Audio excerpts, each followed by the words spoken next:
welcome everyone to Project Motor Racing. Yes, Project Motor Racing. This is a review copy from the publisher. I am not paid to do this. I have not been told to say anything or not say anything. Apart from one thing, I can't give it a review score yet. But I wouldn't give it a review score anyway. That's not how we roll, so we're all good. But yeah, credit to the publisher. Give me this review copy. Like I said, not paid and not told to say anything or not say anything or any like weird things. So let's see what's going to happen. I am running in 4K on my 4090, and I'm also streaming, and I'm also recording. So I just want to say one thing about because I review a lot of games and I read a lot of comments, and you have to remember that the footage you're seeing on YouTube goes through many different kind of distillation processes that make it worse before you see it. This isn't gonna. I don't know what Project Motor Racing is going to look like. It's not an excuse, Project Motor Racing, but it's just in general. Just remember that you have the YouTuber running certain settings on their monitor, in-game settings. Then you have OBS encoding that footage at certain settings, and then you have YouTube transcoding it at certain settings. So the bottleneck here is probably the upload to YouTube. But 4K, we're either streaming. Are we streaming in 4K or streaming in 1440p? Hopefully we're streaming in 4K as well, because I want to give you the best possible, like, closest thing to reality. Let me just try and bear with me. Try and get the chat. Here we go. Am I on PC? Yes, I'm on PC. Welcome, Habib. Will you show any PS5 Pro footage? Today I've got a PC code. Maybe tomorrow I have a PS5 code, but today I've got a PC code. Use them on Hypercars. Welcome Dan. Welcome Person. Welcome Zach. Welcome Indian Stig. Yeah, before we get going. Okay. Fine. Okay, so YouTube's doing it at 1440p. That at least means I get the highest encoder.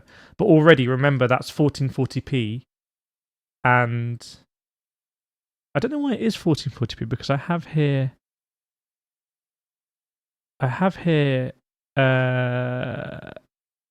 4K. So maybe that's a YouTube restriction. Can anyone go higher than 1440p? Because then, if YouTube's limiting it to 1440p, there's no point in me being higher. But welcome Lone Wolf, welcome Stu, welcome Debugger, welcome Sam, Born, Vlacker as well. Welcome Munch. You can live stream 4K. I have live streamed 4K for sure.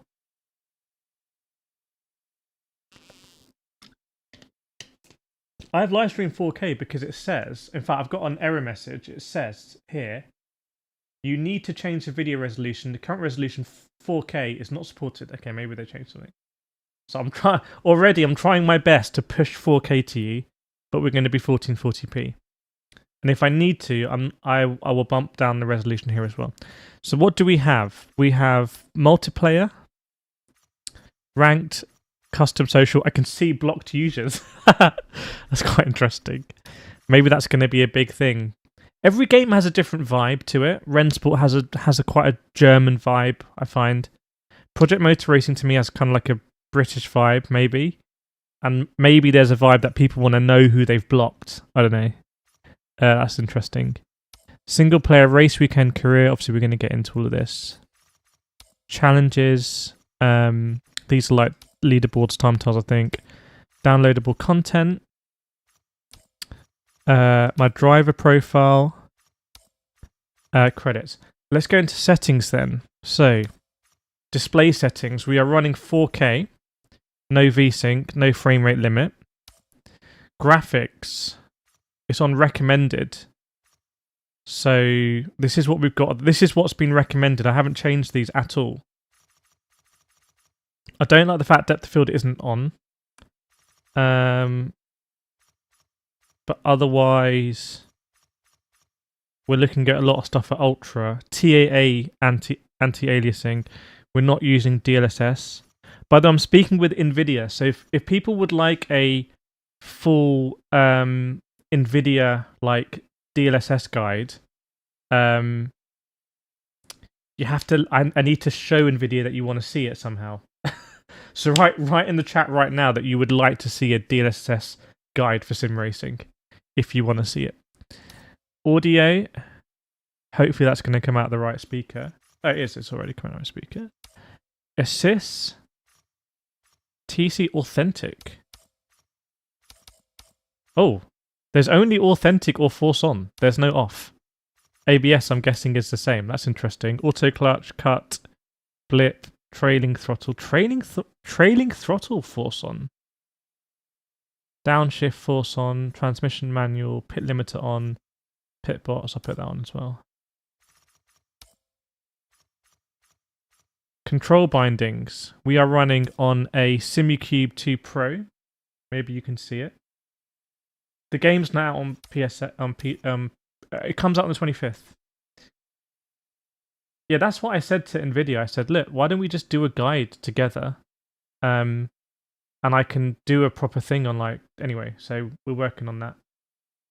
Yeah, Simucube 2 Pro. Yeah, no, don't worry. Mods are going to be all over the stream. Mods are going to be all over the stream. Best mods in the game on this channel, for sure. Okay, so we've got Simucube 2 Pro with 2 Simucube active pedals. So, insane setup today. And we've got Max Verstappen's iRacing Ultimate here. So let's already map some stuff. So I'm going to map the camera switch. I'm going to map the pause button. And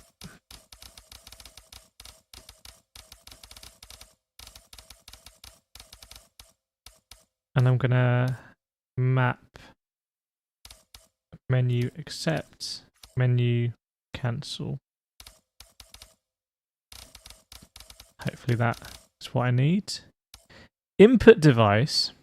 So I have, when you start the game, it says map your inputs. I'm not convinced about this. I've got to be honest. Welcome, Casey. Okay, good to see you, my friend. Hope you're doing well. Would you recommend Logitech RS50 or Moser R12 V2? I would, if I were you, I would either get the RS50 or get the R9 that's on discount. So have a look at my recent Black Friday video and my Moser Black Friday video. Because I made a equivalent RS50 bundle and Moser as well. Steering wheel, this is quite basic to me. This is quite basic. I do like the fact it's identified my Simucube 2 Pro here. Now, what am I don't know what I'm running in Simucube 2. I actually don't want to open it because I don't want to mess around here and cause issues. But let's put that up to 50. Okay. Steering wheel. Okay. Okay. Preferences. All this kind of stuff. Okay, so let's go back. Single player. Race weekend. So I did click this to make sure it works, and it seemed to load, but I haven't driven yet. Hopefully the sound is okay, everyone. Sound okay? Yeah, time to drive. Oh, I have a favour to ask you, everyone. I have a massive favour, okay? I have been nominated for the Autosport Creator of the Year award, which is insane. The link is in the description. It takes 30 seconds. You don't need to sign up. You vote for your actual driver of the year, so Verstappen, or Lando Norris, or Piastri. And then, like, 4 categories down is me. So one of the mods, please put that in the chat. And just while I'm faffing about here, please, please, please, please, please, please go and vote for me. We're a massive underdog. This is like a life-changing opportunity. I need your help more than ever on it. We have a huge opportunity. Welcome, Simba. This is a press copy that actually Giants gave me. So the publisher gave me. Interlagos. How does Interlagos look? So Rennsport, I didn't like the empty grandstands. Oh, nice mural of Senna there. I was in Sao Paulo this time last year, and there are murals of Senna everywhere, which is crazy. Oh, thanks, Cupra. Is the game sound low? The game sound seems very high to me.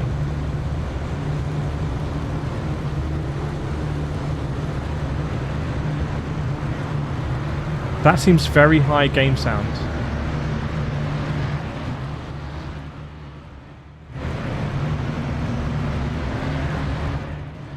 I'm actually going to lower it.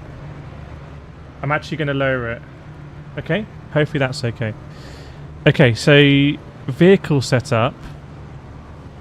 Essentials, tyre chassis, so this feels kind of like quite ATCS to me.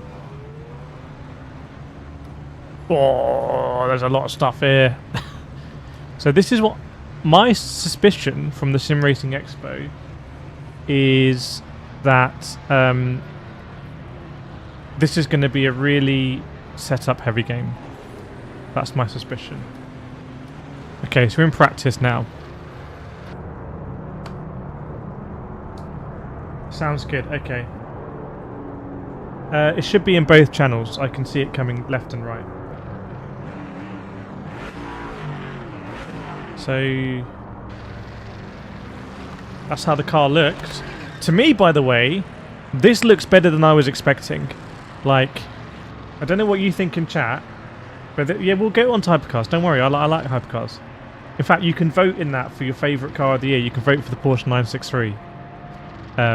Just make sure you vote for me as creator, please, please, please. So, I'm more impressed by these graphics than I thought I would be. The tarmac texture looks really good. The texture they've used. I love the wheel marks. I like the grandstands. The clouds look a bit weird, but I don't care. I don't spend any time looking at the clouds.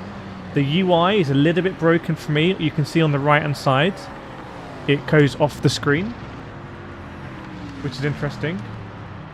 FPS, I don't think there's an inbuilt FPS meter, but we'll just I'm pretty sensitive to FPS, so I'll be able to let you know. Oh, thanks, Commander. If you do vote, let me know in the chat you voted. I really appreciate it. So, whoa. So my first thought is this force feedback inverted? Because it feels extremely light.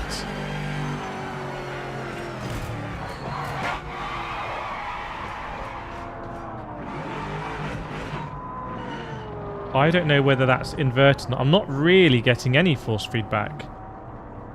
I am getting some. It can't be inverted because I'm getting some trail to the middle, and that wouldn't work if it's inverted. Okay, so let's up that force feedback. Where is my SimuCube? Global force feedback. Let's go to 100. Remember, I've been doing the iRacing 23 hours this weekend, or last weekend. So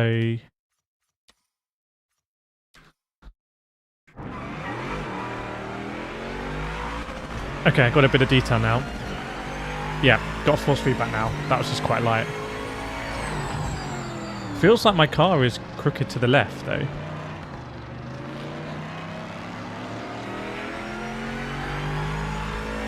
But yeah, I can tell you on PC for me, quite a bit of pop in there. Quite a bit of pop in. We did see that. I noted it in my videos from the Sim Racing Expo. But that pop in aside, I'm pleasantly surprised by the graphics. I'm not disappointed by these graphics. Whoa. But this force feedback is very unusual. Like, this is if you do a lot of iRacing, I'm telling you, you can jump into a GT3 in Le Mans Ultimate and drive it.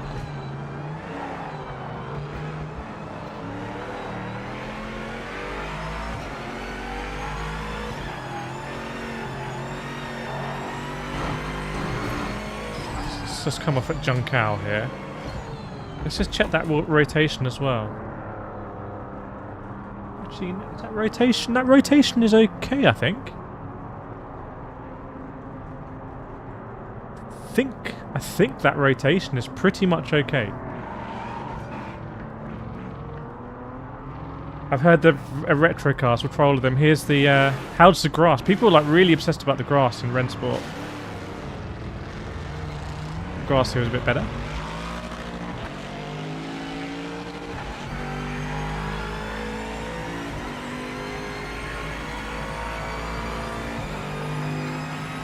I like the sounds. There's a few different sound elements going on. I'll be quiet for a bit. 5 minutes to go. That's interesting.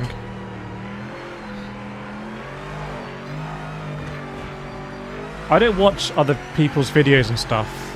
I'm just generally just a bit too busy. So I don't know if everyone agrees or disagrees with the things I say. But my wheel is definitely a little bit left-hand down. But my thought coming out of the Sim Racing Expo was that I was worried that some people are going to find the handling just completely alien out of the gate, and that's not going to be a good experience. I stand by that. This could be... I feel like you have to drive in a bit of a different way. I think it has something to do with like the pneumatic trail and the mechanical trail. Because I remember when I was doing Forza force feedback guide stuff, I was doing a lot of stuff with the pneumatic and the mechanical trail.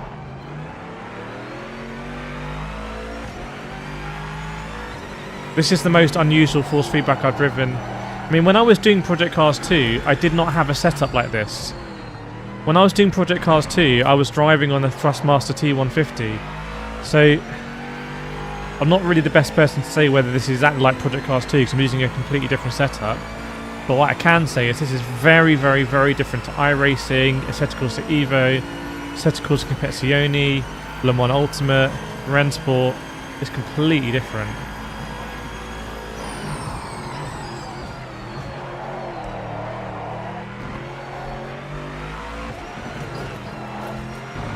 There's a lot of rotation on the car. There's a lot of rotation. Yeah, we'll check the pit stops.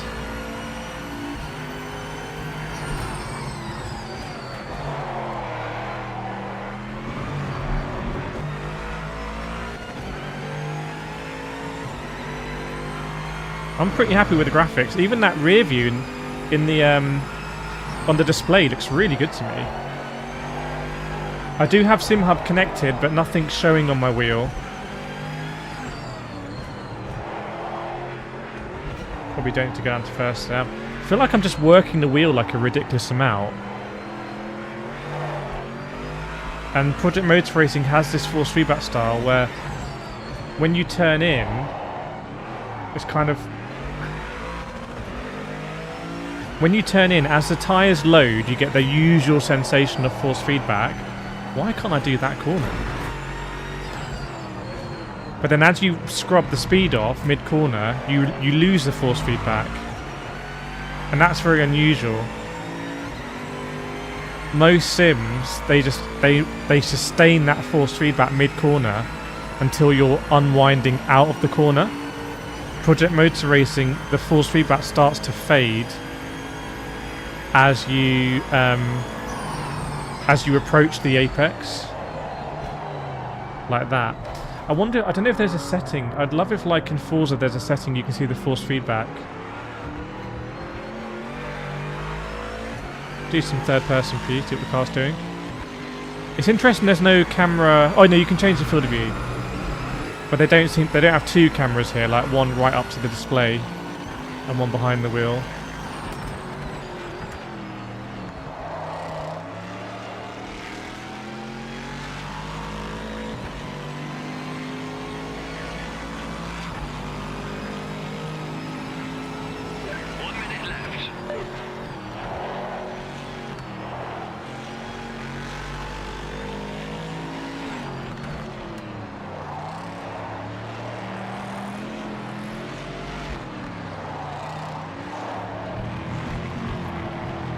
Nothing coming through my active pedals either. That's a very niche thing.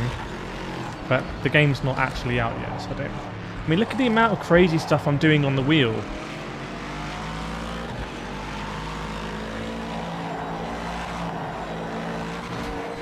You know what? I'm not gonna sit on the fence here. I don't think that's a good GT3 experience. Let's skip to the race. so I can drive with other cars.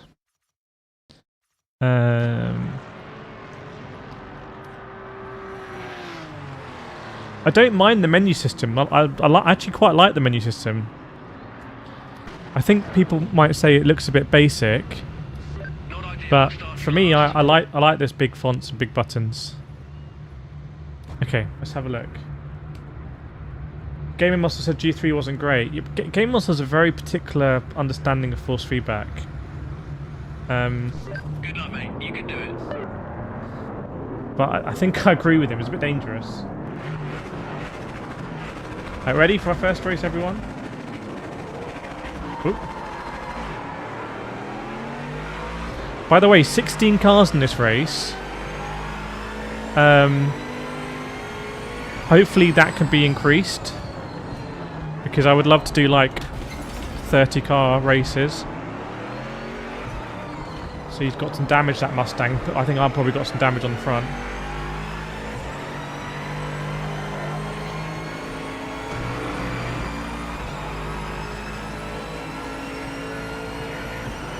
Sounds pretty good.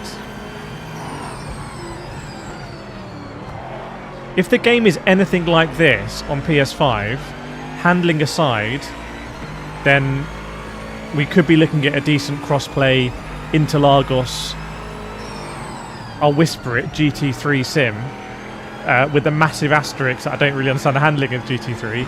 But you know what I mean? It's like, I've done this race hundreds of times in Gran Turismo Sport and Gran Turismo 7.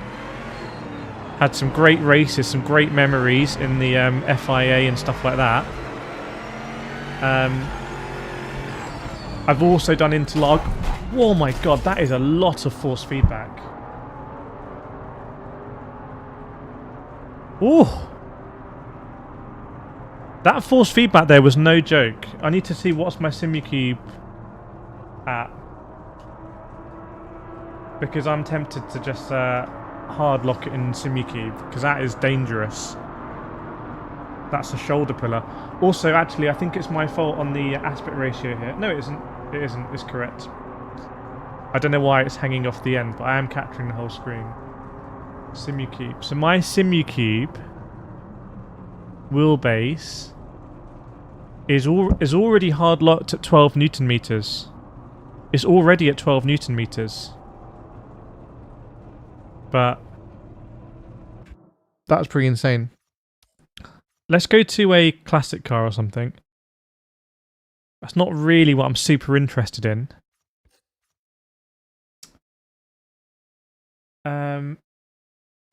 Right, let's do race weekend. Right, here's the car choices.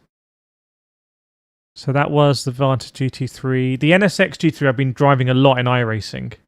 Been driving that a lot in iRacing. I actually drive it a lot iRacing in Lime Rock Park. So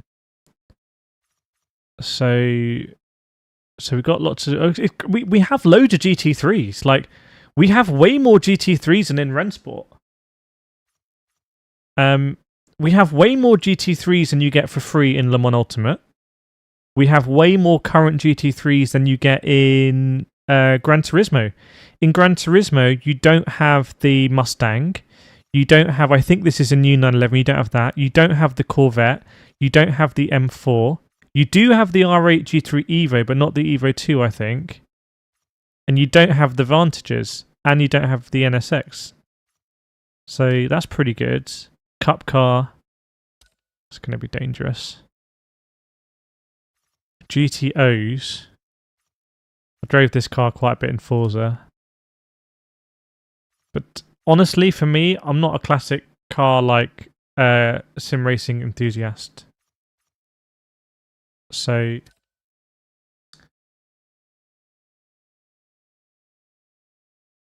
I think it's great for PS5 players, G7, and even alternatives. Yeah, let's see. What is Simcade? For me, Simcade is like, if I wanted to find... By the way, how good does that Alpine look? The graphics on the 4090 at these settings are much better than I expected.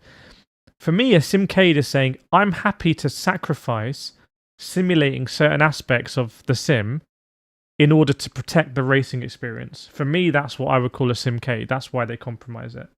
No, I don't have triple screens here, otherwise I wouldn't be able to see. GT4s, NGTs, 964, MX5 trophy. I feel given that I've raced MX5s in real life, we should do MX5s. Let's start with let's do an MX5. And maybe even at Lime Rock Park, or unless they've got Silverstone. Okay, so this is a circuit that I've been driving in real life also. Northampton Silverstone International. So we'll do that because I can let you know how this sort of stuff compares to in real life. Okay, let's see. I am on this is probably not the best wheel for a Mazda, but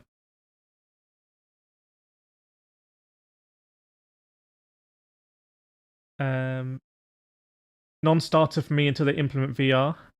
Yeah, that was a bit weird because I'm sure they talked up VR at some stage and then it was like VR's not on the table. I will be 100% clear, and people keep misquoting me, so I'll be clear. I don't think this game is ever going to come to PSVR 2, and I don't think any racing game is going to come to PSVR 2 that's going to be anywhere near the level of GT7 and PSVR 2. I think if there's someone in the world right now who has a PSVR 2 and is thinking, I haven't bought GT7, I'm going to wait for a better sim to come to PSVR 2, I would say don't wait, get GT7 now. I just think they've worked absolute miracles on it. And it kind of like, I find it funny when new games are announced, like Assetto Corsa Evo or Le Mans Ultimate, and people are like, oh, this is going to be great on PSVR 2. And sometimes the developers are a bit ambiguous in their messaging. They'll say, oh yeah, it'd be great, wouldn't it? I don't think they're ever going to come to PSVR 2. Like, I've done the most deep dive videos on PSVR 2 and GT7, and what they've been able to do with the interpolation and all the drawbacks. Anyway, so, but I think it should come to PC VR. Right, let's go here. Okay, let's have a look then in the Mazda.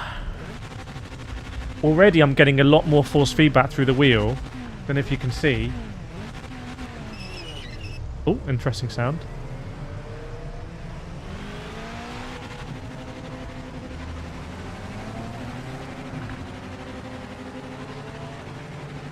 Hammer down now.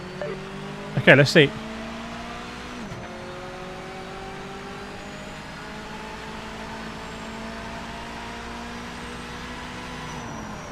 Whee! So, let me take you on a little journey with me, chat. When I went to Spain and I raced MX-5s and I was like the sim racer, can a sim racer race real people? And it was just the most insane experience I've ever had in my life. The thing that was the most difficult for me, and this was like an NB Mazda MX-5, was the braking.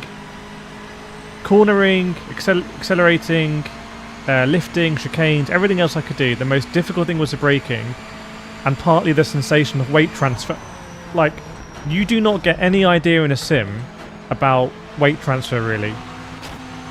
You just don't. The sensation when you brake and you feel all of the weight go to the front wheels and your rear wheels become very light in something like a Mazda, and you realise that you're not suddenly decelerating with 4 tyres pressing down into the tarmac. You're really decelerating. It feels almost like a motorbike, and therefore if you're applying any steering angle in there, you're going to have a bad time, because then you're going to be braking really on one wheel. And so it's interesting how when I came out of the pits here, I probably was being a little bit lazy with my steering input, and the car pitched to the right hand side, and now you can see I'm going to be a bit more cautious. To me, this feels like a very fun experience, I have to say. And that worries me. I'm happy about that, but it also worries me. It worries me because my instincts may have been correct. I'm perfectly happy to hold my hands up. If anything, if the assessments I made at the Sim Racing Expo, if they turn out to be wrong, I'll hold my hands up, because all I'm doing is I tried it. I give you my honest assessments based on my experience, my understanding, and I give you an opinion. However, so far, I don't think I am wrong in that the 2 cars I've tried here almost seem to be based on 2 different handling models. Because this car is behaving as I'd expect a car to behave. Right, let's skip to the race on this one. I'm a bit worried about the force feedback there, though. That was pretty insane. So let's do the race. Let's go. Who's in? Oh, Bill Jones on pole, as you'd expect. But Carroll's only in P5, actually. Carroll's only in P5.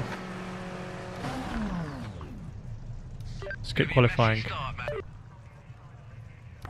Mazda MX-5 Racing. Let's go! Yes, Blacker, welcome everyone. Welcome all the new viewers and subscribers. I like this, by the way. This is bringing back Gran Turismo FIA vibes. Anyone remember that? You felt like a big dog when you were on pole position. So I like this. This is a nice touch. Your main is Simulcube. I swapped out from the R16 to the Simulcube for Jimmy's event this weekend because I wanted to use this Asher wheel, and it has a Simulcube quick release in it. Does look like iRacing. That cockpit view, why does it look like iRacing? Because they're both simulating a Mazda MX-5, which is kind of like, it feels obvious, but it's still striking how similar. This is fun so far. I like this. If I was Project Motor Racing, what I'd do is I'd start everyone in this rather than letting them jump into a GT3. And I also really feel like that GT3 just... I'm not even sure I want to learn how to drive it in Project Motor Racing because it feels so alien compared to Lemon Ultimate. And sorry, I don't know if it's iRacing. I'm not sure I want to learn how to drive it in Project Motor Racing because it feels so alien compared to iRacing and Lemon Ultimate. There we go. Got the words out correctly. It's going to Stowe.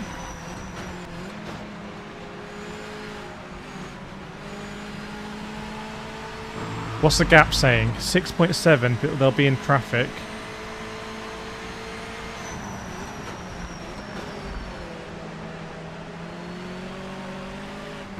I would say, by the way, this feels a little bit easier to drive than an MX-5 in iRacing.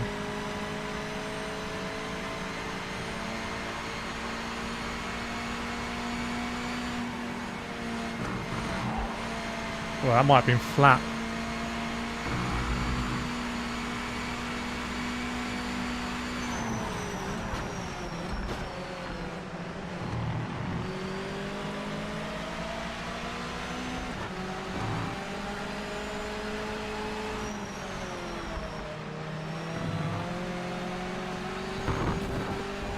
Ah, the cones.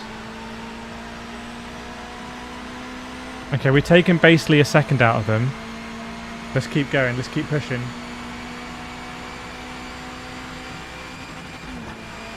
Into Stowe again.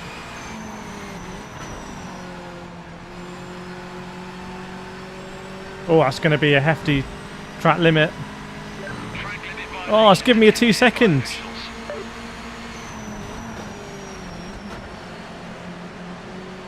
Honestly, I think that's completely fair enough. I'm worried about how easy it is not to lose the back end in this car. I feel like it should be a lot easier to lose the back end. Let's go flat through here then. Nope, we lifted. Is that a track limit? Because I was over the white line.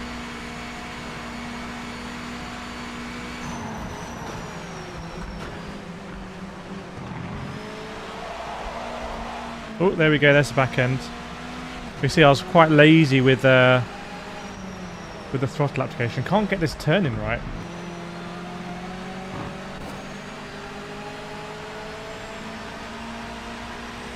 I'm sticking by my initial opinion, which is I feel like the cars are probably going to handle all quite differently.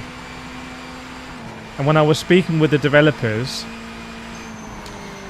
we were having some very nerdy conversations about like handling physics and models, and my impression was they don't want to sacrifice the authenticity of their handling model, even if it means that the outcomes of some cars are a bit weird. They'd rather try and go back and revisit their handling model, their black box, their handling model, and see what output it puts out next time. That's my hunch. It's very unequal.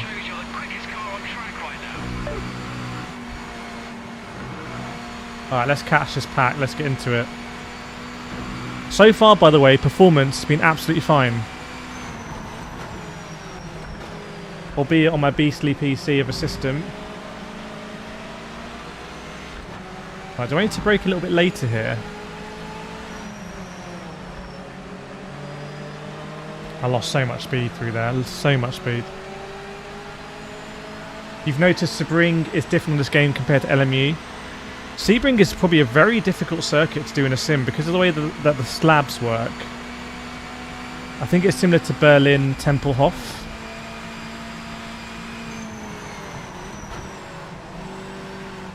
Which is a circuit I've been to a couple of times where, like, in the rain, like, some slabs can be wet, some slabs are dry, and it's like, what?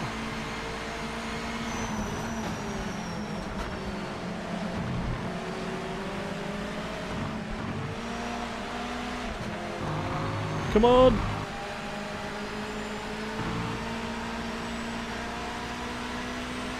This is PC. This is PC.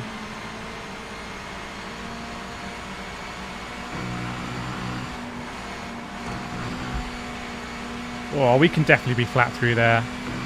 We can definitely be flat.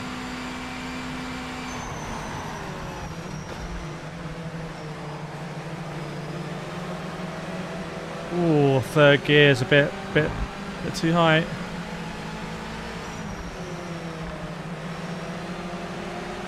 Got to do a better job at keeping the revs up. Okay, I can hear this angry swarm of MX-5s. I didn't check the maximum field size, but I'll be disappointed if it's 16.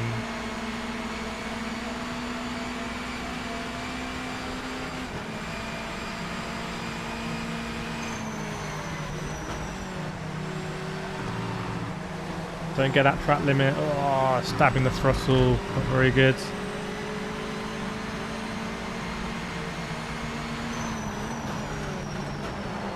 Deep, a little bit.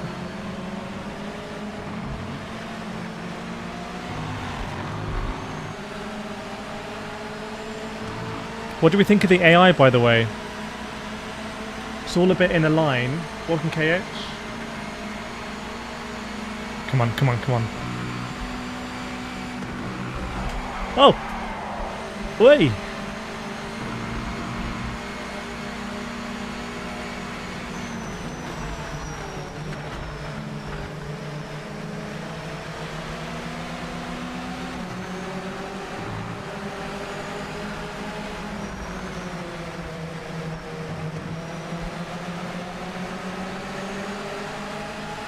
Oh, he's got some damage on the front there.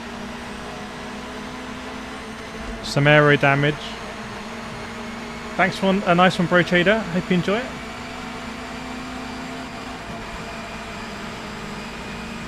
It was a little slave. I'm trying to get a little slave. I'm trying to get flat through farm, isn't it? Gotta send this. Why does that Mazda ahead look like a Cayman?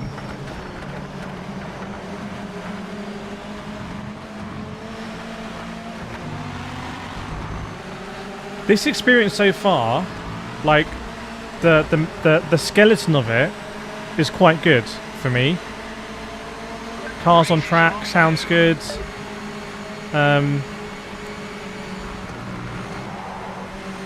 You know, exploring the limits of the car. Graphics, sounds. Oh, it's made me look silly there. It's completely outbraked us.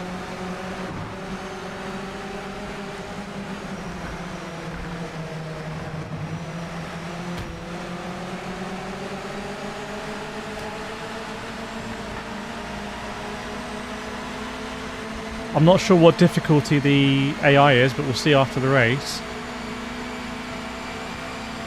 Got to send this, mate. We got to send it.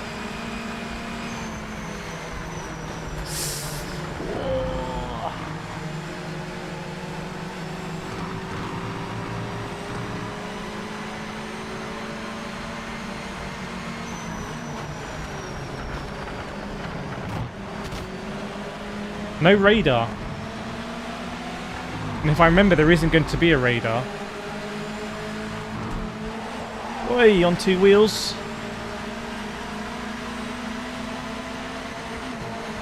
This feels like a much safer experience than iRacing. For anyone who's been on iRacing, gone through the Mazda rookies, you know, going to Laguna Seca, doing all the rites of passage, when you hit a sausage curb, contact. This force feedback is straight up dangerous.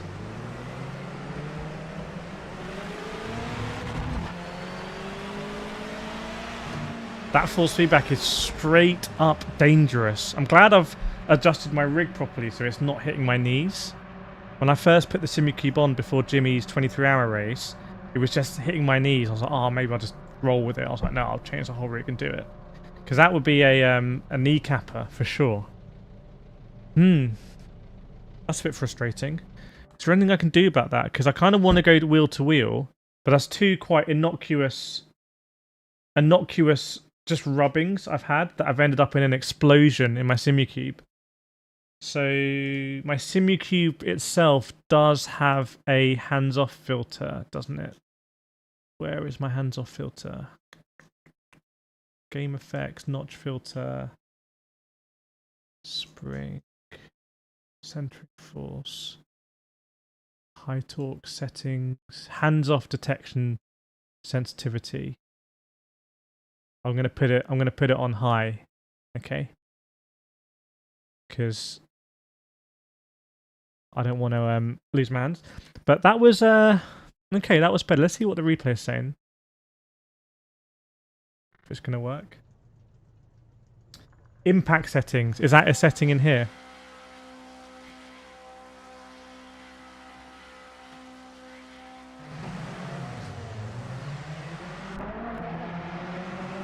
Because the replays at the Sim Racing Expo looked rough, didn't they? And even here, like, the frame rate's not as good.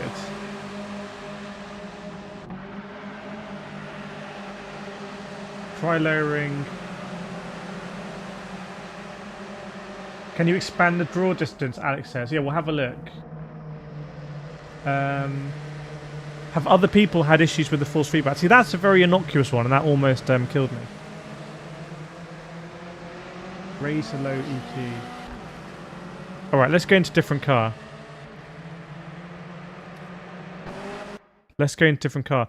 Chat, while we're waiting, if you have not voted for me in the Autosport Awards Creator of the Year, please, one of the mods, put the link in the chat.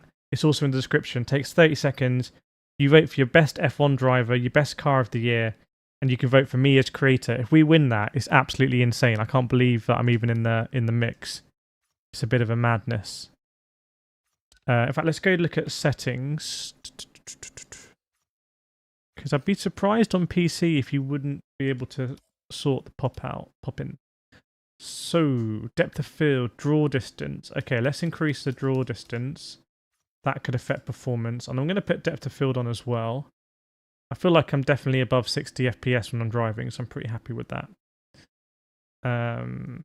Okay, so we'll leave the rest on as it is. Let's go back. And then also input device.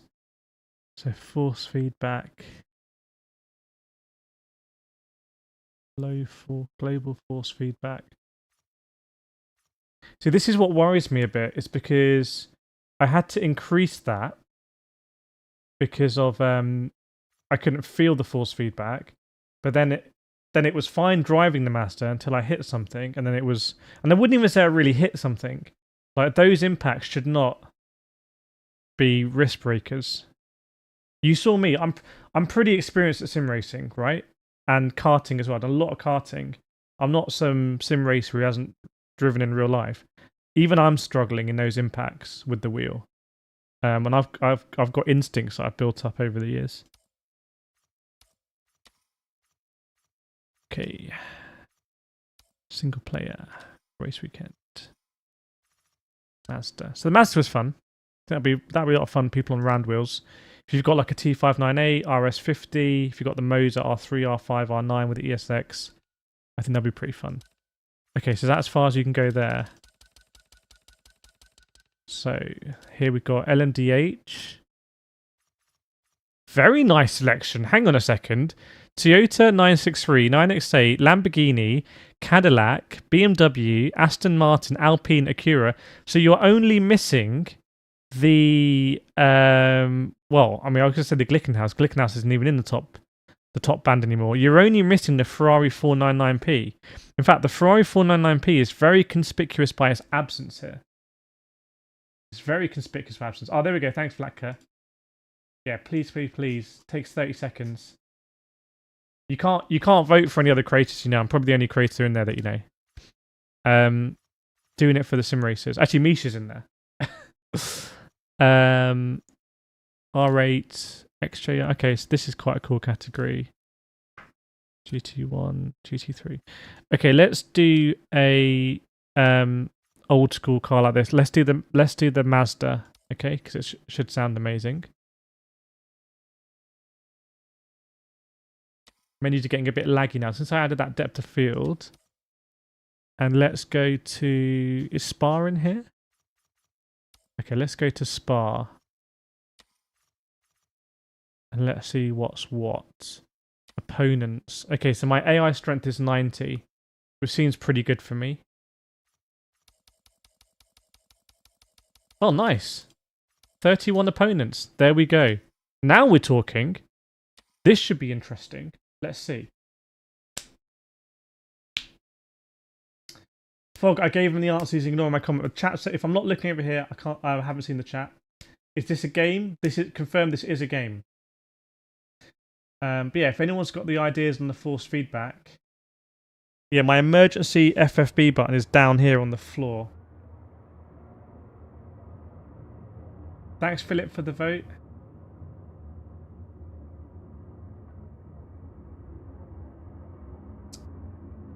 Okay, let's see if it bogs it down. Let's see, we got the 4090 here.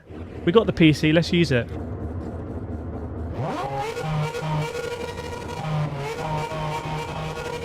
$32 people on track. Lower FFB headroom. What, in here? Okay. Is that like an overboost then? Oh, webcam's gone. Hang on a second. Let me get that sorted. I need to get a fan on the camera. It's hot in here. It's like being in a car. Okay. We'll see if that solves it.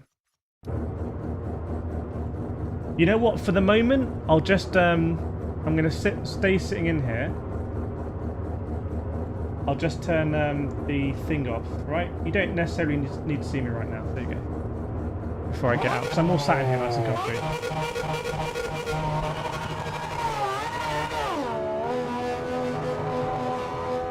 Force feedback's quite light, but that's the thing, Kalos. I don't want to have to adjust the force feedback on a per car basis. Do you remember Gran Turismo changed the force feedback? Oh, that's very light. That's very light. That's very light.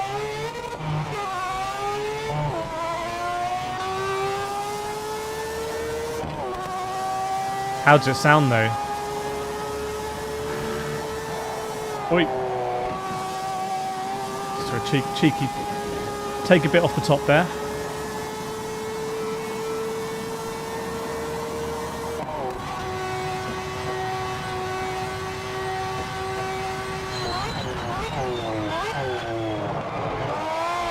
Oi. Hey. Okay, I'm happy to report. I'm guessing I hit another car there. I'm happy to report that impact was absolutely fine.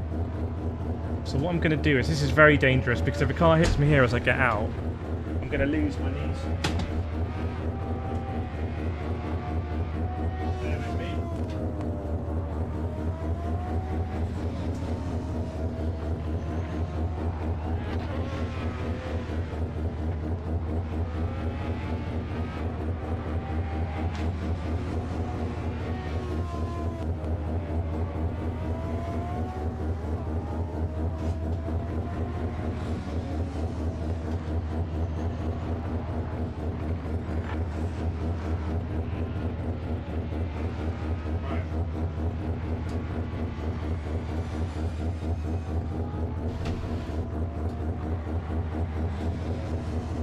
Ah. It's not focused.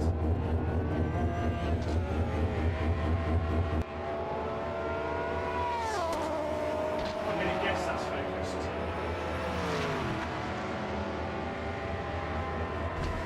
Okay.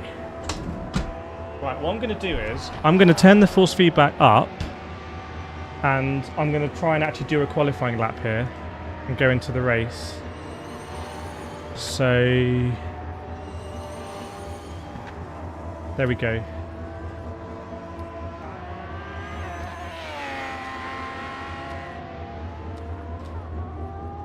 Oh, disqualified from practice. Doesn't matter. We're going to go into qualifying and we're going to see what happens here. Let's do it.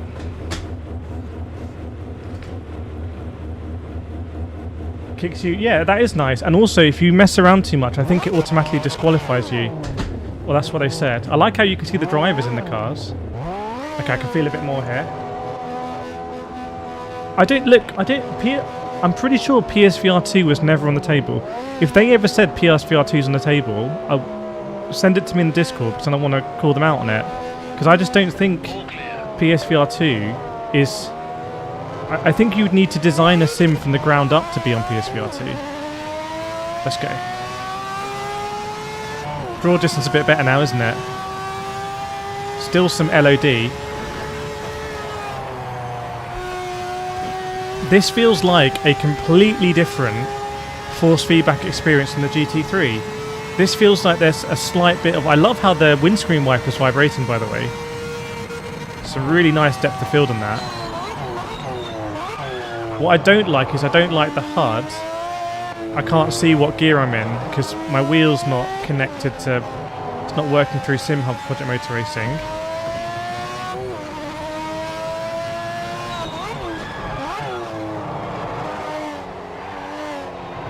But yeah, this feels like they've spent more time understanding how the force feedback should work in this car. And if the GT3 handled like this, I'd be very happy.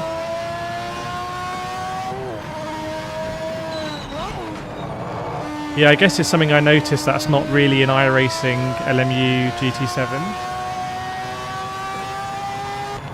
Camera's not gone, camera's working, I think.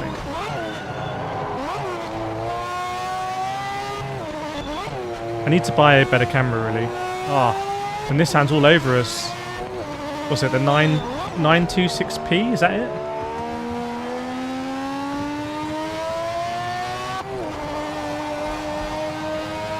Front left is heating up quite a bit. Thanks, MPK, appreciate it. Oh. So I'm guessing, by the way, let me know if I'm wrong. I'm unable to read you at the moment because I'll be trying to attack this. But I'm guessing that headroom thing is sort of like an overshoot.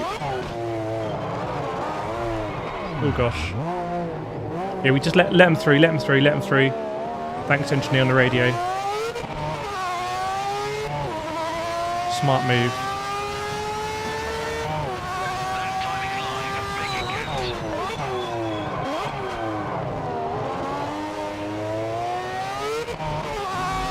This does feel a lot easier to drive than it probably should be.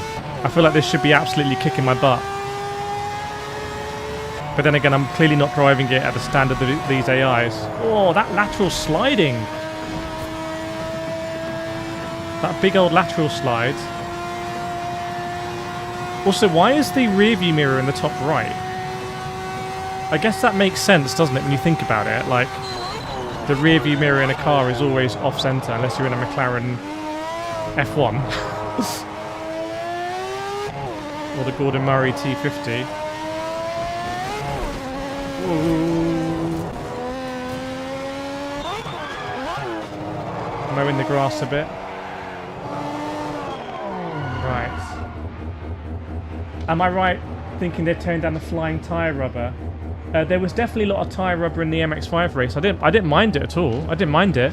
Again, when I've raced in real life, there's always stuff coming up. There's always stuff coming up. And when I'm karting, I'm very glad that I've got my visor on. HUD is totally... How do I customize... How do I move stuff around in this HUD? Does anyone know how I do that? Is there a shortcut? Oh. Now we're talking.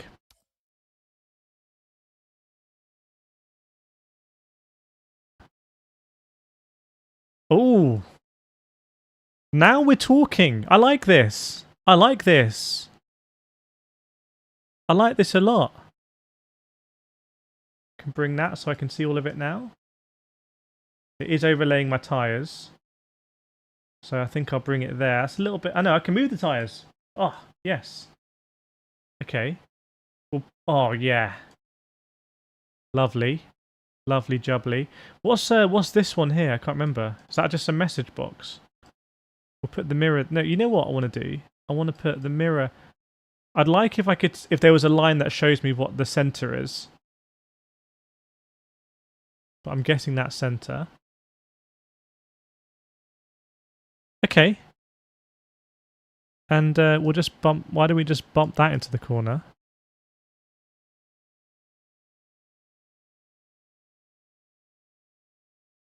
Chat, what do we think?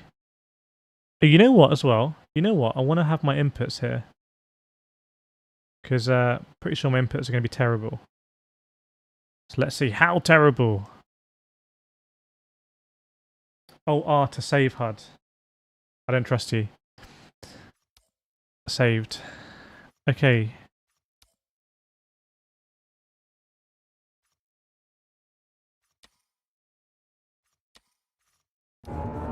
Yeah. Yes. Fuel by tyres. Yeah, it's a nice spot there. Come on, that's just better, isn't it? Sim racing purists are not going to like this view, but...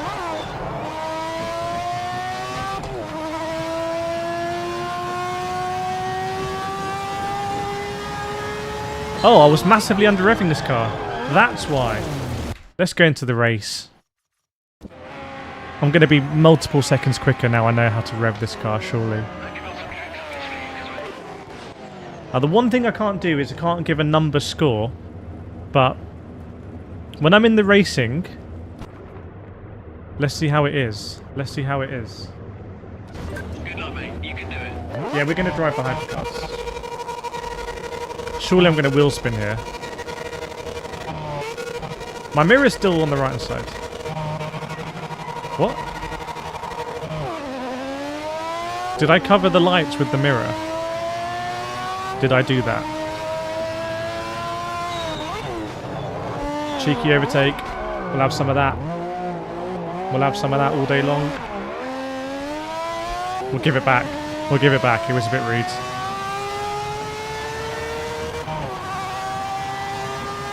Look at this going up Eau Rouge.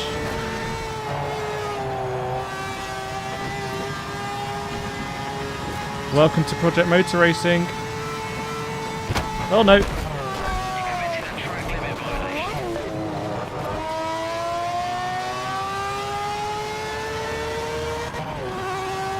I was distracted.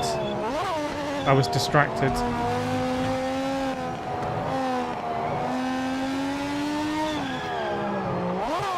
Whee.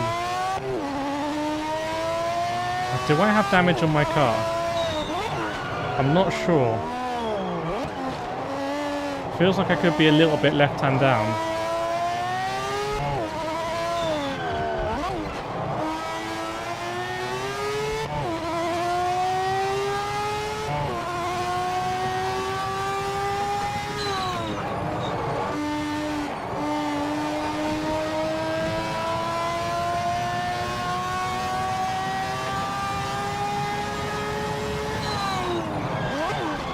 So I seem to be locking up the tyres quite a bit.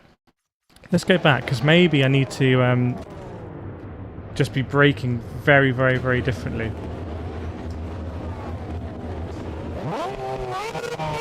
How much are we revving up to?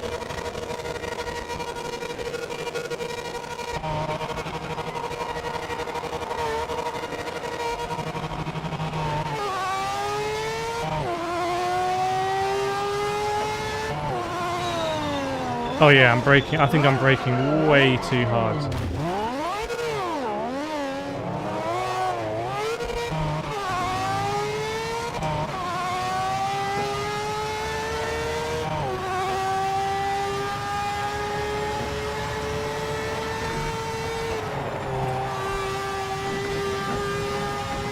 Way too hard. So I must be just locking up.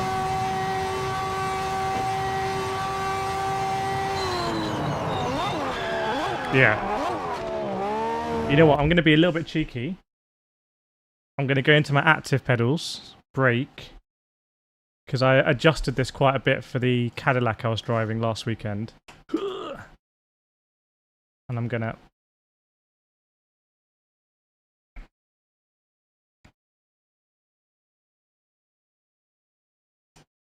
I'm going to change my brake force in the active pedals, and then go into inputs, control bindings.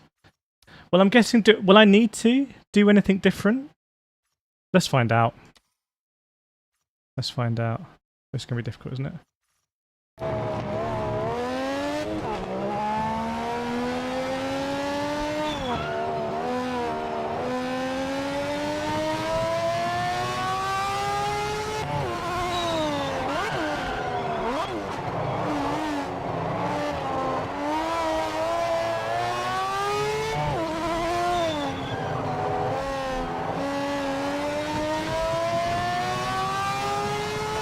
Come on.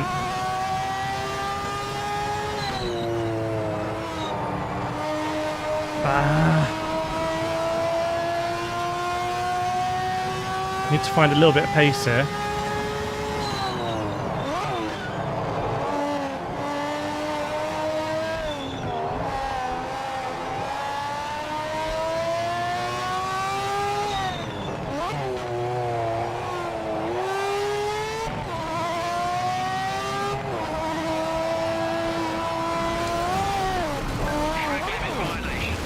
I feel like I'm understeering quite a bit. Hang on.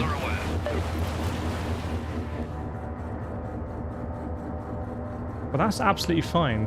But I just feel like I feel like I'm understeering, and maybe I need to put on more lock than I'm used to. Stay in the cockpit view. I think it was, if you look at my inputs, because I had my brake pedal so soft before, for the car I was driving at the weekend. So I think the brake now should be absolutely fine for me. I should be able to modulate the brake. I can hear the locking up as well. But it's more like the understeer. I just want to understand how I should drive with that.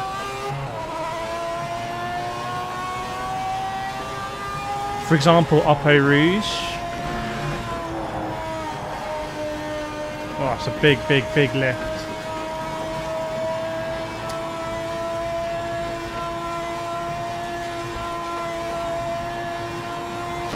Oi!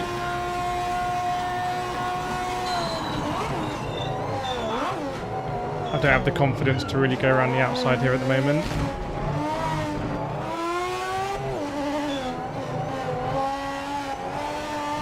So he's just like there. It's the understeer like there. And the next left-hander as well. I don't mind understeering here because there's many ways you can attack this corner. But understeering on the exit here is just a bit frustrating. And obviously Puon is going to be like...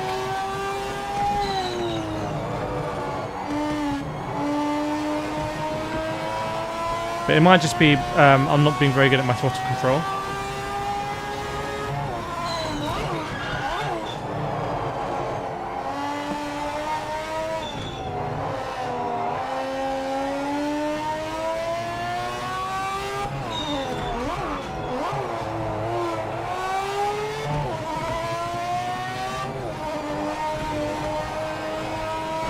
I would say I think I'm being quite active on the wheel, and normally in Sims I don't like to be very active on the wheel. I like to have my lock on the wheel and just make the adjustments through the throttle.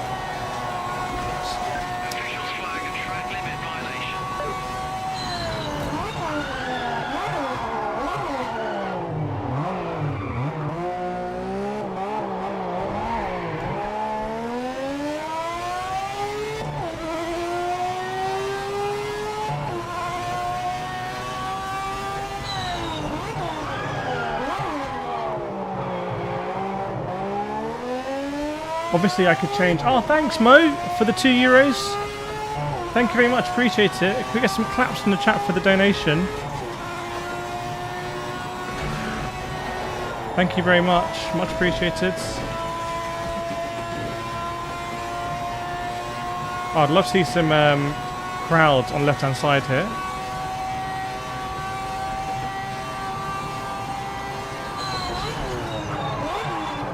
Some claps in chat. Yeah, W's in the chat. Oh, one of the AIs has spun it. Interesting. So something that's a little frustrating is that I feel like the locking up is a little bit binary.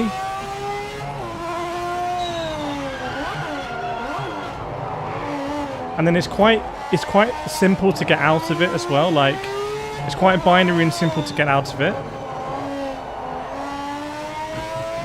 But what it's contributing for me anyway here, is not a very like analog driving experience. You can see that I'm working the wheel quite a lot. I'm going in and out of locking quite a lot, and then when you come out of the lock, you get a load of rotation. See there, when you come out of it, it's a load of rotation, which you want. Whereas I'd rather be progressively braking.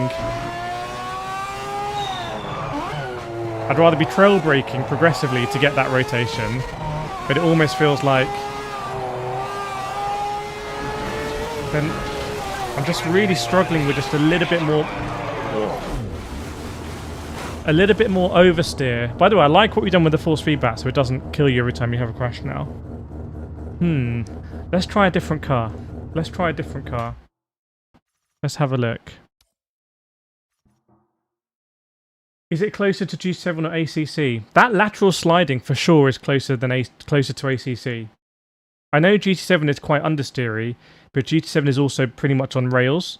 Some of this lateral sliding, you don't really get lateral sliding in GT7. Let's try another GT3. Let's try the M4. That's a pretty important car, I think, if you want to be a GT3 sim. Let's go to Monza. Okay, so this is my bread and butter, really. 27 opponents. This is my bread and butter. So let's see. M4 is sick. Okay. Yeah, we'll get in the Valkyrie as well. When I did Le Mans Ultimate, when the Valkyrie came out, that was just nice being in the Valkyrie. I haven't tried the Valkyrie yet. I've been in the... Oh, thanks, Mo. The understeer comes from the diff. Keeps and throttling the turns. Yeah, it could be like that. That's the thing. I feel like... thanks for the donation again. Thanks for the €5. Leave a heart and like it. Again, put some W's in the chat for Mo, everyone. I wonder if it's going to be like a lot of stuff is per car. Now, on the one hand, that means insane depth and like insane length and breadth of the game to explore. On the other hand, it's going to be more inaccessible to... I would compare it like this. Like, imagine in a game like FIFA, if every player, like, whatever you call them, football player, what do you call them? Characters? Players? Like Ronaldo or Messi. Like, if all of those players, if they handled completely differently, that to me feels like what maybe Project Motor Racing is doing. Whereas at the moment in FIFA, all of them, they play pretty much the same. Some are a bit faster, slower, turn a bit better, but they're pretty much the same player. That's like GT7 also. You can jump in a GT3, you can be a good GT3 driver in GT7, and then you can jump in a Group 1 car and be able to handle it. It's just a bit faster. That could not be the case here. There we go, W's in the chat, very nice. Is it possible to get off the steering wheel? I think only you can change the field of view. Right, here we go then. M4.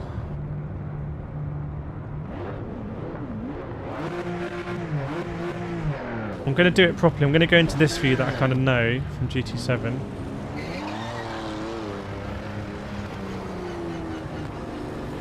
For some reason, my wheel is very much wanting to go to the right,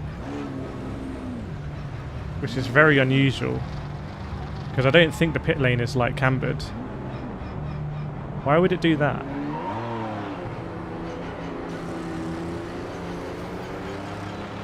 To buy or not to buy for Xbox, do not base that on this video because I'm not on Xbox. It could look completely different Xbox. Okay, now the wheel's pretty happy.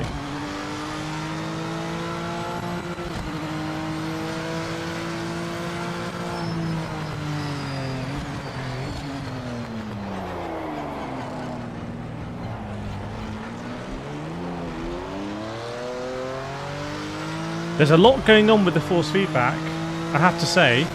Like, it's not just I have driven, to be clear, I have driven a Ferrari 488 GT Challenge in real life.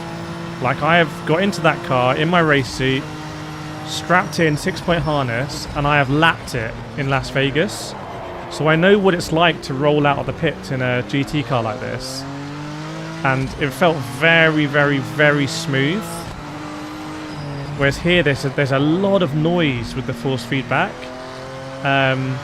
If you kind of imagine iRacing has minimal noise, Le Mans Ultimate has quite a bit more noise in the force feedback. It's a bit more grainy. You feel the road like consistently more. For me, this feels like even more the other side of Le Mans Ultimate. So if you're the sort of person who likes the idea of a motion setup, I think you're really going to like this. If you like a clean force feedback style. I mean, the Mazda felt pretty clean, to be fair. So maybe it's got something to do with the downforce. Again, it's like I have this feeling with Project Motor Racing. It's like they have their black box of the handling model that is connected with the track, with their true to track technology, or whatever they're calling it. And I have a feeling that the cars are going to handle very differently for reasons that just might not be obvious or even changeable. But that said, it looks like we're lapping pretty well with this Vantage here.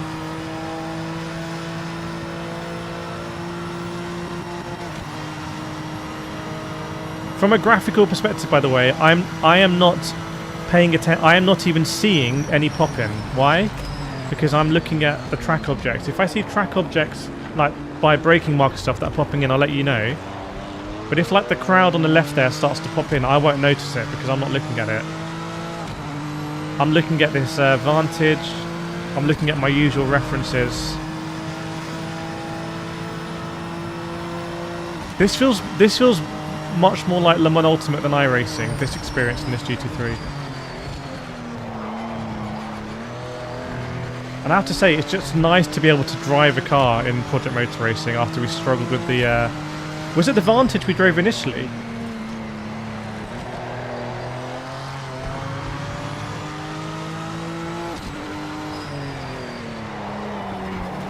Whoa, what a rotation there. The trees look garbage, literally unplayable. Oh, that would have I would have lost both my wrists there, brother. Just accept when you've been overtaken, bro.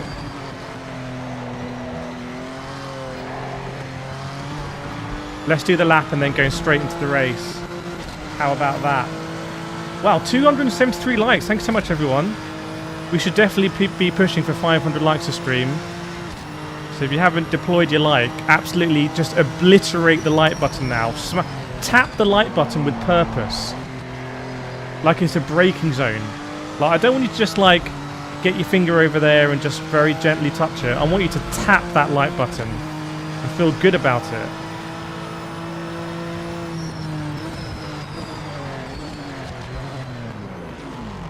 Huh? Did that not count or something? Did that not count? What happened there? Deploy the like, it's war. It's war out there, it's vicious. Deploy the like and deploy the vote. Okay, so next. Oh, it's practice, it wasn't qualifying. But also my lap didn't count for some reason. Right, I'm excited for this. Didn't set a time, so we'll be... Monza GT3. Monza GT3, yeah, I have messed with FFB. I like it like this. Like button was fisted with intent. Bro just went like this on the like button. So there we go, 327 likes. 50 likes. Did it feel like a GT3? That felt like a GT3. That felt completely different to the Vantage. Again, I'm happy that I like driving that M4. I'm worried that I didn't really understand the advantage at all. Welcome, Philly. Good to see you. Big Philly in the house. Hallmark, this is a pump and dump Ian Bell special. Look, I'm the first person to say that Project Cars 4... Why does no one mention Project Cars 4? Like this being a sequel to Project Cars 3 is what I mean. But this, to me, feels like there is a game here, but it's a force feedback that is very variable. That's my impression of it. But we're going to be exploring the game this evening. We're going to be trying all the cars. We're going to be trying all the tracks. We're going to be going online, if online's working, with other reviewers. I hope so. We're going to try the career mode. We'll try the leaderboards. We're going to try all that stuff. Thanks, James. Appreciate it. Welcome, Trimbo, as well. How's the handling initial thoughts? Got burnt with Rensport on Xbox. I think I will have a console code as well, but this is on PC. And you have to remember, on console, it could look much worse than this. We don't know. Is that Rinaldi from Rinaldi Racing? Welcome, Nugent, as well. Good to see you. Right, let's go. Let's go. We have to go when the other cars go. Right. GT3 Racing at Monza, 28 cars. Okay. If I remember, isn't Rensport limited to like 16 cars? So that's already, we're already talking dubs here. Just do the thing where you whack. Oh no. It's very much ACC at the hairpin at the first corner. I'm in violation. I would say I've been violated there also, that corner, but I'd also say it's harsh that I'm the only car that seems to have got a penalty. Surely there should have been loads of penalties. Whoa. But we roll with it. I'm pretty sure I just damaged my steering there.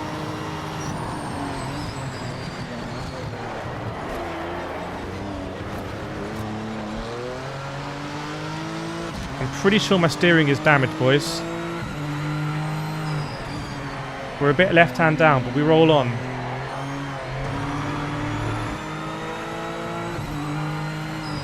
Do you like this view also? Do you prefer this view? See, look at that slide. That's, to me, that's very ACC, like that sliding. And again, I think it could be because, with a lot of stuff with the tyres as well. I haven't even gone into the tyres. That was my big impression from Germany.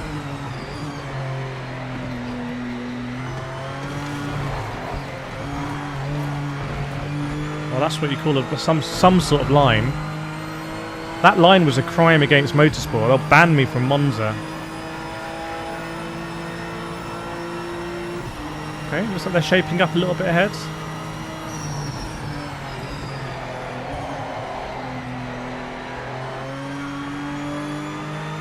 So 1.3 from Modesto. There might be another queue at turn 1. Cockpit view. AI looks slow in the corners and too fast down straights. You can change the field of view. Tell you what. Let's have a look here. Camera movement, steer lock. Okay. World motion, is that motion blur? Let's turn up the motion blur a bit. That'd be fun.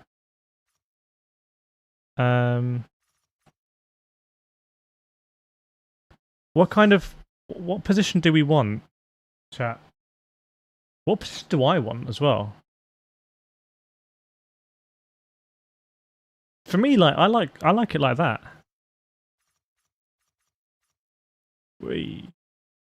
So it was 55.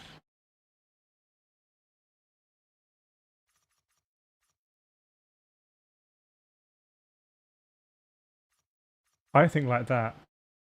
No, I don't like removing the hands. I actually like, but there you have an option to remove it. So you can remove the Fanatec wheel. Okay, let's try like this. Oh, actually, while I'm here, let's also. Is it that you can't move the mirror then? Maybe.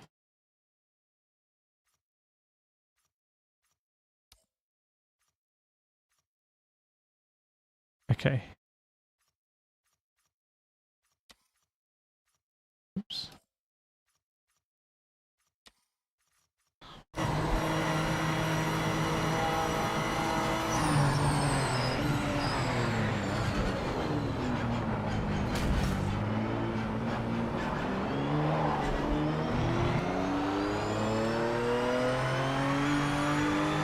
Yeah, I don't think I turned down mirrors, so...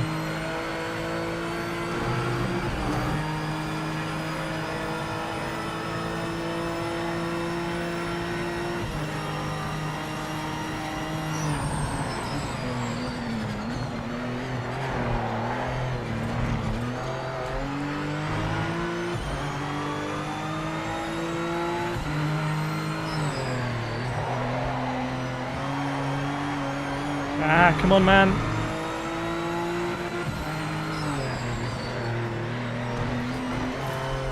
I have to say, this is me in my element here. I also wonder if just having a bit wider field of view is just helping with the handling a bit.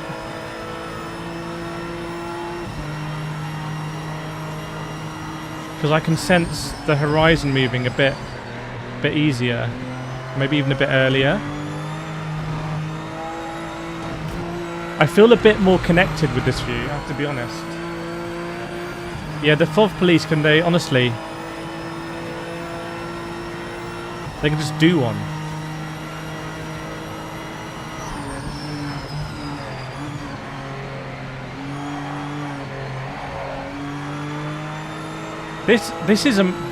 This right here is a better GT3 experience than I was expecting. And I'm pretty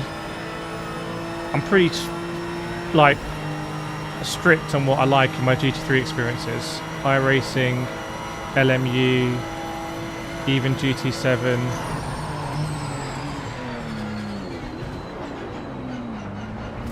That's a cheeky one. Oh no. Oh my goodness. Dipping a wheel in the gravel is particularly brutal and I like it.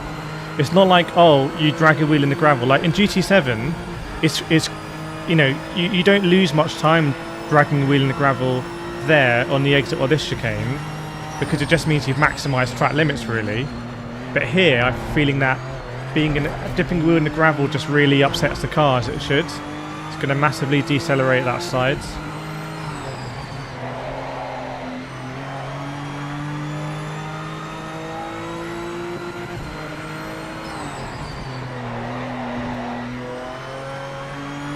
I want to go online at this track for sure. I did change the field of view as well. I did change the field of view. The evidence will be there.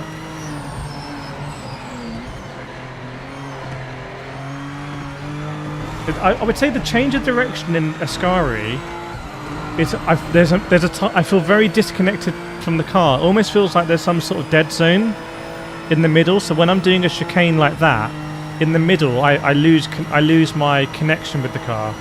It doesn't feel like a neat pendulum. Like when I'm just doing a corner like this, I can kind of like stay in my connection. But there's something about Ascari I don't like with that change of direction.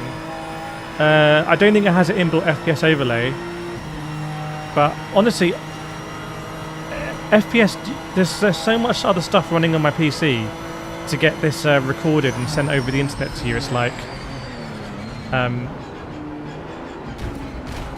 I don't fully understand how an FPS would be helpful, but let me know because I'm missing it. I'm a bit stupid. I tend to lock. This is running unlocked. But I tend to lock my games at 60 FPS when I'm streaming, even though I'm on a 120 Hz monitor, because it's just unnecessary overhead that's not going to make it through to you guys on YouTube. So I'll much rather compromise my experience to give you the best experience. That's also why on PS5 I don't run it at 120 Hz, even though I prefer the 120 Hz mode personally.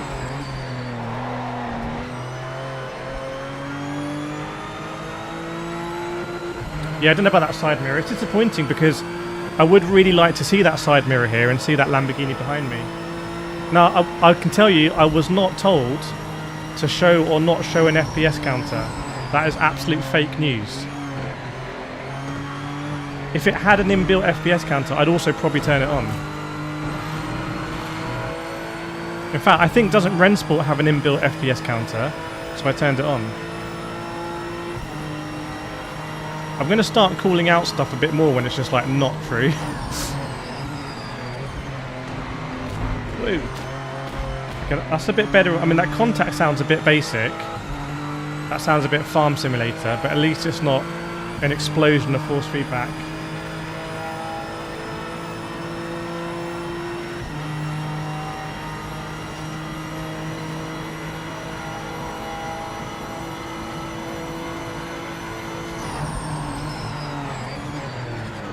There's a little bit of bloom with the ABS lights that I quite like, actually.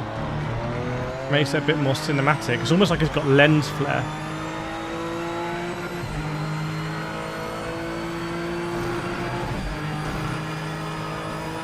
But then again, this is like, how many other places can you go and do GT3 racing at Monza? You can go plenty of places. So maybe for a lot of people this is not going to be the most exciting part of the game.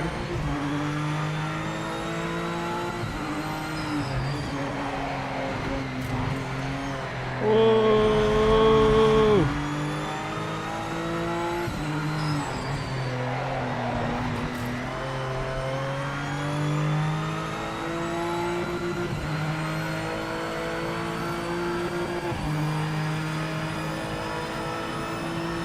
I'd also like to see like how much damage I'm carrying.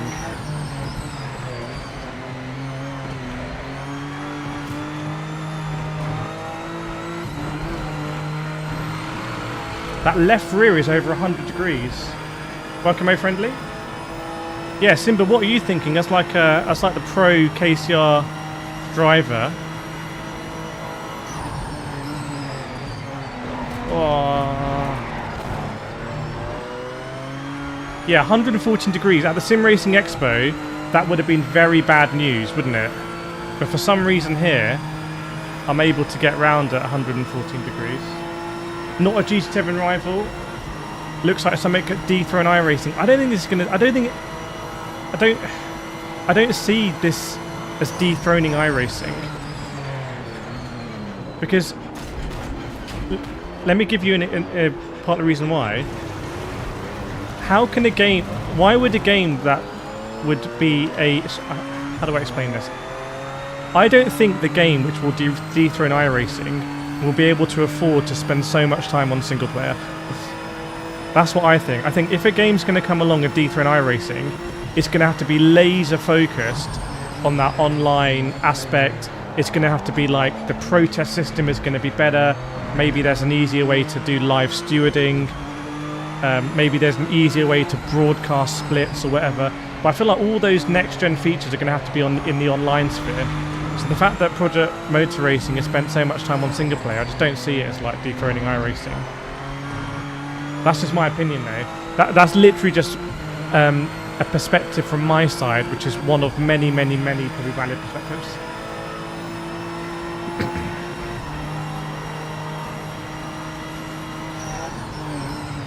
Oh, white line.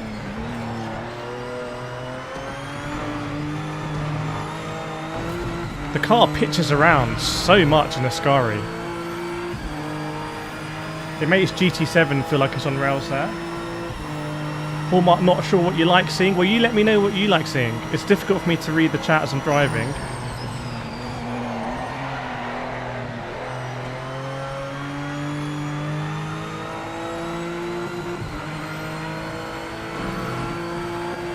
It's like the NSX ahead of us. What does my baby think? Well,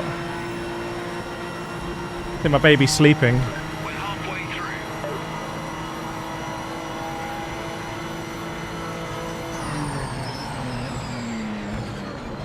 Oh, I've already hit the brake light that's turned off though.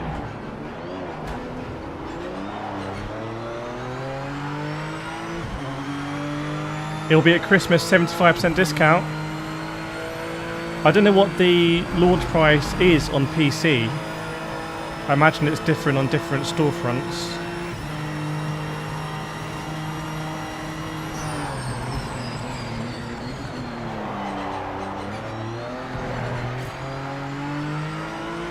Also, I don't think this is as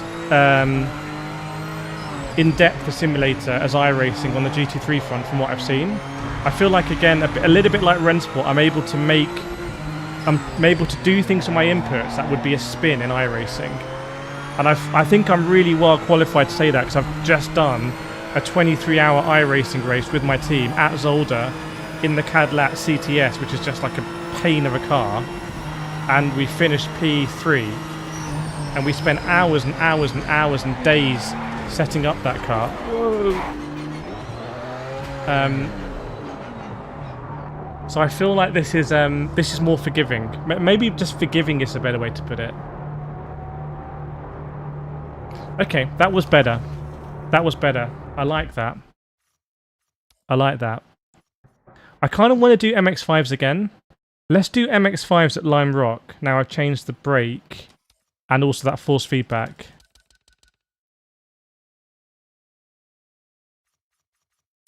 Let's do MX-5s at Lime Rock Park. Derby. AKA Donington. Where's Lexington? Okay. Let's do Lime Rock. Is it without that chicane as well? Okay. Because I feel like this has to be the bread and butter of it. 27 cars. Should we do some dynamic weather?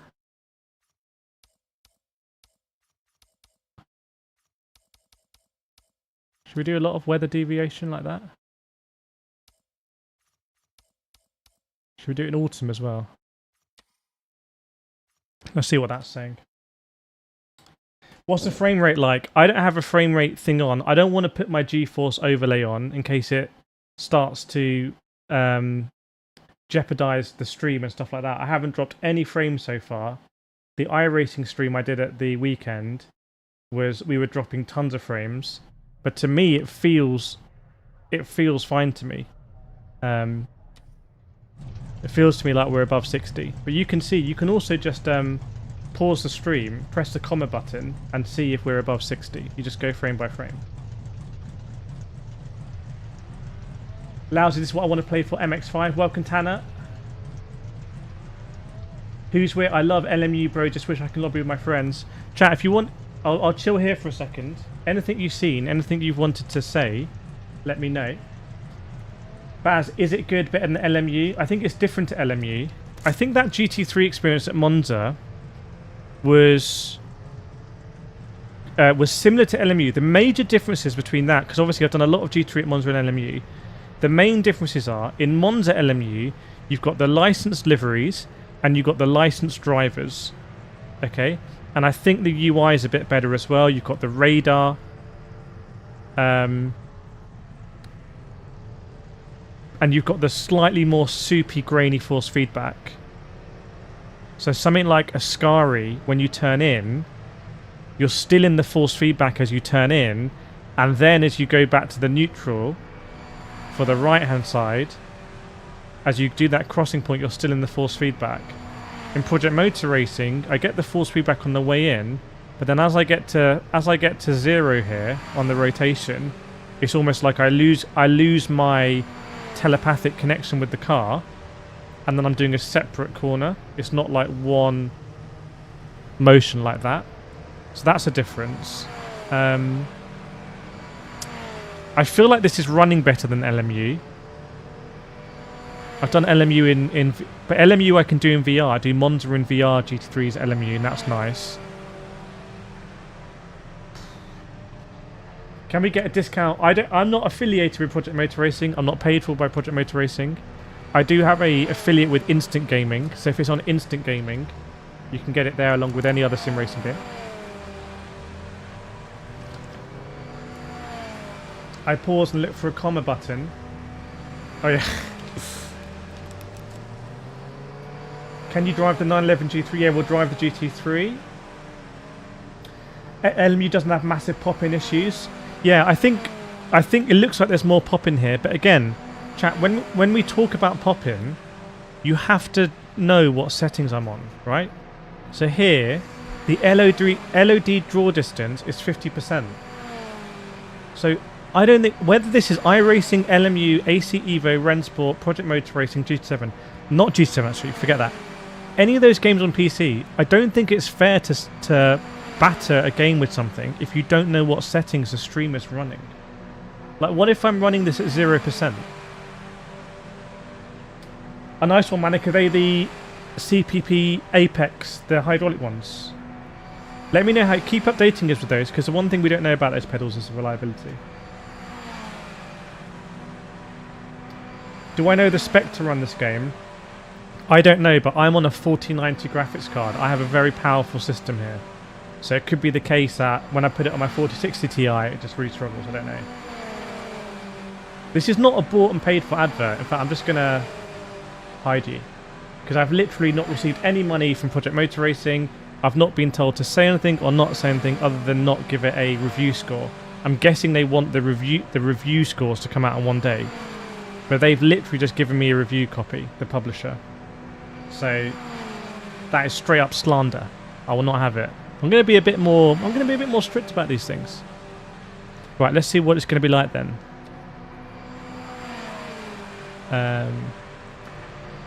Okay, Lime Rock Park. Let's go straight into qualifying. Ah, okay, that's interesting. So my two times tyre weather thing is basically doing weird stuff with the clouds, and I'm not sure I like it. Do we like it?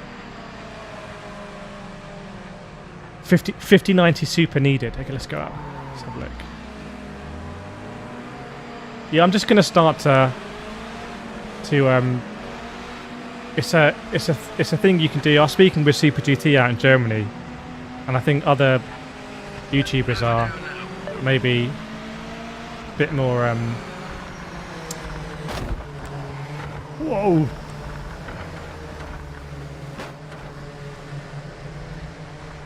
So I definitely have damage there. Let's go straight into qualifying. Let's go straight into quali. Okay. 27 cars on track. Marcus! I used to work with Marcus. That's actual Marcus. That's pretty cool. Yeah, let's see what the AI is like here. But surely, like, coming out of the pits here, there's not much I can do. The AI should be going around that.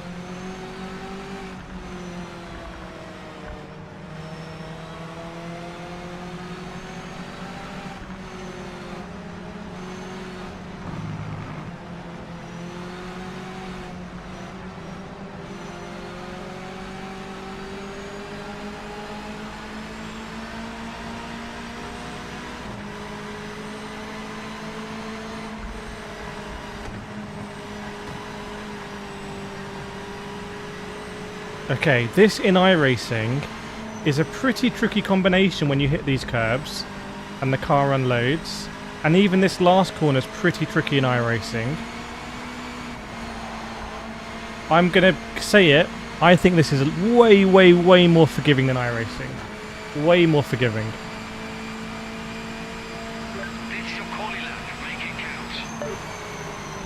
So I just feel like if you're going to if your expectation is going to be this an iRacing killer, I just don't think there's any way it can live up to that expectation.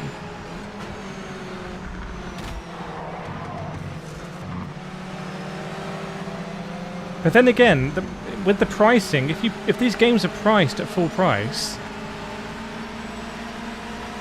but like with Rennsport, when I came into Rennsport, as you saw in the streams, I was like, right, is this going to be sort of Gran Turismo Sport on PC with a bit of crossplay? And then I assess it on that basis. With this game, I'm almost assessing it like kind of like the TOCA race driver games, maybe like the grid games. I'm not assessing it like. Is it raining now? I can't see the actual rain, but my wipers are there. And bro, well, we just got a lap in. It's great news for us. Great news for us. No, it isn't, because our lap didn't count. Rain's getting stronger. Come in for wet tyres. All right, we're coming for wets. Even though like it hasn't got darker at all or cloudier, it's still very sunny and raining. Oh my god.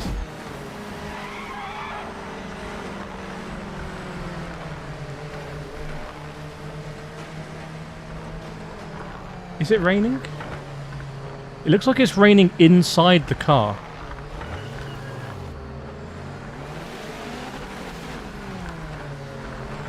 Let's come in.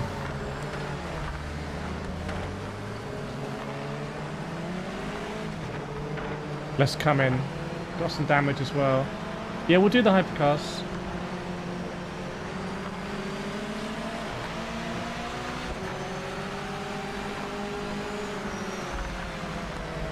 But anyway, let me know in chat, what do you think this game should be compared to? You can put whatever. You can put iRacing, LMU, Gran Turismo, Forza, Call of Duty, I don't care. What do you think this game should be compared with?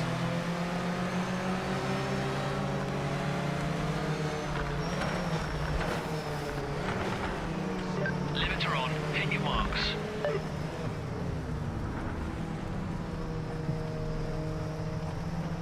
Okay. Did I just mess up the box, maybe? Okay, yeah, I did. So I need to map this black box on my wheel. Hang on a second.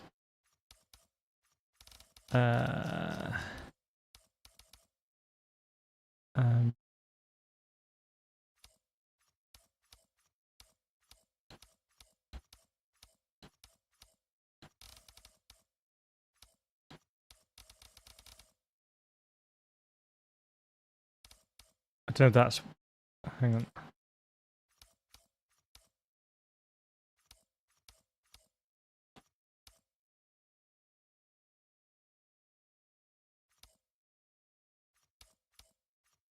We'll have a look.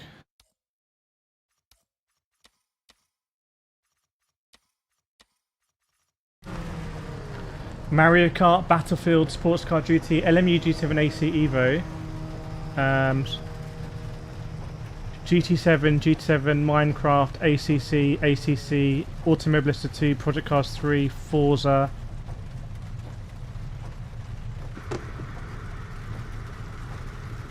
Compared to Project Cars 2 for a start, and then move to AMS2, GT.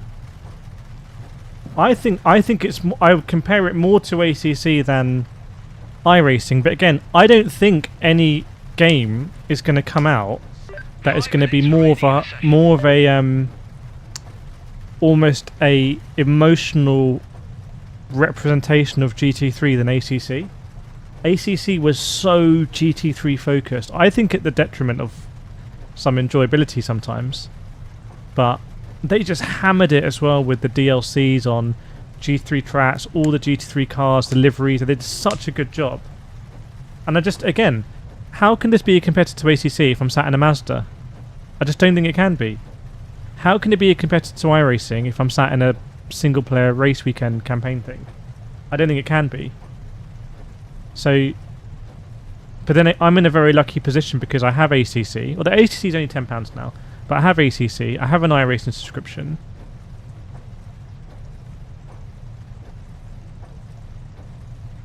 I have a feeling that the more you try and appeal to many different areas on the spectrum, it can cause complications later. For example, with AC Evo, it's probably the best example because I think it's working.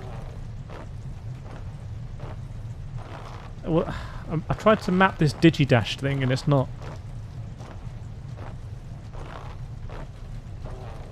Hang on. What's this? How do I move this?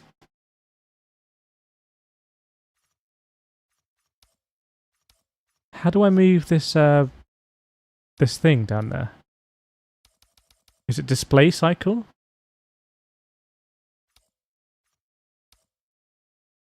Let's do display cycle.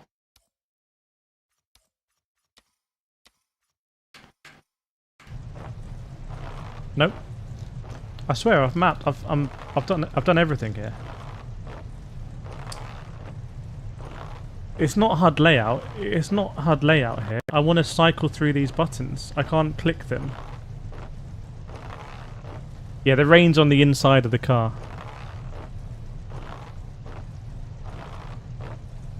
Chase, as someone who's only played G7 ACC, I hope this game is more ACC. I think it's more ACC than GT7. Remember, if you want to talk about Forza Motorsport GT7 ACC, GT7 is on rails basically. It's very hard to induce slip angle and stuff like that.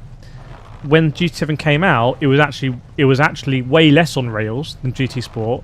There was a big thing about it, and they dialed it back. I didn't like that, but anyway. Forza Motorsport, it feels like you have a very limited connection with the tarmac. It feels like you're kind of like gravity's less or something. So it's very oversteery. It's very slidey.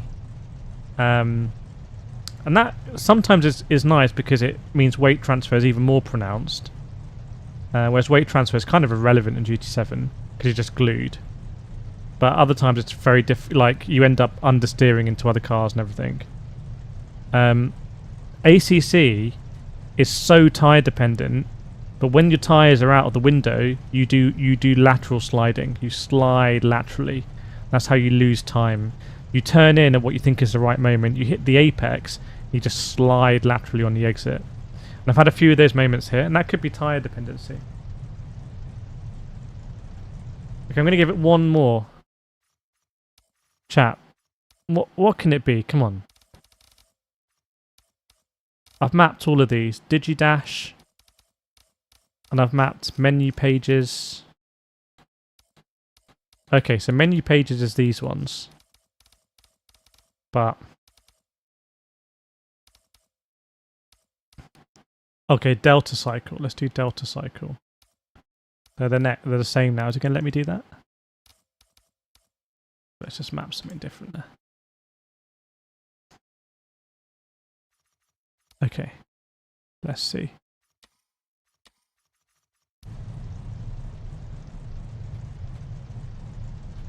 No, that's the Delta there, obviously. Oh, so annoying. Alright, let's go to the race. Because I want to see what damage I've got. I want to see the damage thing of my car. Not ideal. We're starting last. I'm looking for the button to change the display thing in the bottom right. Because there's buttons there.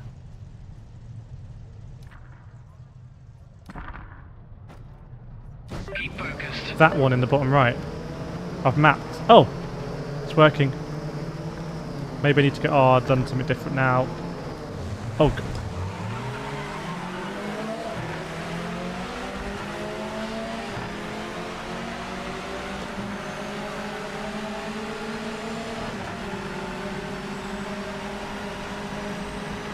So there is no damage thing there, but okay. But yeah, here, 28 cars at Limerock Park in the Masters, in single player. Frame rate seems to be smooth.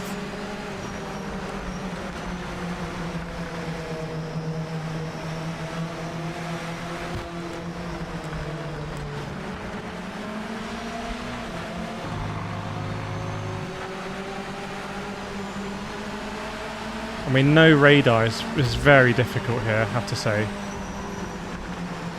I mean, in a way that... well, not in a way, that is less forgiving than other sims. That is similar to iRacing, where you also don't have a radar.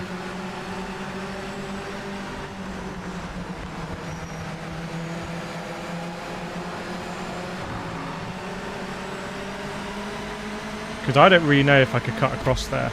That was a leap of faith.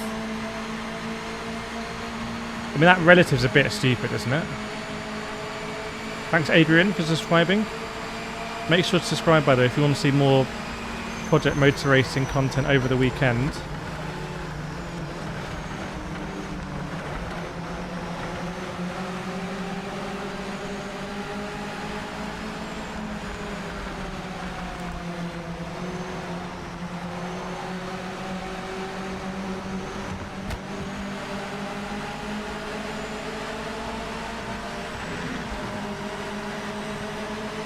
Try and get a good exit here, maybe.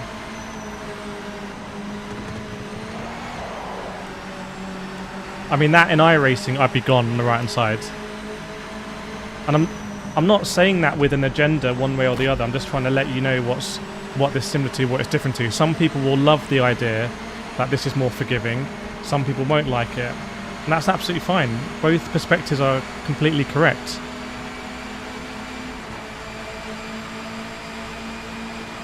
You're currently the fastest on track. Damn right, son. Oh no. He just G'd me up a bit too much there.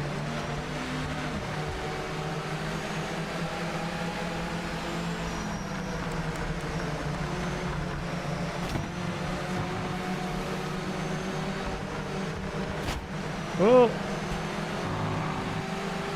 You have the best looking... I'm the best looking streamer you've seen... Oh, God. Stop it, you guys, man. You guys. That makes a change from the usual comments.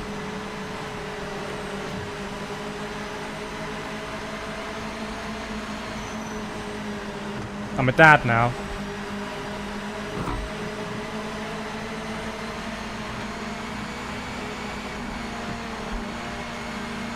It's quite fun. If a little boring. Ooh. They heard me. It suddenly got very overcome. There's something very comical about that thud sound. Like, it's so basic. But yeah, I like this. This is nice. The graphics are good. It's running smoothly. I'm learning the track. I'm learning how to do moves and things. Like, it's pretty good. If you're just joining us, a few notable things, and then a favour at the end. So, one essential change we had to make, otherwise I would not be enjoying this, was the force feedback, and it was, I think, force feedback headroom. Some nice people in chat let us know about. Someone turned the lights back on. Before we lowered the force feedback headroom, I was going to die, literally. Like, it was unsafe, 100% unsafe. And it's scary to think that a child could be maybe racing this on those settings, because that's dangerous, and I think they should absolutely patch that in the first patch, and I'll actually let them know directly. The second thing we did is we updated the HUD, so we moved the HUD around, and I much prefer it. I would like to have the rear view central. For some reason I can't change that, but this HUD for me is a lot nicer, especially having that gear indicator in the middle. I am using the wheel that is connected to SimHub, and I did connect SimHub to Project Motor Racing, but nothing's showing on my dash on the wheel. And finally, I really need your help. I've been nominated for the Autosport Creator of the Year, which is insane, alongside Max Verstappen. Okay, he's in Driver of the Year, but I've been nominated, so please, it takes 30 seconds. It takes no more than 30 seconds. Everyone in chat can vouch for that. You don't need to sign up. And please hit that link in the description, like right now. It'll take you 30 seconds. Please vote for me. I'll massively appreciate it. That is a life-changing opportunity, that one.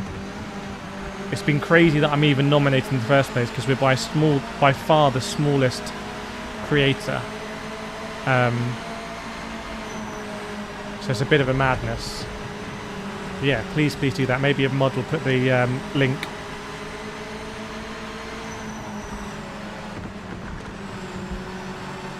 Yeah, this is good racing, although do we think it's a little bit like there's not that much jeopardy in it? Like, in iRacing, if I was going around here, and I'm going to compare this a lot with iRacing, because for me, Mazda's at Lime Rock Park. Okay, rain's coming down.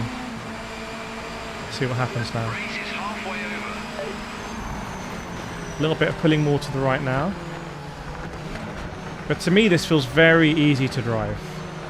And obviously, you can adjust the difficulty. I could make the difficulty up from 90%. I think we're currently on 90. Or you could lower it to make yourself feel better.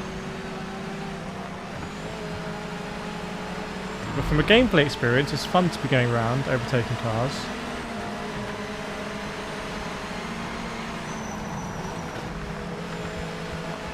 But it's making me feel like I'm Ayrton Senna right now, and I know having driven this car quite a bit at Lime Rock Park in iRacing, that I'm definitely not Ayrton Senna. Let's stay out on dry tyres. Let's do a masterclass here.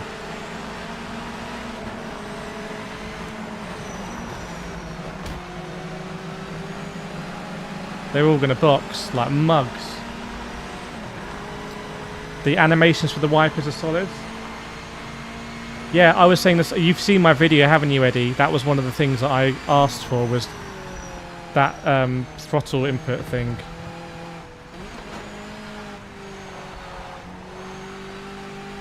But even here, like, it's wet. I don't really know how wet because I don't have a rain indicator or something, which you have in GT7. You don't have an iRacing, again, just for different points of view.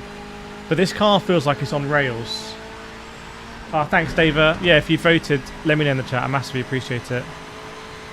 All right, finally some slowdown. Some frame drops here, for sure. Some stuttering. That's the first time I've had any stuttering, actually. But this can't be right from a handling perspective because we're just absolutely cruising around. I think we're going to set a personal best lap time in the rain. Is that correct?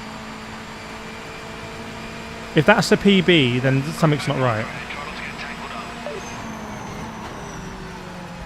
And this car feels absolutely on rails.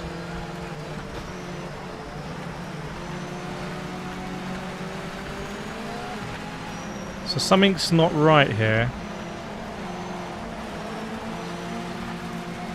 What do we think, chat? What do we think?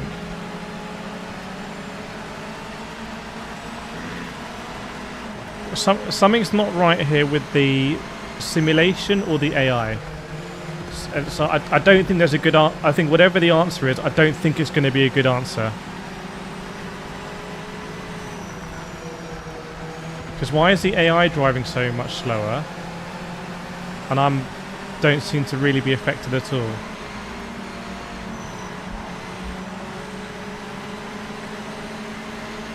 The windscreen got shraped. What does that mean? Oh, thanks for voting, Philip. I appreciate it. Thanks, Paul, as well. Massively appreciate it. Honestly, those votes are just huge. Oh, okay, there we go. Track limit violation.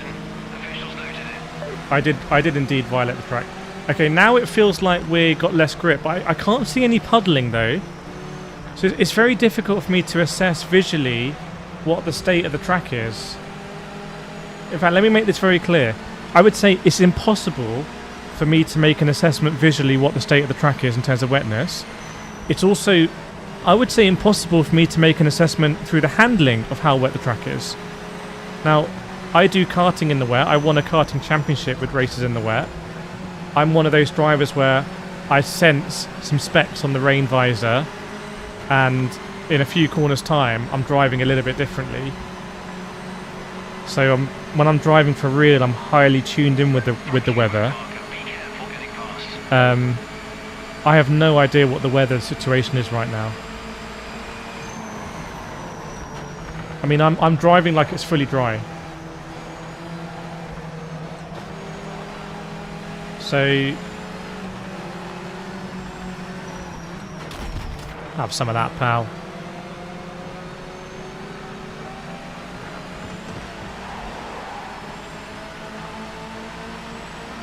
I can't even see the rain. Oh, thanks, Nate. I'm sure James will be okay with it.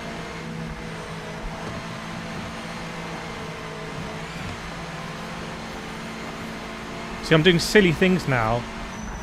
And even this curb, like, you wouldn't be able to hit that curb in iRacing. So, do you remember when I was driving earlier, I was saying, like, this is really nice, but it feels like maybe it feels a little bit boring.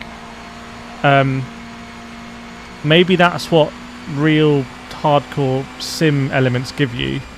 It's like it always feels challenging. No mistakes, keep it neat and tidy. Last lap to bring it home.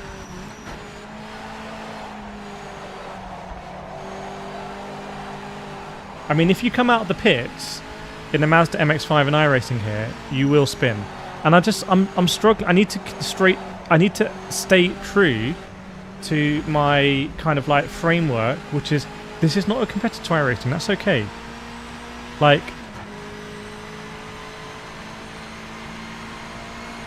you know, you can't do this in LMU. You can't do this in ACC. You can't drive this sort of car at this sort of track.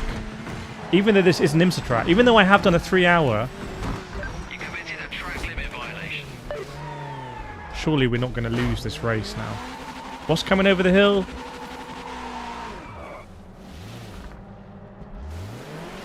Don't like this. I don't like this at all. This is silly.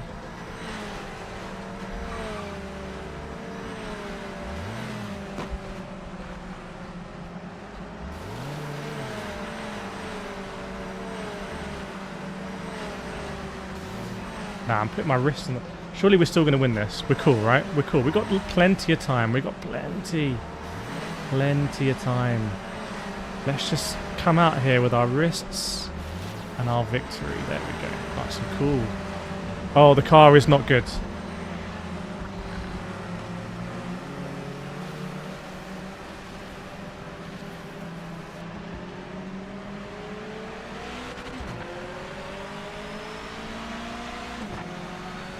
The car's seen better days.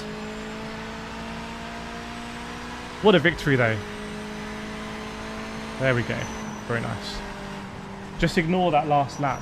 How about that? Smiling, this is crap. I was high hopes. Let us know. What were your expectations? What are you seeing? Thanks, David, Chuck, Andres as well for subscribing. Would I rather play LMU or this version of the game? Right now, at this moment, I'd much rather play Project Motor Racing because I'm exploring a new game.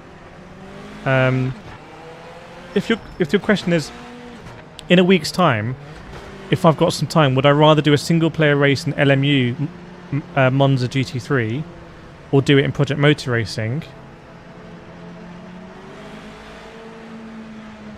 I don't know. A big factor for me is the licensing. A big factor for me is that I can drive against AI cars of drivers that I've interviewed and spoken with and like watched on TV. I probably place that irrationally too high.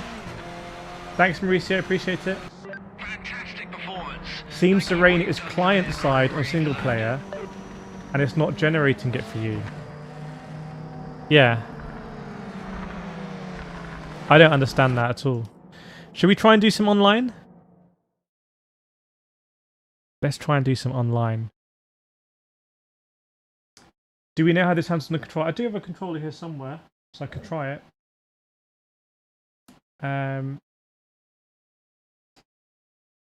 Oh, welcome Alex as well to membership. Thank you so much, Alex. Chat, please put some claps in the chat there for Alex. I'm going to put a 10 out of 10. Can we welcome Alex to the community, please? Ah, I did too many emojis. The emoji police. Just going to be all over me. It's not going to be pretty. Thanks, Alex. Appreciate it. Welcome up, Stomp. Oh, you don't get the notification. Multiplayer. Now, don't I need to do the Mazda race first? Oh, okay. Okay, we got to do our license test. It happens to be at the track we just did, in the combination we just did. So we got to absolutely just buoy this one. GG, Alex. Yes, indeed. Big W's for Alex. PS5 is solid. Well, I think I've got a PS5 review code coming, so interesting. Welcome, Vibav. How's it going? Well, let's see now. We're going to do the license test, everyone. Then we're going to go online. 8 minute 35. Does anyone know, like, Been a good start. Remember to keep the nose clean into turn 1.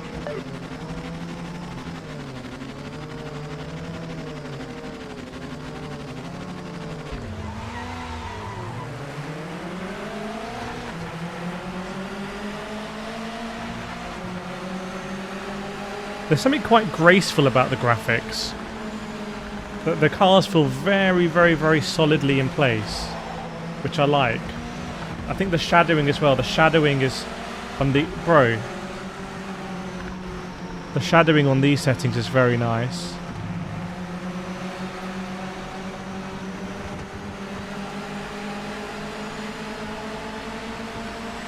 Eight laps. Oh, it's a chicane.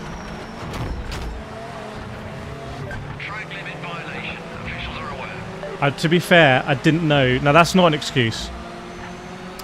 But I didn't know it was a chicane variant.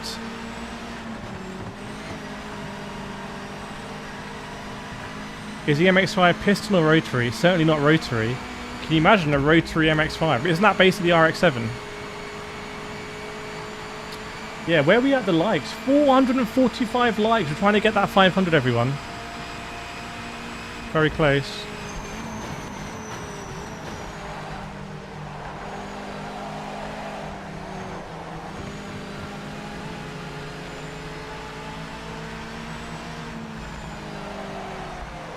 Does anyone know if we're on course to pass this license?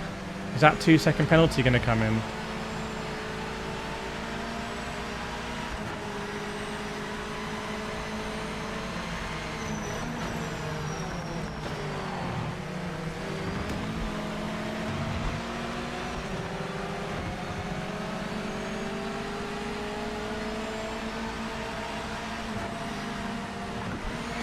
Why are we lifting there, pal? Come on.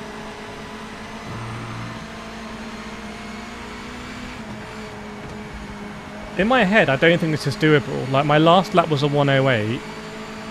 So, 8:35.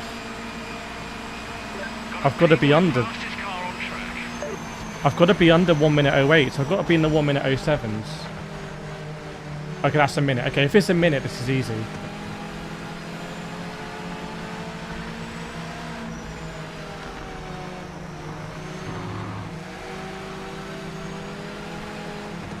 If I do every lap a minute now, and that first one's an 1 minute 08, then I'm finishing on 8:08.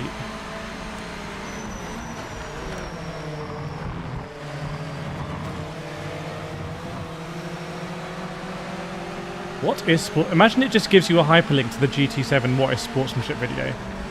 Wouldn't that be actually quite refreshing? They're like, you know what? Just go and watch this. What is sportsmanship? This is PC right now. What's CPU difficulty? I don't know. So I missed another comment up there. Scroll back.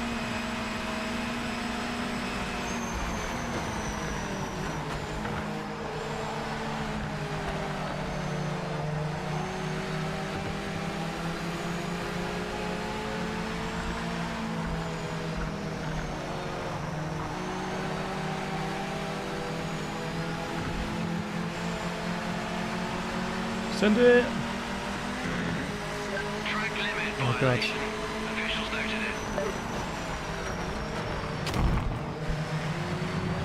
I'm getting tricked here by the AI's only job here is to basically deceive me into getting track limit penalties that I otherwise wouldn't get. But obviously I'm unable to restrain myself from not racing the AI. It's quite a clever gambit. What's the FPS? I don't know. I don't have a counter. It feels pretty solid to me.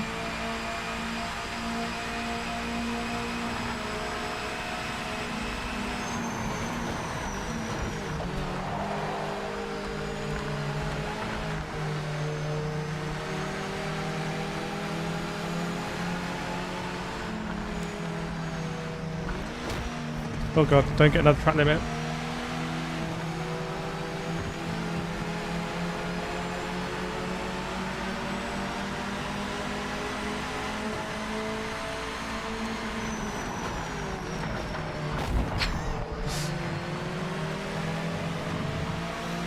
To be fair, Bill Jones, he races hard, and I rate it.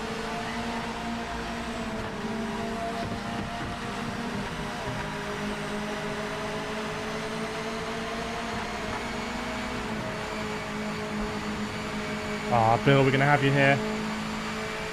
We're gonna have you. Maybe not. Maybe not, Bill. You good?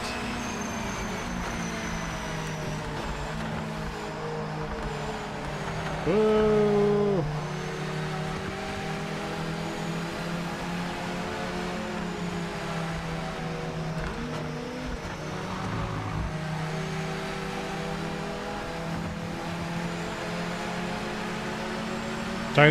Don't get a track limit penalty. Don't get baited into it.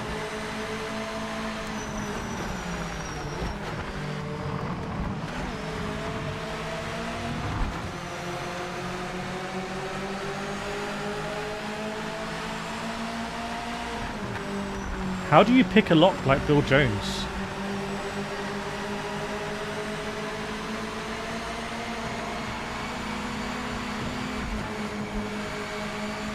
Ah, yes, go on. Good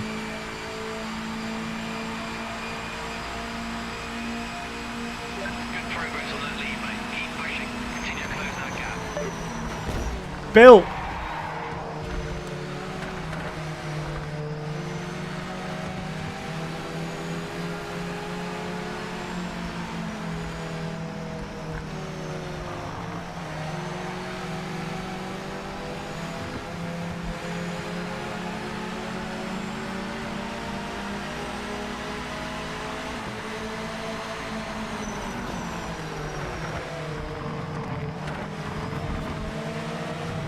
Absolutely ate that.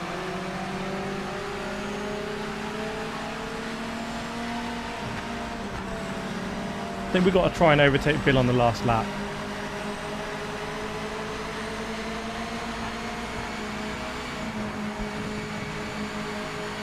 I see you, Bill, tapping the brake there. I see you, Bill.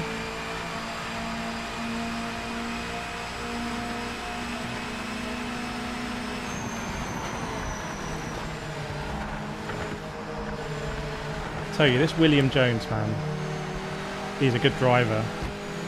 Have some of this, Bill. Have some of this. Where is he? Oh my god.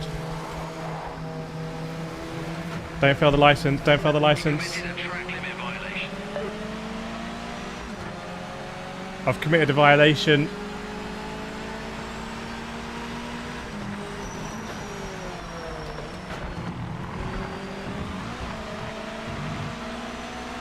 I would say Bill Jones violated me.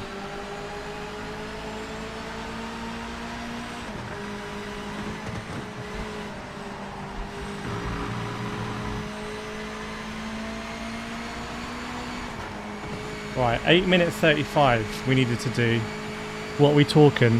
What we talking here? Bill Vellicini, yeah. Some tough racing out there today. Next time we come back here, we'll know the bar is set pretty high. We only just made that. We only just made it. I tell you what, people are going to have a tough... I feel like they should make... Bill should be like a house robot. Bill should be like a... No, there's something... You could do something really interesting. You could have to like... You could have Bill's AI that he's really dirty, but you still need to overtake him cleanly. And if you make... Imagine this, okay? Imagine this is actually the license test. The license test is you need to overtake Bill in this race and do the time. But if you and Bill make any contact, you get disqualified. You have to start again. That's what I think they'll do. What they should do. Right, complete. Yeah.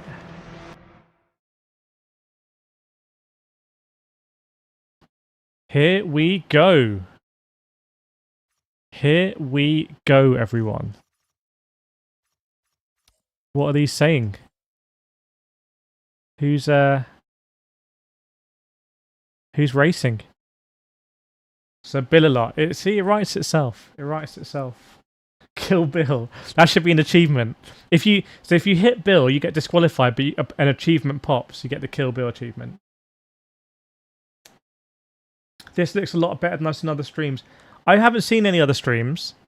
I don't watch other people's content, not because I don't like it. I would love it because I like sim racing. I'm already very time limited as it is. But as a long time streamer, I will tell you there are so many settings you can do. Oh, thank you so much, T598.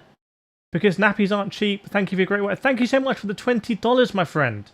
Chat, please can we get some claps out in chat? Please can we put some claps out in chat there for T598, who's added to the nappy fund. You've got to love it. Here are the claps. Chat, I want to see claps in chat to say a big thank you for that $20 donation. That is huge. You can spam claps. You can spam them. It's okay. Thank you so much. I appreciate it. Yeah, it's an exciting time right now. It's an exciting time. Please, please, please spam those W's, spam those claps in. It's it's those kind of donations that make this possible. Like, if this camera overheats again, I might need to get a different camera and stuff like that. So it makes it all possible. I massively appreciate it. There we go. It's raining claps. It's raining claps. Welcome, Randy. Randy, I'm not trying to be nice. I'm not trying to be naughty or nice. I just tell it how it is. If you're looking for bias, you're not going to find it here, I'm afraid. Okay, so San Marino Grand Prix. But so, oh, show registered. Huh? So how do I... Social. Nürburgring Sprint. Okay, let's try this. Why not? I don't like how you can't see who is in the lobby already. Thank you very much, Tima. Very much appreciated. You are our voice. I'm trying my best. I can't believe I've only been streaming for 2 hours. Am I on the G Pro? No, I'm on the SimuCube 2 Pro. And something I bodged myself. And then the Asher Artura, Max Verstappen's wheel. Trying to decide between G Pro 11 or RS50. I don't think there's too much between the G Pro and RS50 wheelbase, but I think the G Pro pedals are better. How hard did it compare to GT7? So that Mazda was extremely easy to drive. Extremely easy to drive. Right. Let's see what happens here. Oh, welcome Robert Tingle. Welcome Robert Tingle to the membership as well. Chat, can we get some claps out for Robert Tingle, please? More claps in chat. Welcome to the membership. You can use all the emojis at your disposal. Thanks, Robert. Hope you're enjoying the stream. This felt easier to drive than the Mazda in GT7. I've driven Mazda in GT7 quite a bit. We did remember the G7 Creator Series in the Mazda. Please welcome Robert to the membership as well.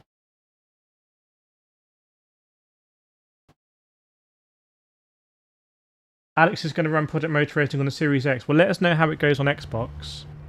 I think it's an important game for Xbox, because if it flops, bad news. Who's in this split? Oh, for God's sake, man.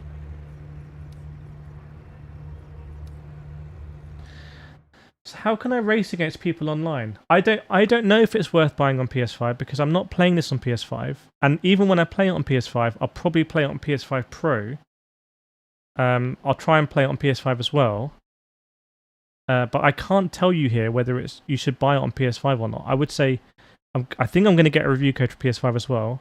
And then I'll just do the same thing. I'll play it on PS5 and you can see what's good and what's not good. So I'm guessing that means no one's registered here because there's no people. And no one here. So there's no. What are the other reviewers doing? Are they all working part-time or something? It's Friday evening. It's prime time. The people want to see online racing. The people demand it. Everyone's clocked off. What's going on? I watched the Traction stream and they had trouble playing multiplayer on their main PC stream. Well, tell them to get out of bed and let's get it on. Let's get it on. Okay, can I make a lobby? No lobbies found. I'm going to make one though. I'm going to create one. Can't do this in Rensport. You know what? I'm going to do. I'm going to do my Monza lobby. To confirm that.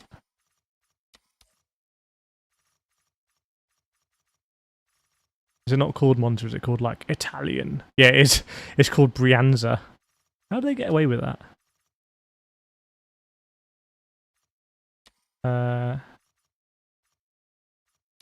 No practice. 5-minute quali. And then we're going to go into a 6-lap race. Okay. Confirm that. If you think you're hard enough, get in here. Whatever for, I tried to get in some online races. If you think you're hard enough, get in this lobby. Come on. I want to see all the big reviewers. Who's reviewing this game? Linus Tech Tips. I want to see him in here. Marcus Brownlee.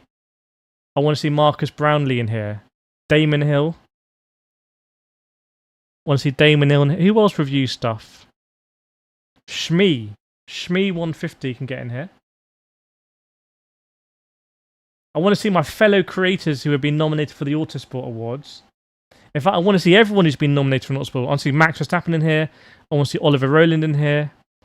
I want to see Lando Norris in here. Taylor Barnard. I want to see Taylor Barnard in this lobby.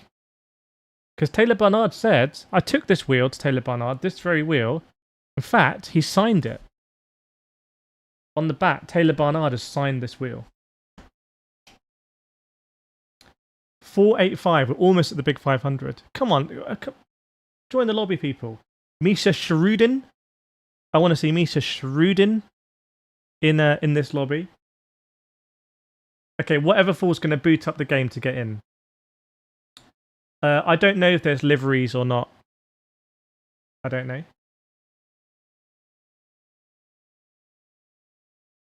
A comment that I missed. Did I miss? I just missed it. We were fastest on track. Gamer Muscle. Where's Gamer Muscle? Who messaged Gamer Muscle? Where is he? Gamer Muscle.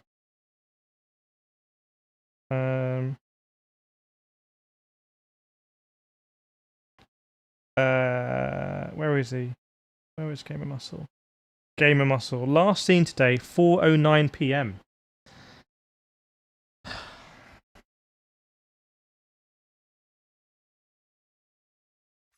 Look, I'm sat here in my lobby. It's the only custom lobby. Come on. Is there an option to remove the wheel in cockpit mode? Yes, there is streaming now. I'm going to message him. Want to join a PMR lobby. I doubt he checks his messages during a stream. I don't really. Welcome, Cyrus. Good to see you again. Game Master streaming. I've just messaged him. I just texted him. I just faxed him.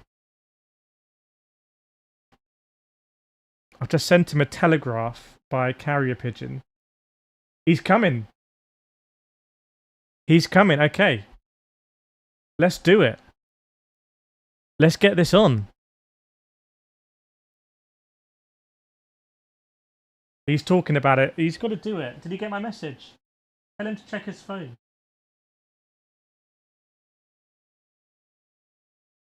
Tell him to check his phone. He's weighing up his options. Here we go. Tell him we got... Yes! Get in there. We're having a race. We're having a race. We're having a race. Welcome, Peter Watson. User 1286 block. All right, let's do it. Let's do a 4 lap and then we can do more. Here we go then. Bill Jones. Yeah, no, Bill Jones is an AI. Unless we go full Tron, we can only go into Bill Jones's world. He can't come into our world. Or is that how the sequel? Has that new Tron movie come out yet? If it came out, it completely passed me by. Yeah, but he's gone in the Vantage, which I just couldn't drive. We need to have an official betting. We do need an official betting sponsor. We need to get on with, like, William Hill. Bill Hill. And can wait. Oh, he's gone to the Corvette. He knows what he's doing. Hayden, you need to ready up, my guy. Otherwise, it's going to be a 3-car... Yes, Hayden knows what he's doing. Tron is out. Okay. Put in chat, who's going to win? Who's going to win? Right. It's the first ever online race on Project Motor Racing. We are travelling to the circuit. Who do I think will win the World Championship in F1? I think Lando will win it. But I'll be streaming tonight probably at 4 AM. Let's go. Let's go. Dead heat.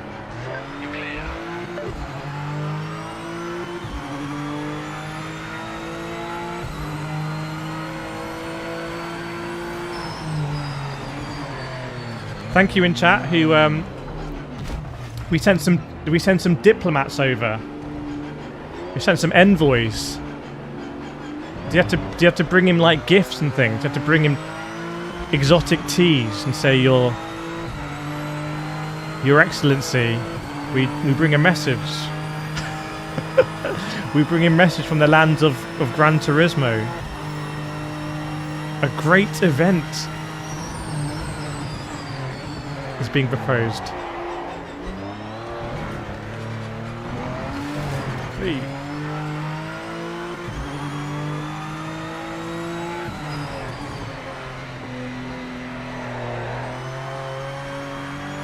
This is probably his idea of hell.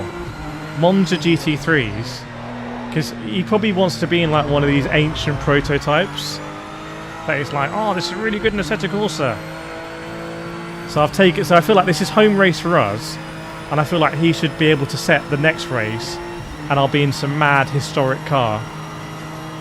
That I just don't understand. It's like prehistoric technology to me.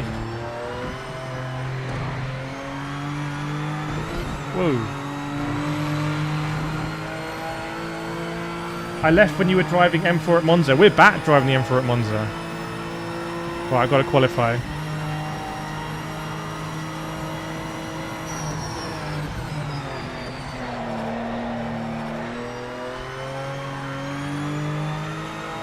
I don't really know where to change the traction control. Oh, TC6 ABS 8. Could probably lower the TC a little bit.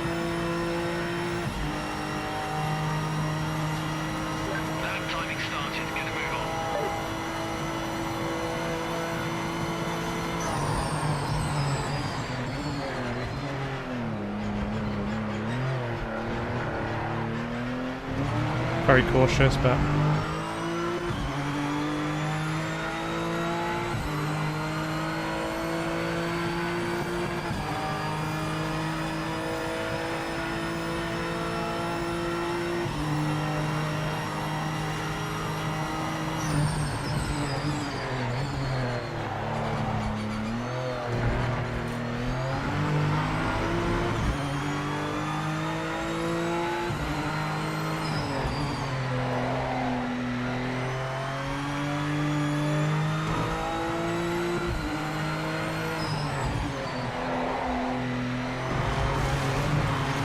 we have actually competed together before in an esports event, London Formula E 2022 maybe, on stage, and in Italy. We raced in Rome. We flew out to Italy and raced.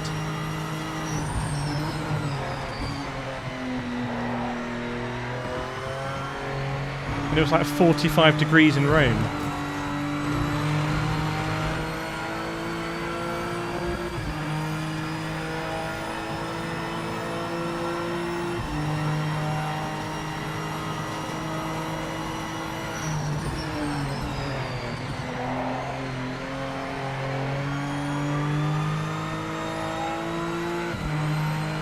Alright, we're going to get a lap in then. Final minutes of the session.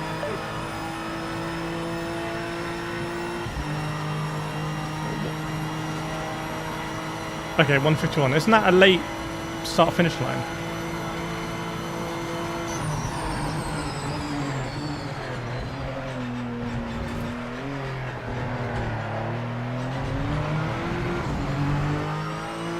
Oh, Hayden's destroyed us. But we were cautious, we were cautious.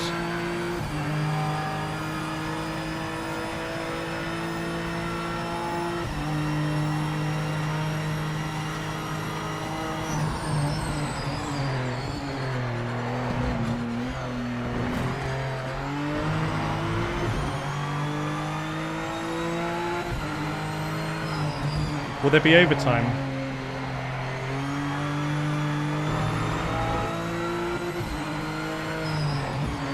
Session over. Checkered flag this lap. Overtime.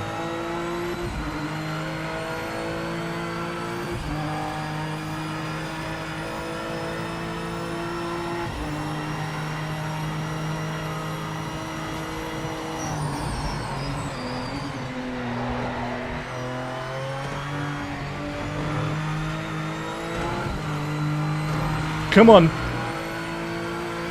Could be tight with Hayden.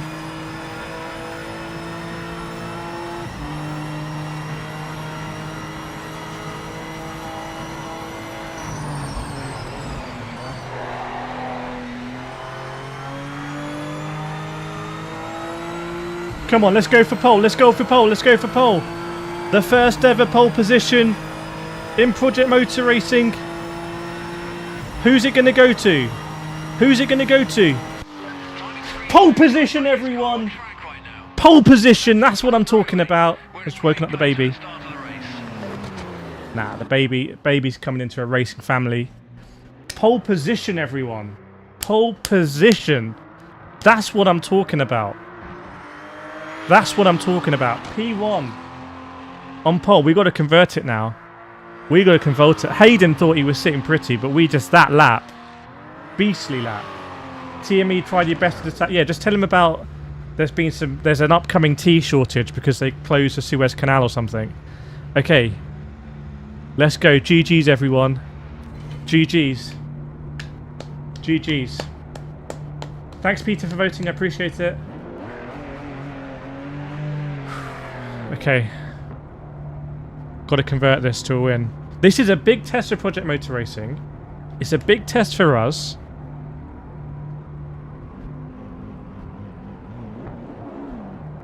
I reckon the Project Motor Racing developers they're all like in a studio somewhere. They're all watching this. It's like a little TV in the corner.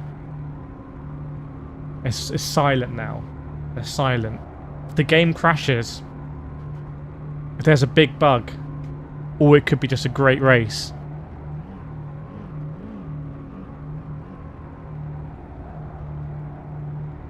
Gamer Muscle's probably in his setup, just doing some like camber stuff. That's the reason I didn't do it, because the camber's wrong. Let's go. Let's go. Big race at Brianza here. Iconic circuit.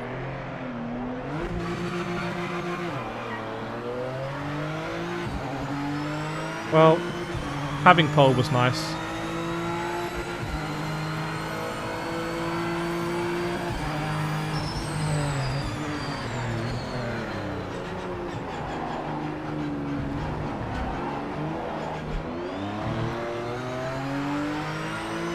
We've got to get this dub.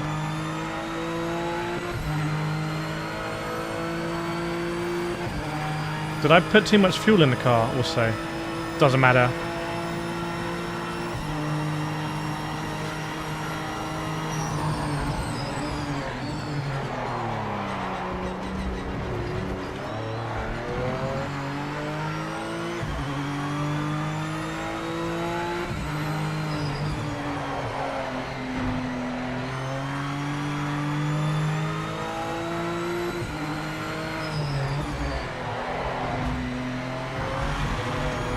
Why am I shifting up there? Hayden's got pace. Hayden's going to be very difficult to beat here. Hayden could be the inaugural winner.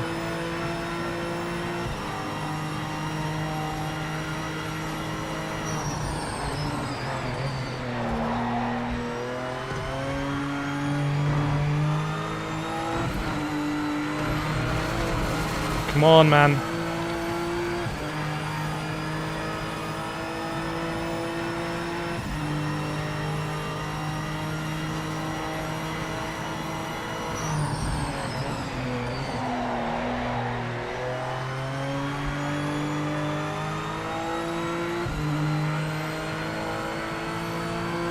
Come on. We got best ping.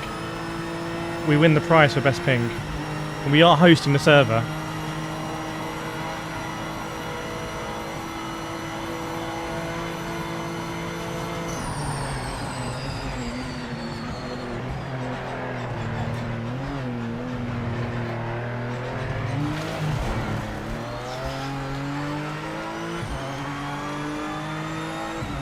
Got Gamer Muscle chasing us down now.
Come on.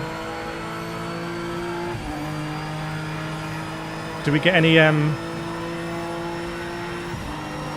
slipstream benefit? Catching the leader. Continue to push hard and stay focused.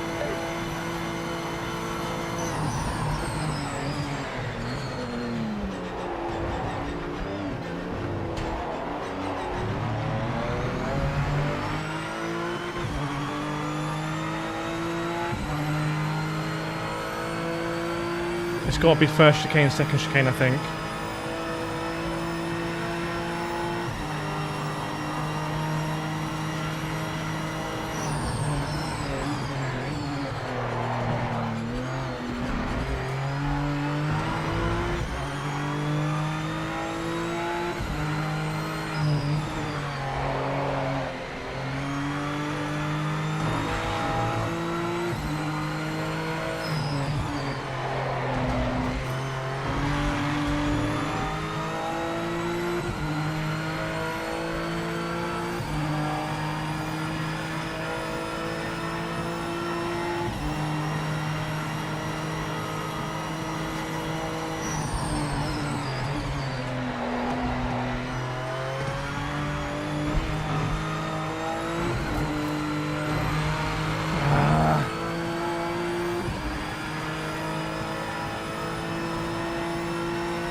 I'm just killing the car in there. I'm not being progressive, I'm just killing it.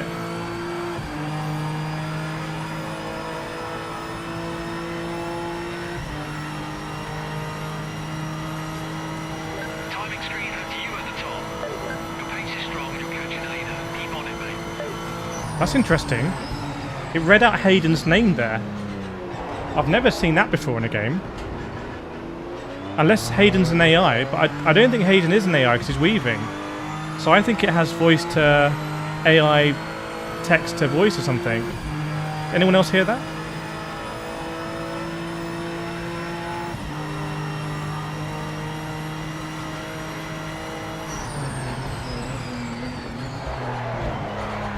Oh god, oh no, no, no, no, no. Track limit violation detected by officials. Oh no.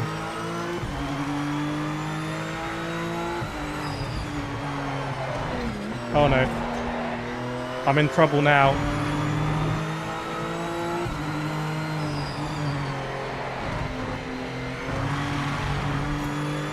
I'm in trouble now.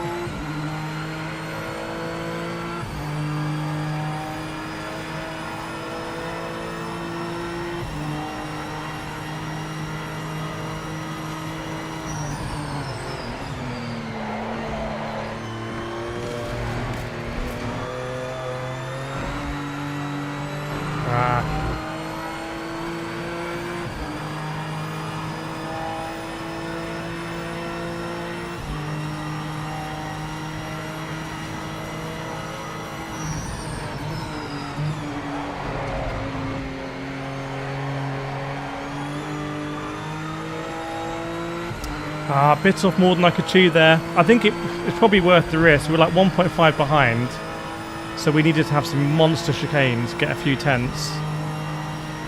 But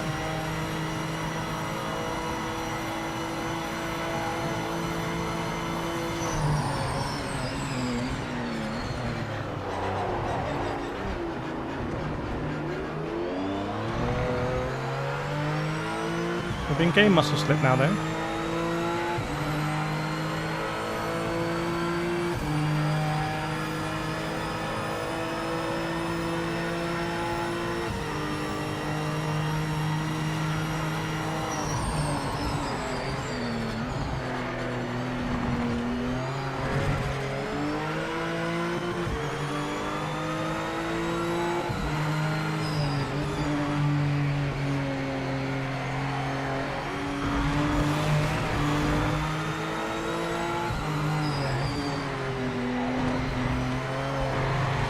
Oh, I wonder if the tyres are going for both of us a little bit.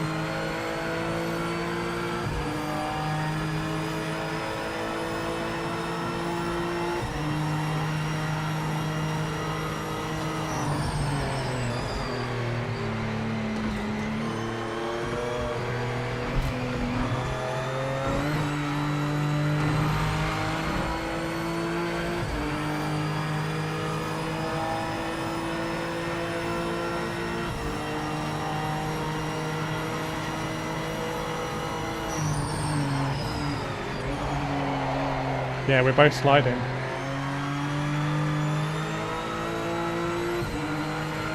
Maybe that left rear or something, I don't know. This is a BMW M4. I might have to send this a little bit for a million miles back. Stay focused and give it your best effort.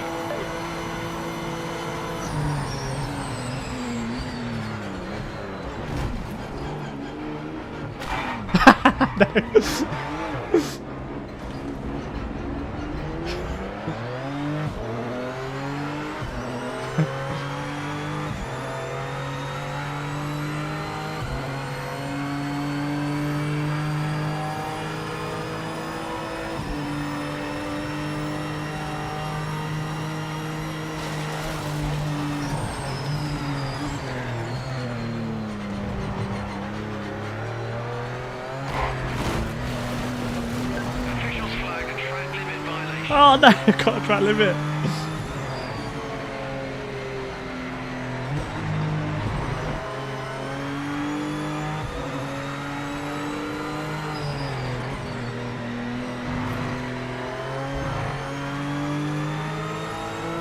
It's really nicely oversteer when you exit, like you got to control it.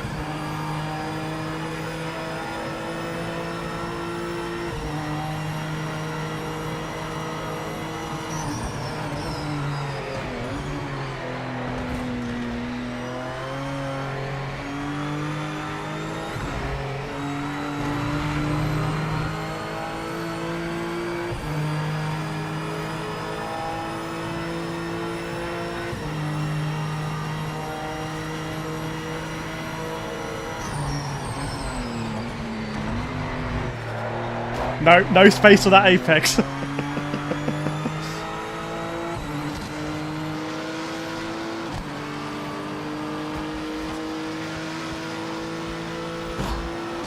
thought that was a finish. Oh no!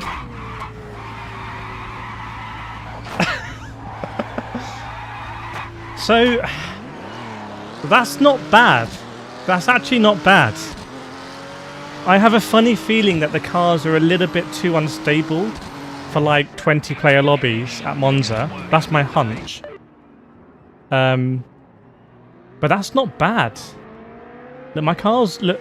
It's all beaten up as well, which I quite like. Look at my front bonnet and stuff. The back's all caved in. Just another day racing with Gamer Muscle. Oh. Yeah, don't get me wrong. There are definitely issues with the penalty system. Potential issues with netcode. I feel like it's difficult to go side by side. You don't have a radar. But there's something there, 100% there's something there also. Like, that just worked. You never really know about netcode when you're driving. I just didn't really know where the other car was. Like, even in the second chicane that time around. What would Gamer Muscle like to drive?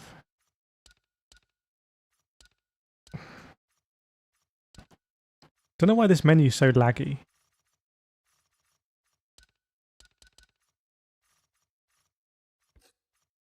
Oh, is it because...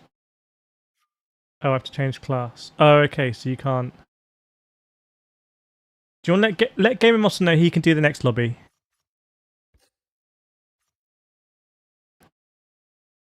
Oh, there's one here. There's multi-class at Brianza. Okay. Let's join that. Can I share that with the dev in Discord? I mean, I'm sure they can find the stream. What I will let them know about is the force feedback. I think the force feedback setting should not be on whatever it was at default. I think that's dangerous.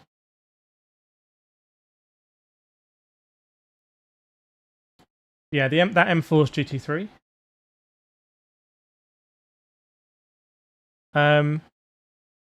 Yeah, in a similar way, I actually think Rensport on PC, if they dial down into what they're good at, they populate the grandstands and stuff like that. They tweak this. I don't know if Rensport, they have to get people back into it, but that has some sort of platform. This one feels more ahead for that, for sure. Like, that was really engaging. I'm trying to compare it to when we drove the M4 in Rensport at Hockenheim. We had a few decent races.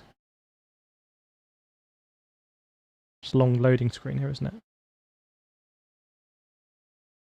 I feel like this is going to be very difficult to explain in a video or stream now, but I feel like in Rennsport, the handling model is very much simcade. It's all about the racing.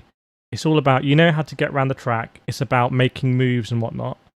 Here, that race was about, you saw with me and Game Muscle, I felt like there was much more difficulty in just keeping the car on track. So the racing had this other dimension of, we overheated the tyres, we're struggling to get around the corners anyway, and then we want to overtake. So it's like three-dimensional. I feel like Rennsport is a bit like GT Sport. It's kind of, don't worry too much about it being too difficult. Yeah,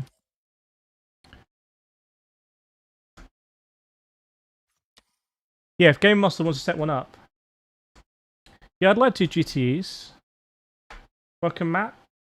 Get the AI out there. Oh, it's in.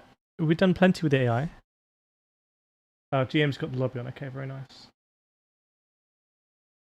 So the thing about radars, again, is to me is a philosophical debate, because a radar is inherently unrealistic. So you can, if there are people who are like, Le Mans Ultimate is like the most realistic, you can always say to them, you got a radar, that's not realistic, bro. And I feel like a radar is a compromise on that realism to allow for better racing. And so I'm surprised here, unless there's a technical reason or a budget reason, I'm surprised they don't have a radar, because I feel like this sim already has, in that experience, it had enough. It was enough of a good sim on the track that you could. There's enough to compromise on to add the radar for racing. Or maybe not, I don't know. I mean, iRacing doesn't have a radar. Remember, the reason, you know, in real life you don't have a radar, but you have your engineers and spotters and whatnot, and you can just move your head and look at the mirrors. And you can hear other cars better. Trust me, when I was racing, when I raced karting in real life, don't need a radar. Welcome, Marius. Lobby's up. Let's have a look. Here he is. What's he done? Oh, my days. That's nice, though, to see a 28 and 32 player lobby.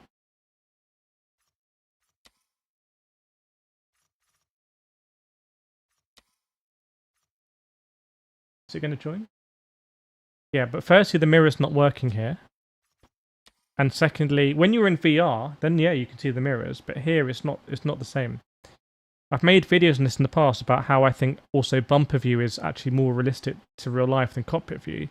Because when you race in real life, your field of view and your peripheral vision is more like that.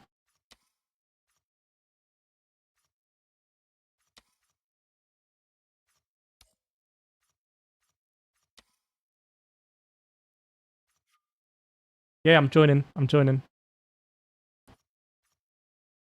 I'm ready.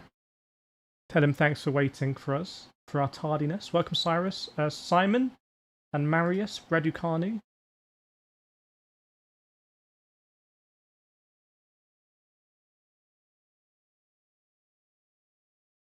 Radar is a compromise.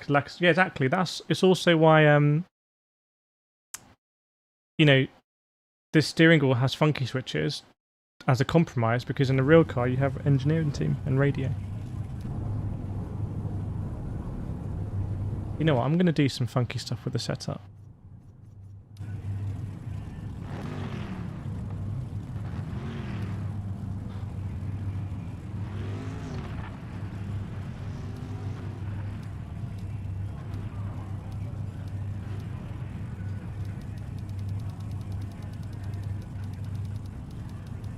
So is that no TC and no ABS here? What's that? Is there not an auto refuel? Okay.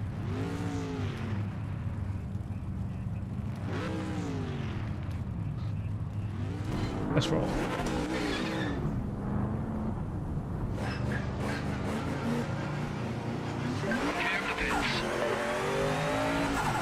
Whoa! Yes! What is that sound? Whatever it is, I like it. It's like Star Wars. What's that? What's making that little chirping? Is it a little sparrow in my bonnet? Is it turbo?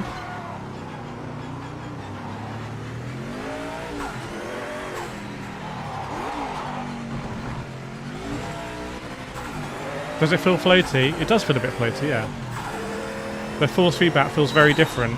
I think, honestly, I think I'm always completely happy to put my hands up if I get something wrong, always. But I do think I called it right at the Sim Racing Expo. I said every car might feel completely different. Ironically, this could be a game where, like in GT3 cars, it's not about the BOP which car you choose, it's about which car has the best force feedback.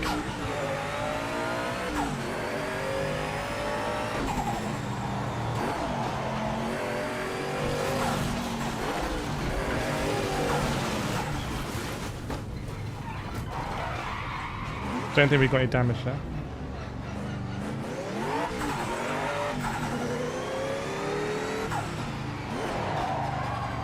Is that on the left-hand side, that flasher button?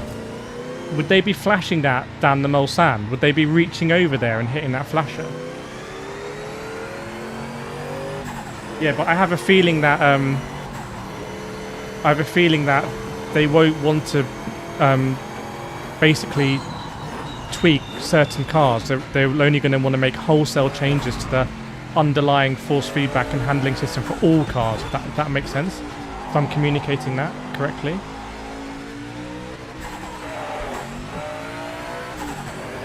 So there's no TC on this one, I guess. This lap is timed. Give it your best.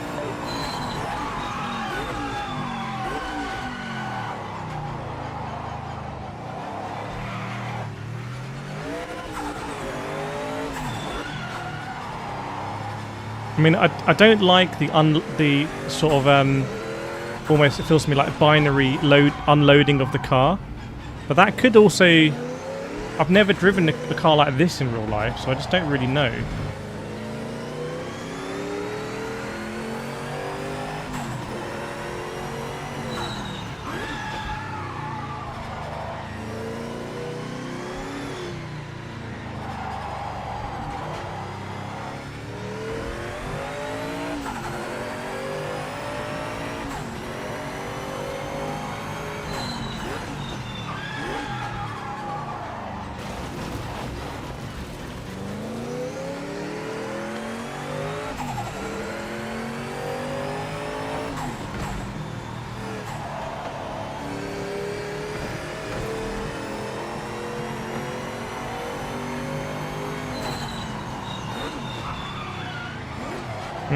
Okay.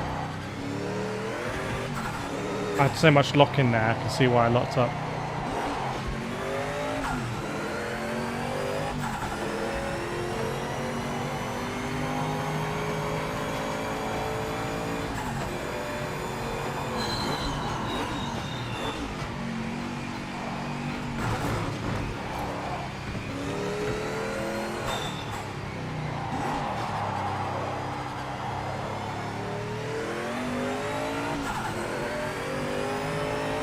Got a low fuel warning.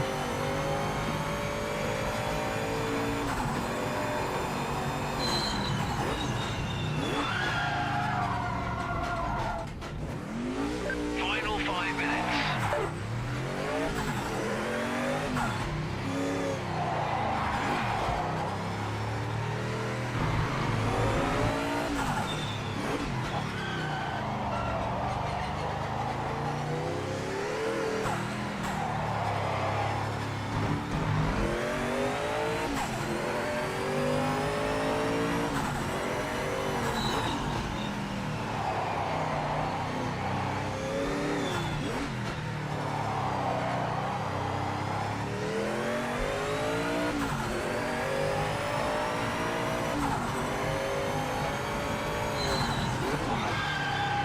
Oh no.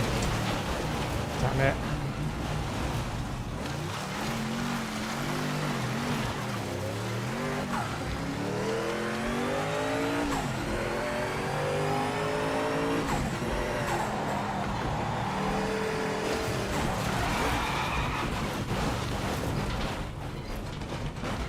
I do respect how brutal it is on the when you get on the gravel and the grass. You can't just cut across it.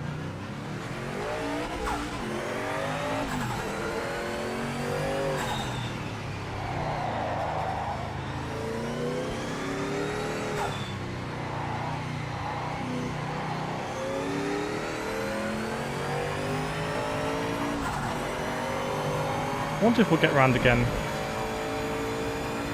Wow, it absolutely eats fuel down the back straight. I think it was at 6.5 over line or something, so I don't think we will, but...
I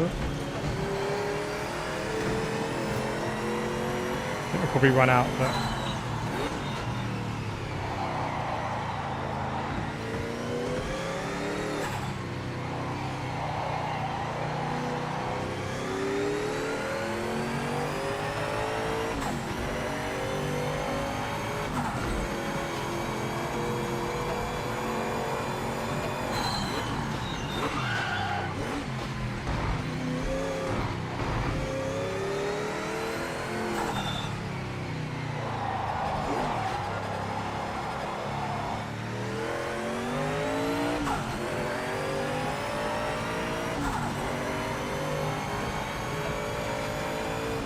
Okay, not bad. Not bad. Not bad, considering I don't really drive these cars. I like it, though.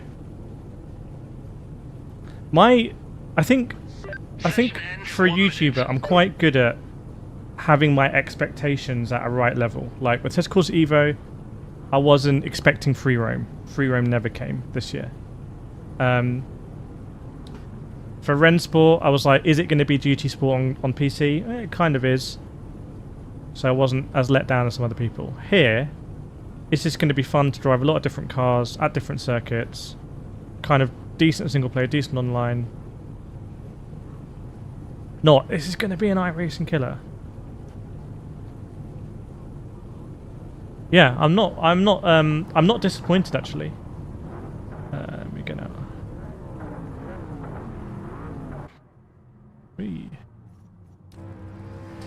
Not worth the hype, but yeah, exactly. If you hyped it, people. I mean, some of the hype for this game has been ridiculous.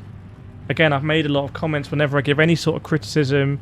People are like, "Oh, you're paid by some other game to criticize it." Ironically, in this stream, "Oh, you're paid to say nice things about it." Or maybe I'm just giving my honest opinion about it, and I definitely haven't overhyped it. Been cautious about. That's the whole message of my video yesterday. It's like, let's be cautious about it. This is what I hope to see. This is what I expect to see. And I'll revisit that video. Now I've played it, and I'll say, well, did it meet those expectations? Did it not meet them? Good step on from Forza. I think if you bought Forza Motorsport in 2023, then this is a great step from Forza, because it's actually quite similar to Forza in many ways. Like, Forza has a similar makeup of cars to this. It has a lot more cars though, but... Would I say it's a good stand-in for ACC? Not necessarily, no. There are a lot of GT3s in this game, but I feel like the GT3s in ACC, like, it's just a more tight-knit GT3 game.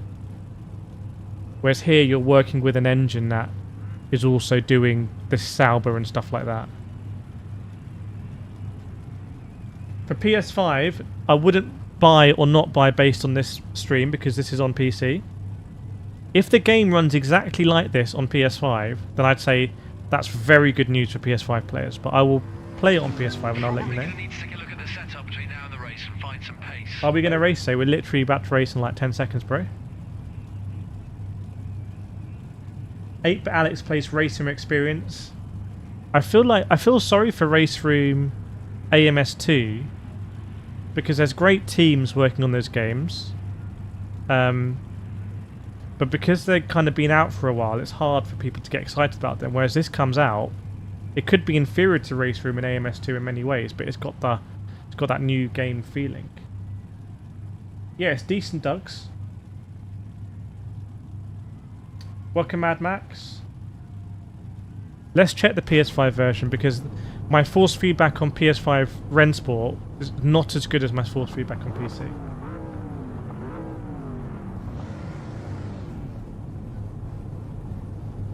Game Muscle on pole, obviously. Yeah, Race Room I think is one of those like word of mouth games, and I cover it in the sim racing show, all the updates, like a lot of touring cars and stuff. But I still think it's like, it's never going to have that new game buzz about it. I think I might be wrong. 16 car in career mode, but we had 31 cars, didn't we?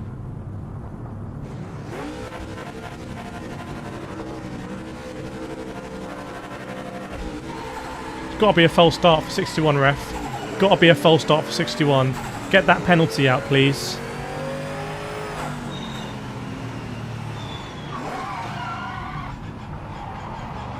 Oh, they got a red square. They got a green square.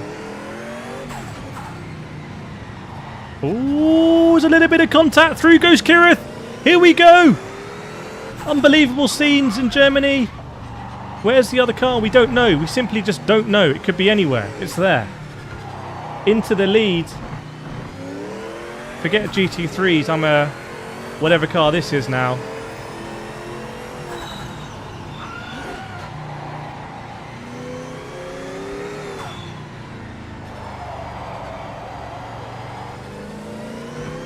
Yes. Rev that out. All that sandbagging in qualifying. All that inverters commas crashing.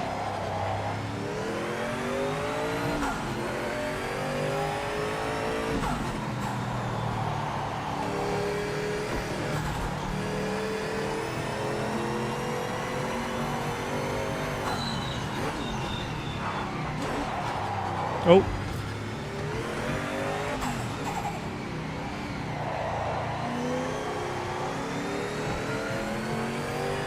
Let's unleash the beast. Now I do have a funny feeling I may have slightly underfueled this. I will be honest. I may have underfueled. Now I come to think of it.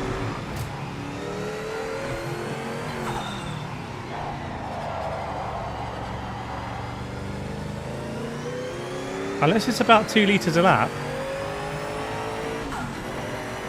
Have we underfueled, chat? Timing screen shows your quickest car on track right now. That braking is going to be very rewarding, I would say.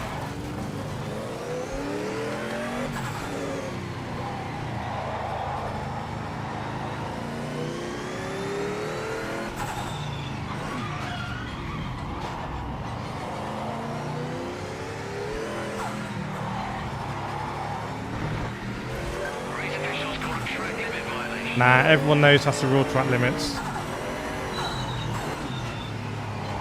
It's not a legitimate penalty.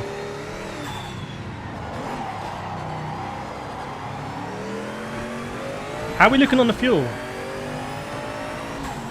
I think we might be okay.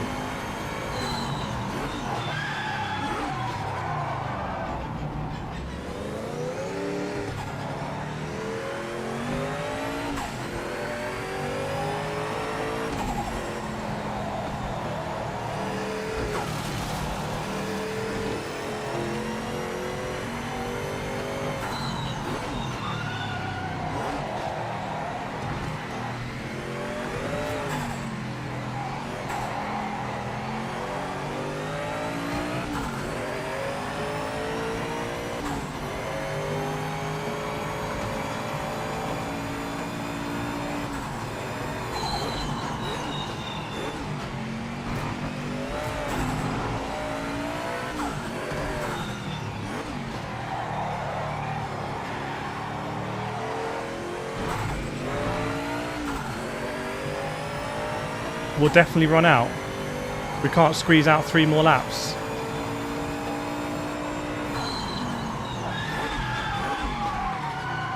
What about with a bit of lift and coast?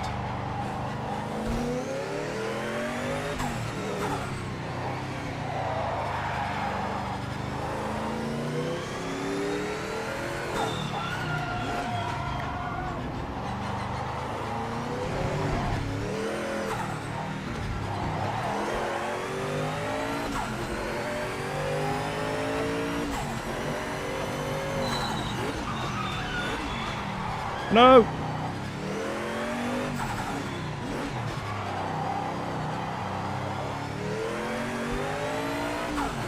Lyco all the way. Lift off. What's that? What's Lyco? I can see myself changing the brake bias for that corner. I wanted to get really nerdy.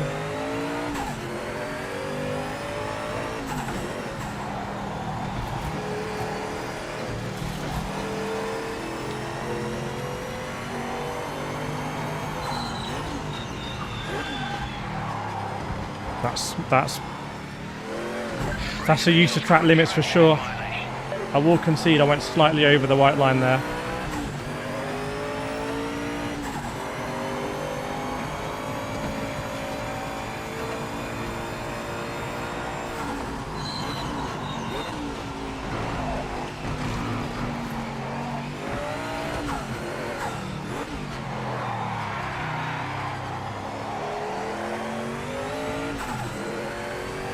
So we've got 3.3 litres. Can we do this at 1.7 litres a lap? Coasting.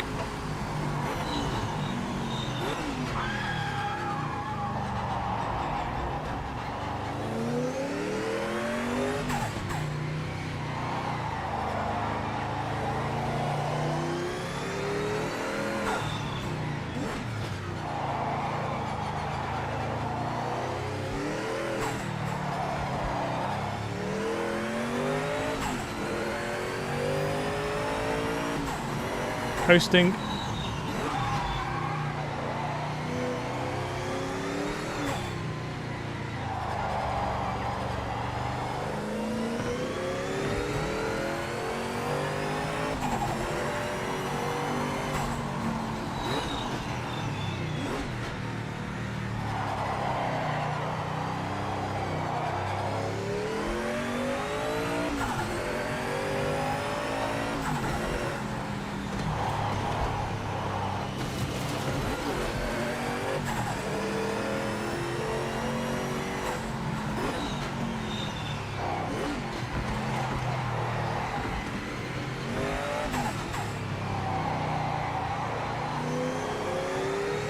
I think we might need to splash and dash here.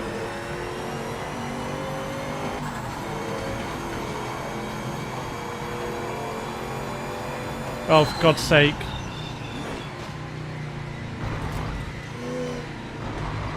Oh, for crying out loud.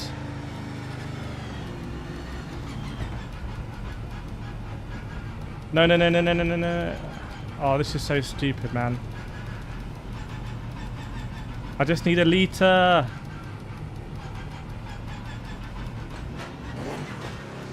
Watch your speed, mate. Don't overshoot the box.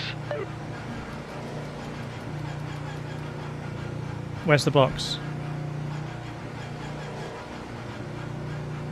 Just a bit of a splash and dash.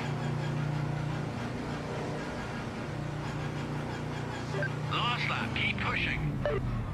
Could we have done a Michael Schumacher in the pits? Brakes on. Fuel me, bro. What are we doing?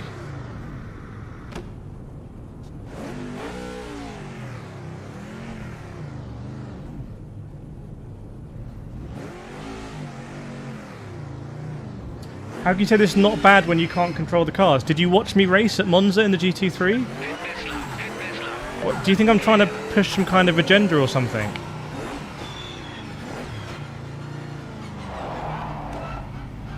Also, I was only a couple of seconds off Gamer Muscle, who probably drives these sort of cars more than anyone else in the world.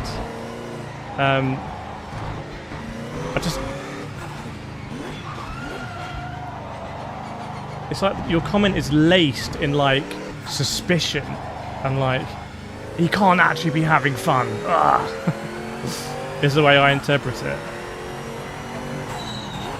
To me saying it's not bad. Nah, it can't not be bad. It has to be everything. Has to be terrible.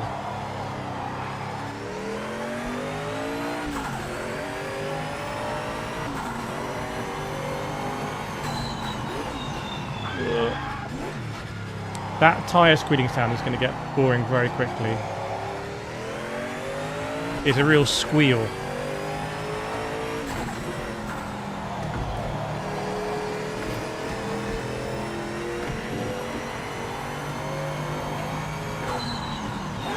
No. What was the car I drove like this where I had to like really understand the brakes? I think maybe GT. Oh yeah, GTEs. When I did GTEs and iRacing in like 2020, but also GTEs again in like 24 in Le Mans Ultimate, and like really enjoying like that threshold, like all the gain is in the threshold.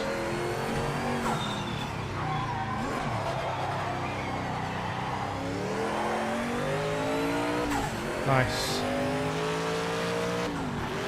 I had a green car. Good run, made it to the end. Just wasn't quite Exactly, 4 detox. That's got to be the copy paster, I think. Only if you're obsessed with racing, what I see is hard. It's not. I mean, this car. I've never driven this car before. The Mazda is super easy and forgiving to drive, and I was saying it's actually extremely forgiving compared to iRacing, given that I've done Mazdas at Lime Rock Park quite a bit in iRacing. This sort of car I would never drive in iRacing. So I don't really fully understand the enjoyment of driving those sort of cars. I think you really need to be into the history of it all. Like, I don't know what this car won in real life. I guess it won Le Mans, but I don't really know. I don't really know who drove. I can't tell you a single driver who drove this car. But if you know all these things, obviously you're going to come into this with a different level of appreciation.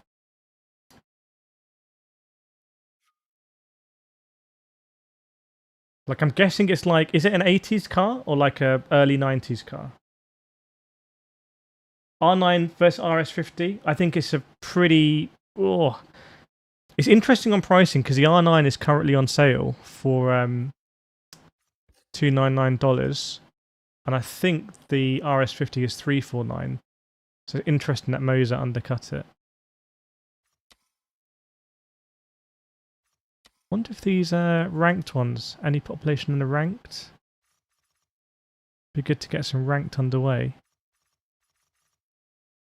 What happens if you just sit in a ranked and you're the only person in there? Can you turn down the sound effects? I think you can probably turn down the audio for different stuff. I mean, the tyre squeal to me feels essential. Okay, you can't actually go that granular. It feels essential to hear it in those sort of cars, but it's such a similar noise, it's going to get a bit irritating. Is this better than GT7?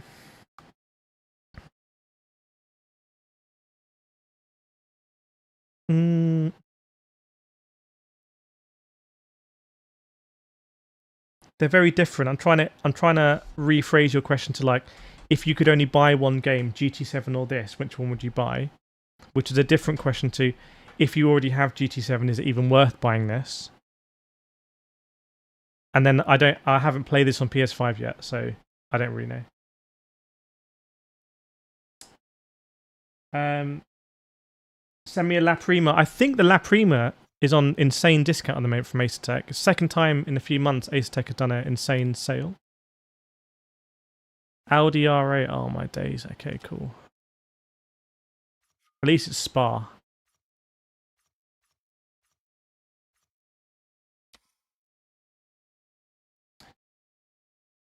I assume you're driving stock. No, I think tuning was open. I'm pretty sure. Oh, I was able to change the fuel in the car and under fuel.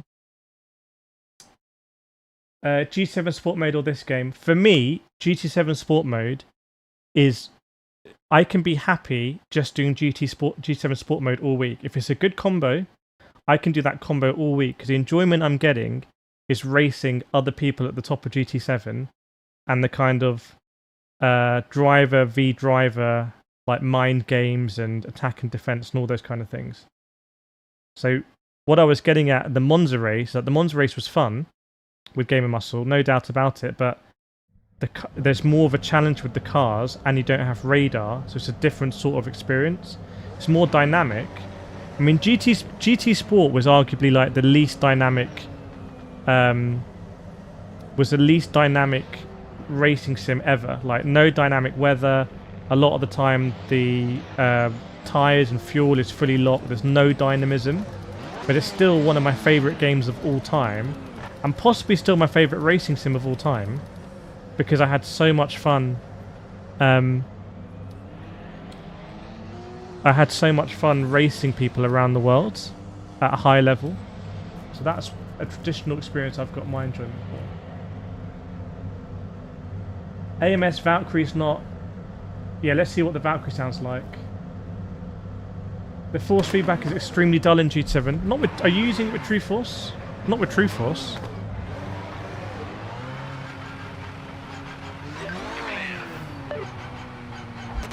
Cool. Just in case I've knocked something. What I would say is that the Group 1 cars in GT7, to me, feel very similar. Like, very similar, and you've got a load of VGTs. So if these cars, like this Audi and the Sauber we rode previously, if they've got more character, that's great. Because the cars in GT7 there, I don't think they have too much character. Even like the Mazda 787B.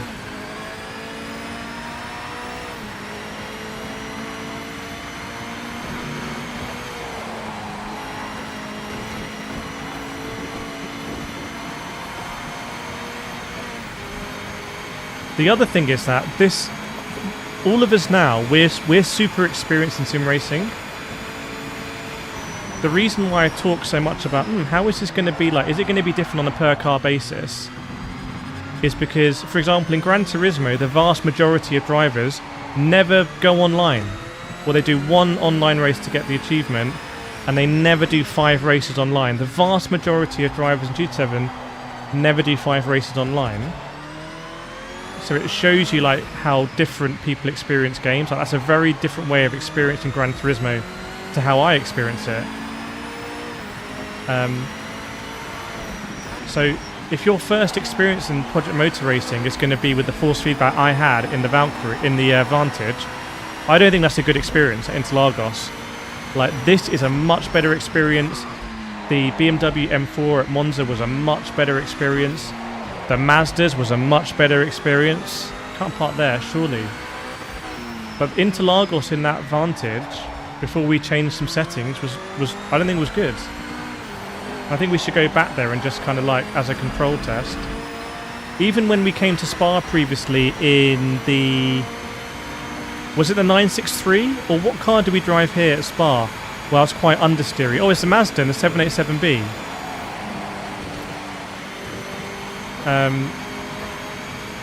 So to me it feels like it's very different on a per car basis, and even when we're doing force feedback, there were very educated people in chat saying, oh, you just need to change this setting on every car.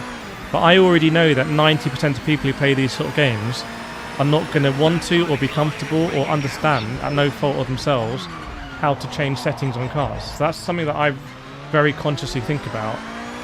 So there's something also to be said for having a locked BOP experience where you jump in a lobby and you just race.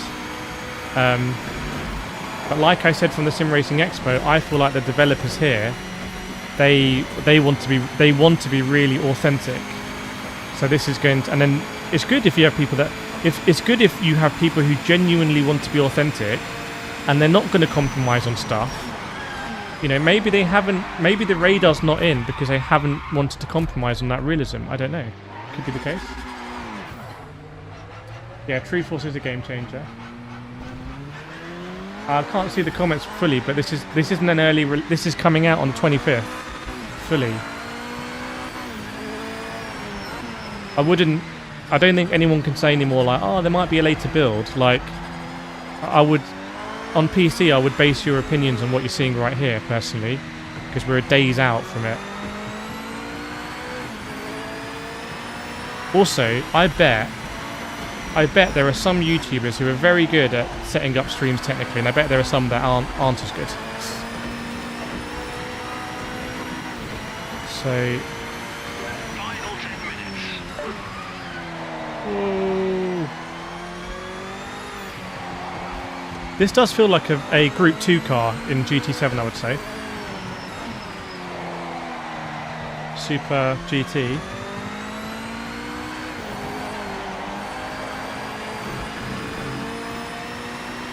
Out of the box. Yeah, agree. 100% agreed. On controller as well. Like, I'm not playing this game. I have a controller sitting here, and I might later plug it in, but I'm not going to be playing this game on controller. However, there's going to be a ton of people watching my videos who are going to be playing on controller. And that's super relevant, you know. So there's many different... What I don't like is when, if I was to say... Or anyone say like this is great or this is rubbish, like very binary. Like it might be great or rubbish from your perspective, but there are many different perspectives. Like when I said the Sim Racing Expert was like, I think this build of the game is going to be too difficult and challenging for most people. It's not going to be rewarding. But for me, I'm actually going to probably like the challenge. You even saw like with that Sauber, I wouldn't normally drive a car like that. But because I'm racing against Gamer Muscle, I'm going to get in there, I'm going to turn the fuel down. I want to understand how to brake this car. I want to understand when it's locking up. Because I enjoy that sort of challenge, but that's not going to be for everyone.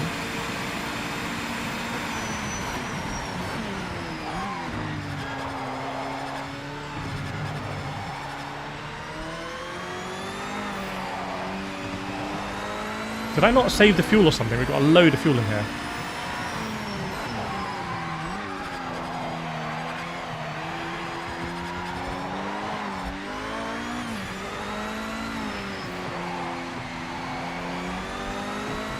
And so while the car's handling very differently is actually not a problem for me personally, because I'll just drive the cars that I like, or I have enough time and hopefully rough knowledge to be able to set them up, or we can do it on stream.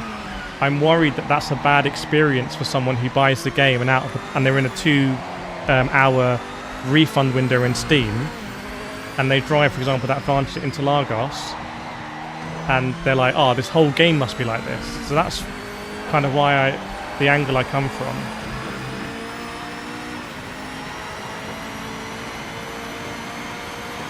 But personally, I am pleasantly surprised by Project Motor Racing. I had built into my expectations a standard assumption that there would be bugs, there would be glitches. Too deep.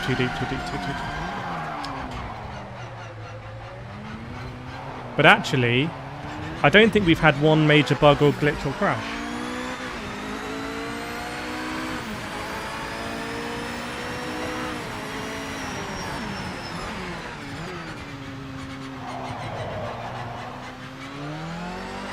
We haven't dropped a single frame on the stream, so every single frame that I've seen, you've seen as well, which is amazing, because in iRacing at the weekend, we were dropping tons of frames. Frustrating. No. I mean, for someone like Gamer Muscle, who's often doing lobbies on Assetto Corsa with like modded cars and tracks, surely this has to be like, this is like gold dust for Gamer Muscle. To do this sort of lobby in a modern sim is just right up his street. For me, I'm happy chilling at Monza in GT3s. Like I can do that competitively all day. But for someone like Gamer Muscle, if you like that sort of stuff, then the fact this game has these sort of cars, I think is incredible. Am I going to be driving these cars when, you know, I've got a choice between tomorrow, do I want to do iRacing, do I want to do GT7? I don't know yet, jury's still out.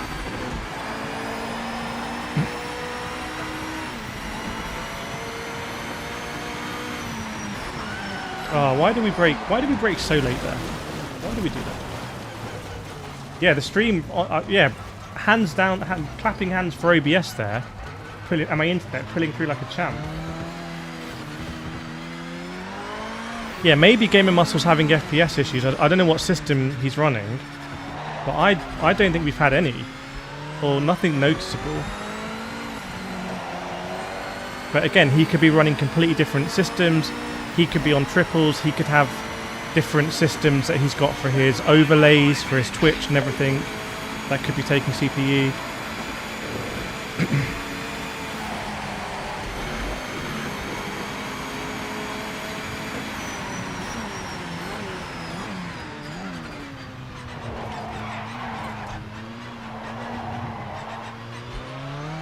For me, it's also fun just to be doing something new and different, 100%.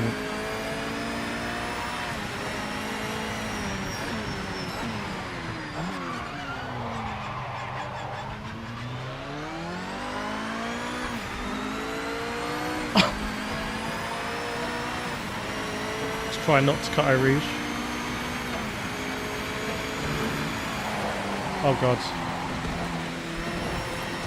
Oh my days. He had CPU bottleneck, so I'm running on an i13900K, which again is unrealistic. Like, it's still the case that this game could be terrible on everything other than a 4090, and right now I wouldn't know. So that's why I can't say this. I'm not going to say this game is terrible or amazing. I'm just going to let you know what I see.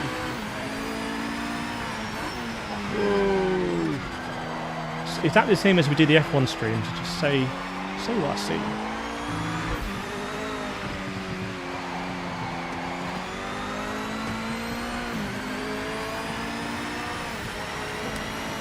I think the comparison that I'm not sure anyone has talked about in chat, I think the comparison is maybe AC Evo. Because I think AC Evo has a better handling model than this, in my opinion. But AC Evo doesn't really have a career mode. It's in early access, they keep wiping leaderboards and stuff. The online aspects of AC Evo, I don't understand. I don't understand about all these paying to rent servers and everything. All I know is here is I was able to create a server and race against Gamer Muscle, like I can in GT7. So I wonder if the big comparison is really against AC Evo. I don't think iRacing players are going to be looking at this thinking, oh, I want to be doing what he's doing now.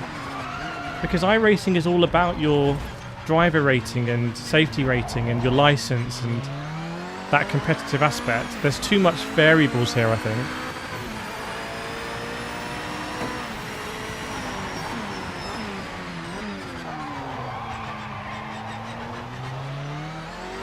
Let's go. Yeah, we'll do a video on like the sim racing market and where I think all the sims fit in. Ah, damn it. Yeah, so again on AC Evo, if you watch my videos on Evo, I was like, before it came out, I said I think this is going to be, I'm going to treat it like a hot lapping simulator. Like if I want a hot lap, I might go into AC Evo. But I think people, they didn't help themselves, and also YouTubers didn't help it. It's like some people thought it was ACC2, like out the box. Some people thought it was like going to be free roam out the box or very soon. From what I've seen of the free roam, by the way, my position hasn't changed. I don't think that it's going to be a great free roaming game. It's going to be absolutely nothing like Forza Horizon or The Crew or Test Drive, in my opinion. In my opinion, it's more like an authentic explore the space. And one of the biggest tells for that, when I interviewed the head of Kunos, is that they're not adjusting any of the roads to make accommodations from racing.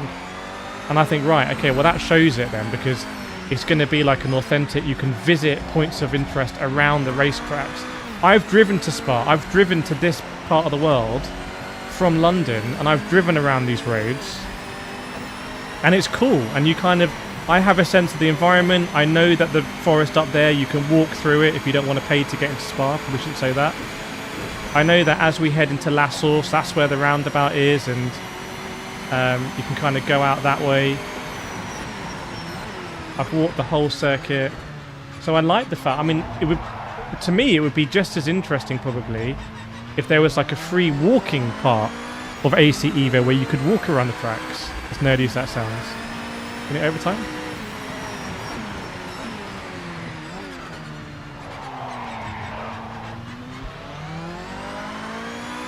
End of session. Checking flag pit slow. Overtime.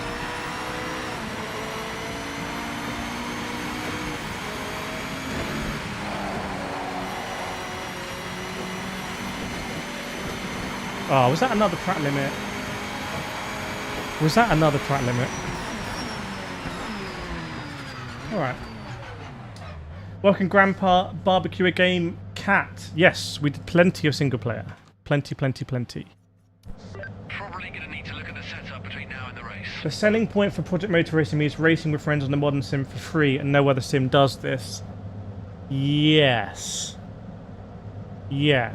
So when I say I don't see it as really a competitor to iRacing. If I know people that have been on iRacing for years and years and years, like all of my team I raced with last weekend for the 23 hours, this isn't going to affect their decision or my decision to renew iRacing or not. But I do think you've raised a very good point, which is that people that have not got iRacing because of the subscription cost, this could be perfectly filling their niche. Google Street View the game. I'm in on that. Oh, let me check my vehicle setup. Oh, that's refuel amount I did. Okay. Fuel level 50. Do we know how many we were doing a lap? Is it 3.6 a lap? And how many laps is it? 4 laps.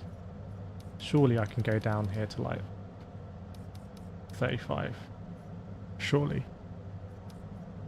Seat of our pants.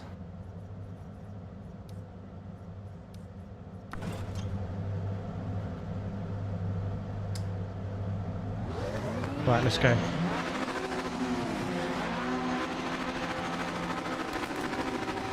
Oh. By the time I looked at the thing...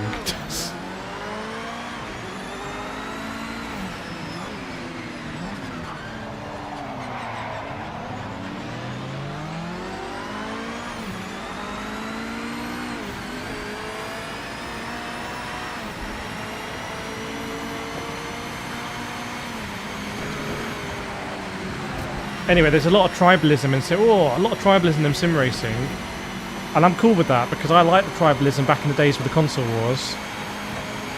But for me, it's kind of priced in that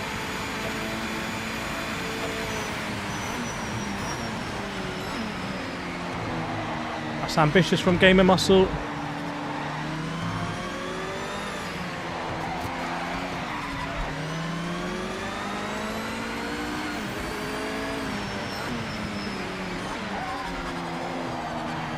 Oh, Hayden with a run, no?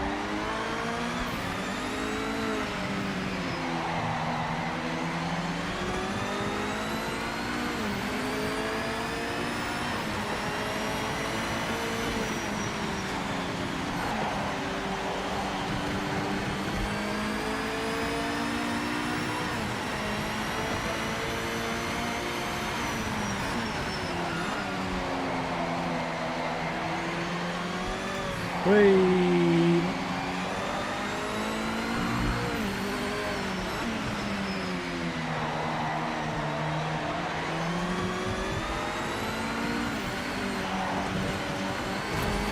To me, the handling feels a little bit janky in this car. It doesn't feel smooth. It feels almost like controller, like I'm doing an input. But that could still be me not really understanding it. But like I said, I like to be very smooth in my inputs and progressive.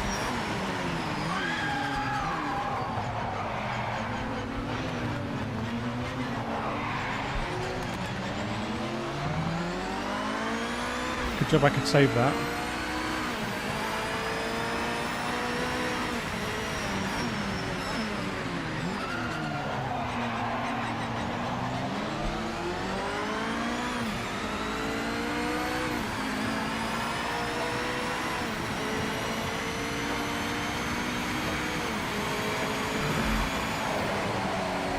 Ah, no. Could come down to penalties here. Yeah, there's definitely still the understeer.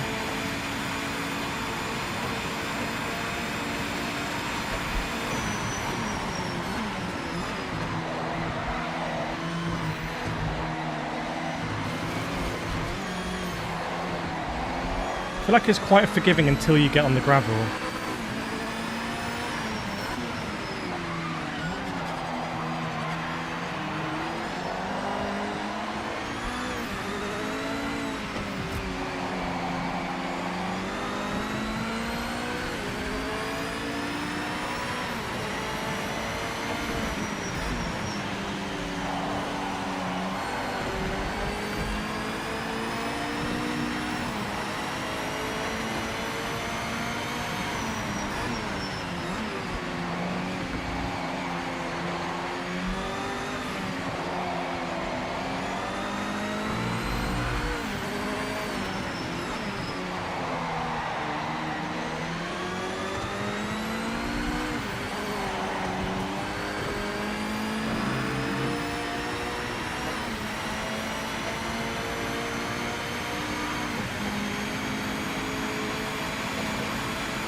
You committed a track limit violation.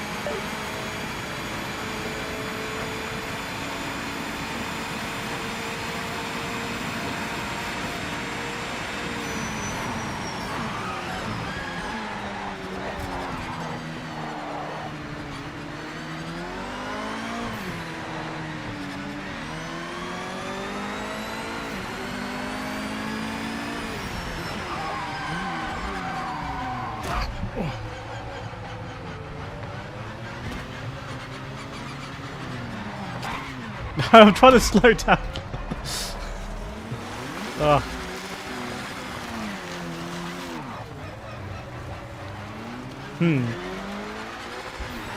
I think there's also a difference between doing a game where you're playing with your mates and then doing like a online competitive ranked racer where you're playing with kind of people you don't know, but the thing that binds the glue that binds it is the how well the sim handles, the consistency, the penalty system, etc. And I'm struggling to foresee how a 30 car lobby of this is going to work.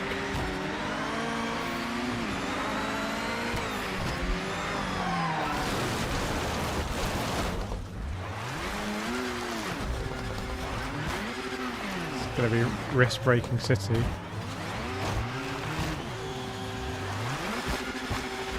Come on, how much torque has the Audi got? It's a diesel, isn't it?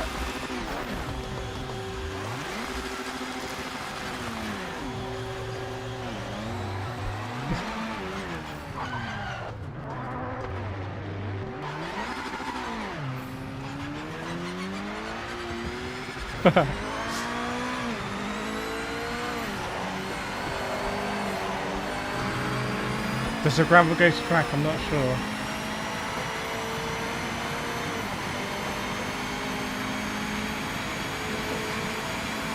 Oh, TV's going to turn off. Oh no. Officials found a track limit violation. Don't hit me.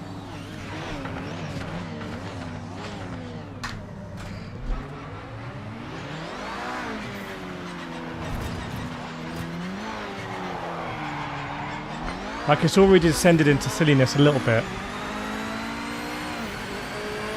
A little bit. Last lap, mate.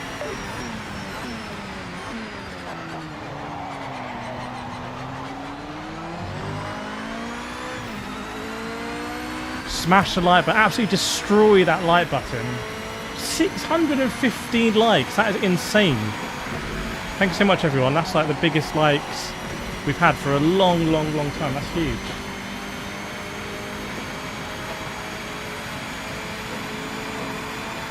But then again, I like the fact that Gamer Muscle can do these lobbies, and then at the same time, I can be in Project Motor Racing, and I can be here in the M4, because I could kind of see 30 M4s going around.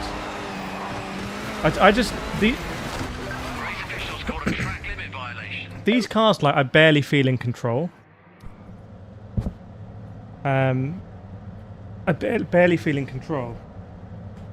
So I'm just not used to driving them. I've never ever driven this car before. Is the game good or bad? I would say it's decent. I would say it's decent, but again, everyone's going to have a different expectation. For my personal expectations, I am not disappointed.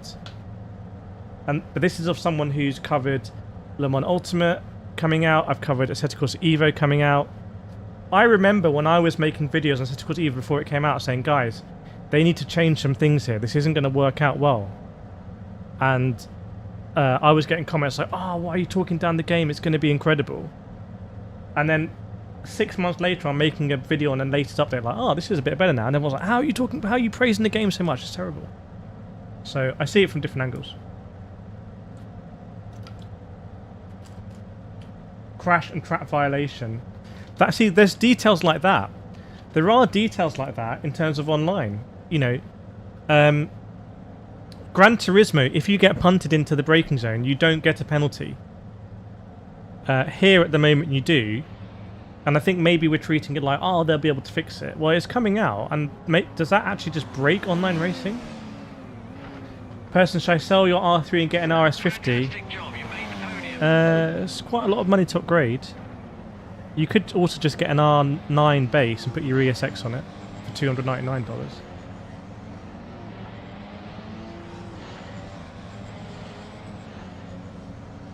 Would I choose LMU over it? So again, I'm having the same conversations I've had previously in the stream. For LMU, I really rate the licenses and the drivers they have in the game. The AIs, because I've personally interviewed a load of these drivers. I've been to Spa and spent time in the WEC. So for me to race against these people I overly value it. Here, you don't have those license names and whatnot. Oh.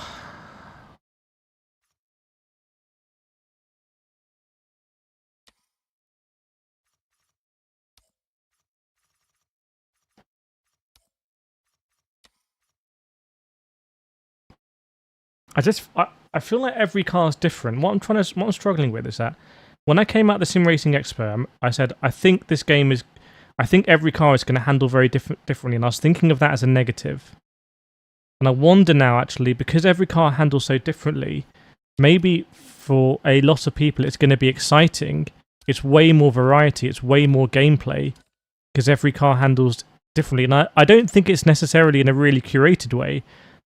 In fact, let's go back. Let's do that. Where's that GT3? Let's do that Vantage GT3, right? I think this was the first car we drove. Does anyone remember? Is that the first car we drove? We drove this into Lagos, and I couldn't drive it. It's not I couldn't drive. I could drive it. I didn't like it. But let's have a look now. Let's have a look.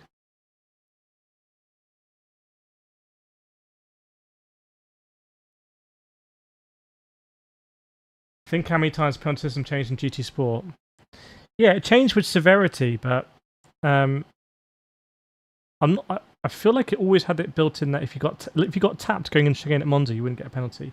Because at the level I was racing at, you would abuse that. You would get tapped and then cut the chicane. That's another level of stuff. I think this is the same car, right? Yeah. So let's see the force feedback here.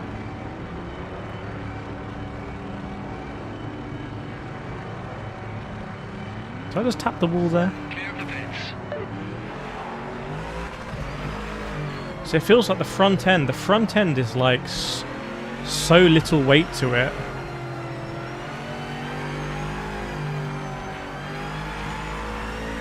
I mean, I've driven a Vantage at Silverstone, not a GT3, and there's a lot of weight on the front.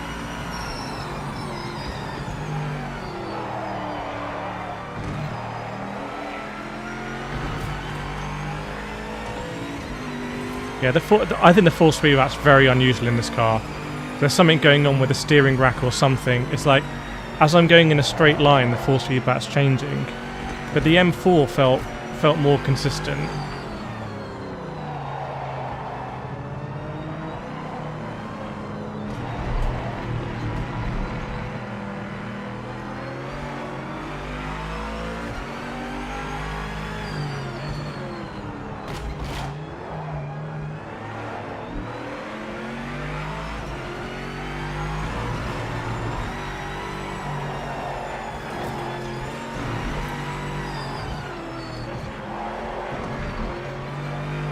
You also get a huge amount of rotation when you end the lockup and then come out in the lower gear versus trying to actually trail brake, I think. Yeah, it could be tyre warming a bit, but there's so many forces going through the wheel. I'm telling you, it doesn't feel right to me. So. And also, we had the issues with the force feedback when we started with the overload. But when I did the M4 at Monza, I really liked it, and hopefully, I like stuff like the Corvette, etc. So I just feel like it's, in a way, there's a lot of depth to the game. In a way, it's kind of difficult to pass your way through it. I mean, it's probably good news for me because I'll do a load of guides. This is the best GT3 car. Here's how to tune the Vantage. But I feel like it could also be a bit disorientating for people coming into it. Are my hands comically big? I don't know, you tell me. Okay, we have to do the hypercar because you've been asking since the beginning. So it's only fair we do the hypercar. And I want to do the 96, if I want to do the Peugeot. As a Peugeot driver in real life. Let's do Peugeot here. This is a real round.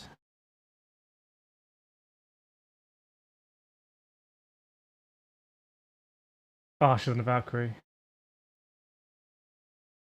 Yeah, but we warmed the tyres previously when we started the stream.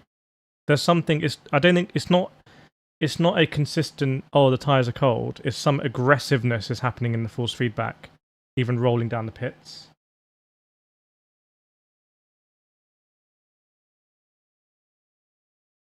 I think I will be getting a PS5 review code, but I need to check my emails. I think Kayla's right. I don't know if you were saying that at the beginning, but I think setups per car is going to be necessary. And I literally said that in my first video from the Sim Racing Expo. I was like, I really hope that they're going to make it easy to share tunes, because I feel like you're going to need tunes per car. I also don't like that intrinsically, because I like people just being able to just jump in. This looks nice.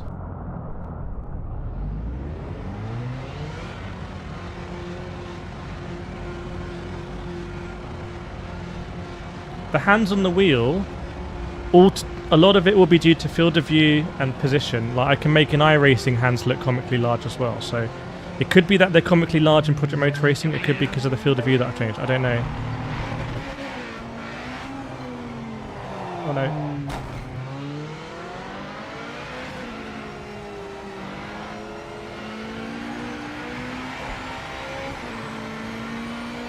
So this is there's not a lot of road feel here compared to LMU driving this car, and I drove this car a lot in LMU.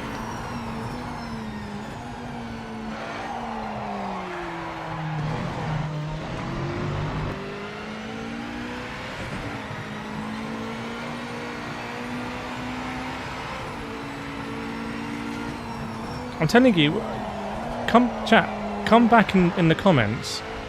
For those of you that have order this game or going to buy it, I think the force feedback is very inconsistent between cars, and that's something you kind of have to trust me on, because you can't feel force feedback here. Although I drove this car once, I went to an event, I drove this car in like a cinema, and I was driving the car, and everyone in the cinema their chairs were moving with my force feedback. It's quite cool.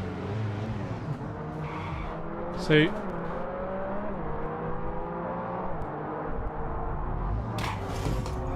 time that extremely poorly. Until we get something like that in sim racing,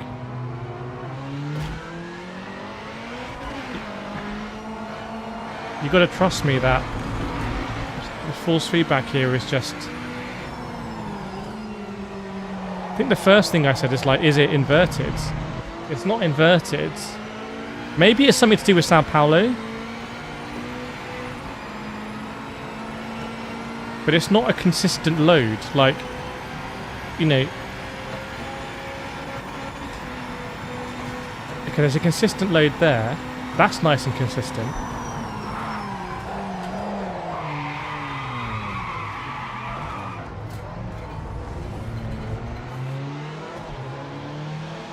Is there a car outside? Sounds like there could be a car outside. Let's find out. Okay.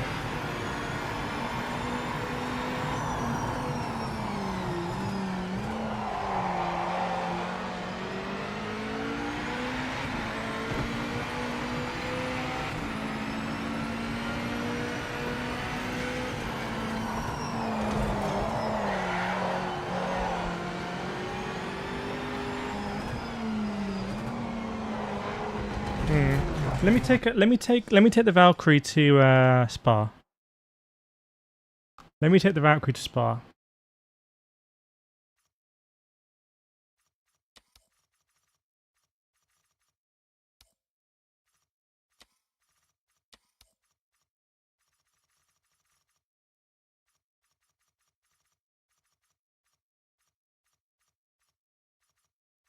Where is Spa?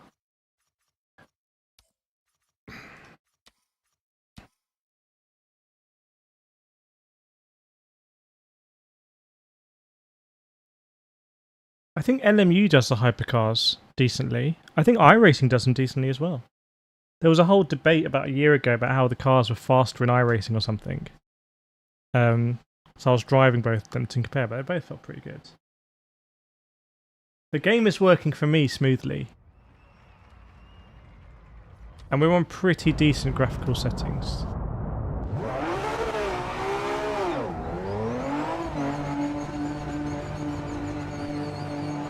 So this feels normal out of in the pits here.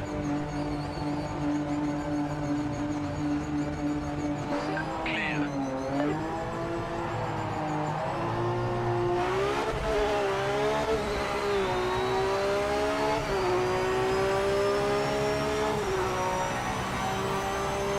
Not the best sounding Valkyrie.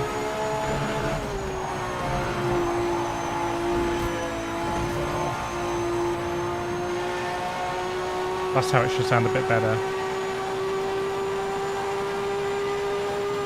Oh, it should sound like a Vulcan.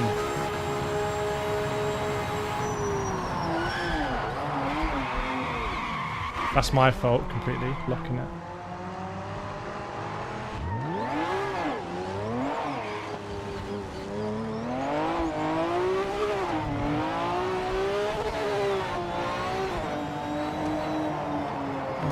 Very unusual. Tyres though, very cold.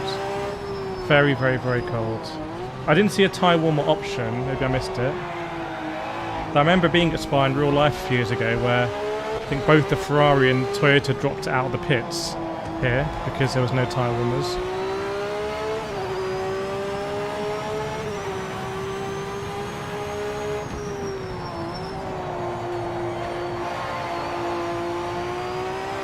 One thing I can say for sure is that the force feedback in this game is going to be divisive.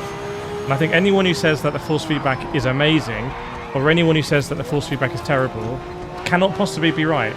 Because it's just going to be like Marmite. Does Marmite taste amazing or does it taste terrible? Well, actually, it tastes both amazing and terrible, depending on who you speak to. And that's how I feel like the force feedback is going to be.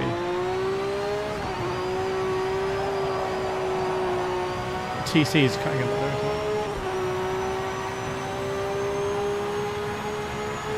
YouTube compression will be massively compressing the track because YouTube the compression can't really handle, like if you look in front of the bonnet, it'll just be mushy. It's not like that the track detail in real life is very, very, very good. Ah. This is cool to see so many hypercars here. It feels like there's almost more hypercars than Le Mans Ultimate. And Le Mans Ultimate has the WEC license. I think maybe Project Motor Racing has IMSA license.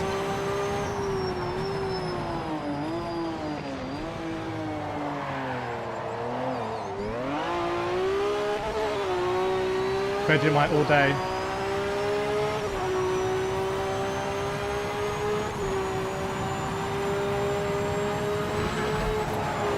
Oh, okay, there was some turning there. There was some turning there. Look at my left front, my left rear.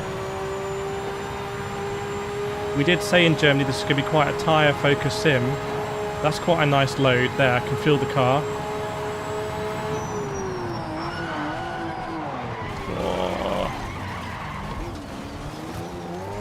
I used to do that a lot in Le Mans Ultimate when I started.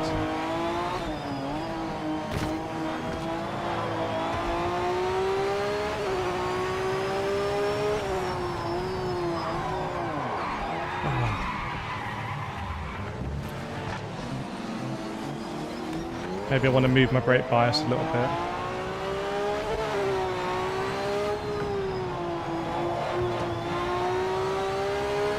Yeah, those tyres up to temperature.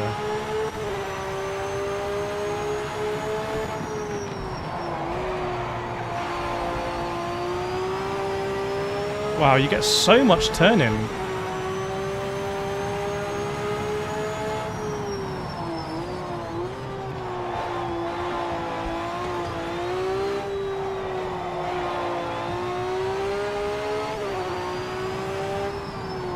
There's no hybrid in the Aston, is there? So it's interesting we got our electricity icon.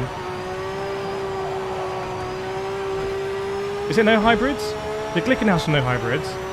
Has the Aston got hybrids? It doesn't bump start, does it? Like the Cadillac.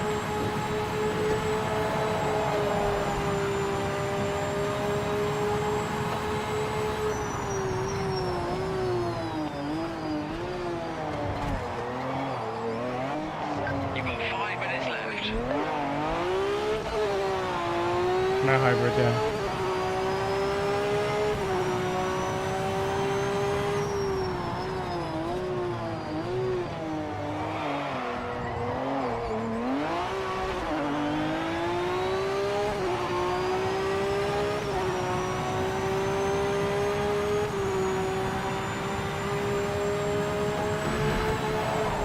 Wow, the turning is insane. I've never in any game or sim tipped the car in for Eau Rouge and had that much turning.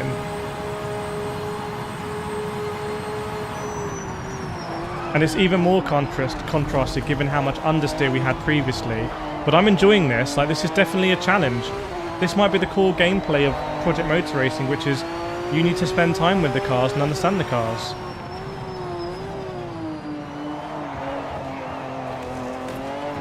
And I do feel like the force feedback has changed a bit. Like in there I felt very consistently in the force feedback now that the tyres are warmed up.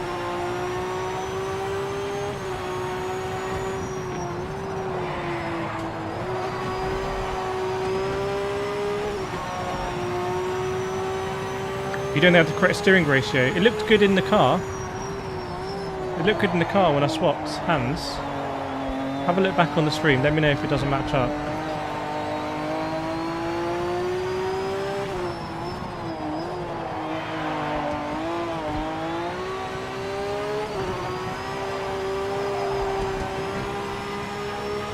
Not TC.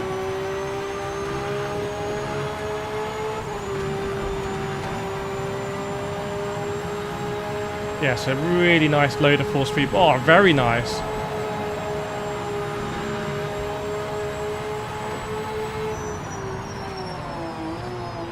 So when people say, is it more like ACC or GT7, I will say it's more like ACC because in GT7 tyres are kind of irrelevant, warming up tyres, etc. And this is much more like ACC in that regard.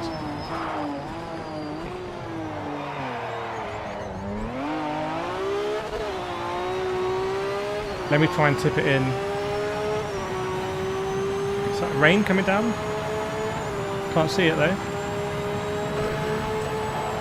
Oh yeah, look at that. I mean, that to me feels a little bit unusual to approach Eau Rouge like that. Normally I have to turn in earlier because I'll slide a bit. But here, with the amount of grip I have now, I can just tip it in. Right, let's go into the race on this. Let's go to the race on it.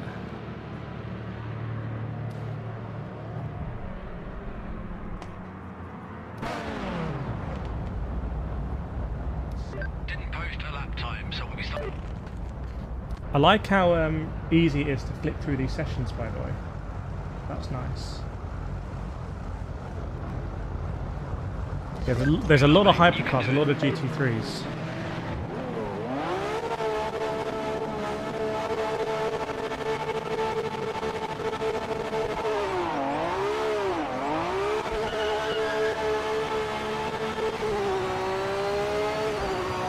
More rain now. Coming There is forward. definitely a glitch with the rain for sure, right? I mean, I can't really see it and it's sunny. I think the biggest thing, I think I can see it just now, but it's more like it's not cloudy, so it shouldn't be raining.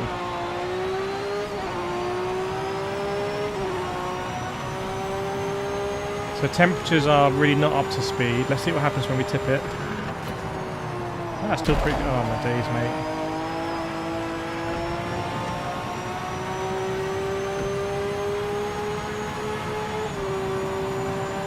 Aronam's a legend, apparently.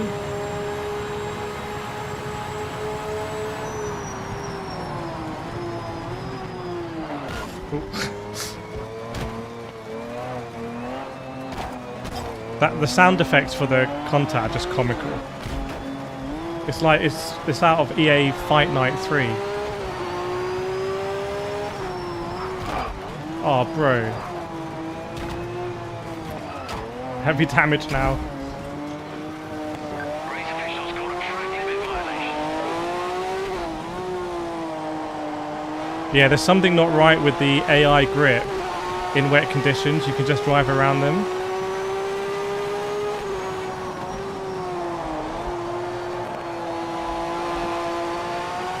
But this is pretty good.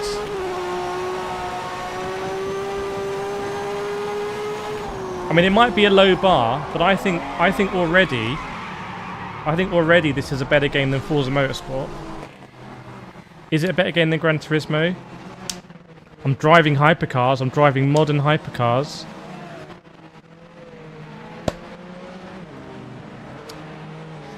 We need to play it more. It looks twitchy. It's definitely you see how much I'm working the wheel. I normally, when I drive, I don't work the wheel like that.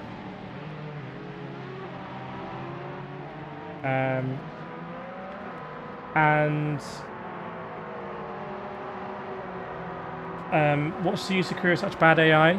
It's a good point. If you do a career and then it rains and it completely breaks the whole system, so they need to work that out. Yeah, I've walked on the inside there. It's a nice big car park at Spa. That is what it looks like. You do get that close to the cars. Hopefully they can update it to be a little more stable. I wouldn't count on anything being changed prior to 25th. But you can count on me to give feedback. You can count on me to make videos and give my honest opinion. Like, I have not been paid by Project Motor Racing or anyone else to make this video. It's a review code, and I'm just letting you know what I think of it. Oh, right. How long have we been streaming for? Is the game more towards GTM than AC and LMU? I would say it's possibly more ACC, but at times it's a lot more forgiving than ACC. But ACC is already quite forgiving. GT7 is super forgiving. It's interesting because the games themselves, they can't come out and say, oh, we're like ACC or GT7 but better. So we have to work out. Thing is, I don't know if it needs to be an ACC competitor because ACC is only £10 these days. So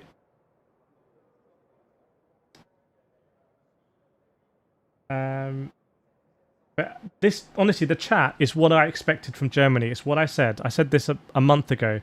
I said this game is going to be divisive. Some people are going to like it. Some people are not going to like it. It's not going to be a game where everyone feels the same way. And I think that the chat is just proving it. Some people cancelling pre-orders. Some people happy about it. And this is the beautiful thing about sim racing. What I've been speaking about in my videos. There's a wide spectrum that we're all on, and we all look for different things. So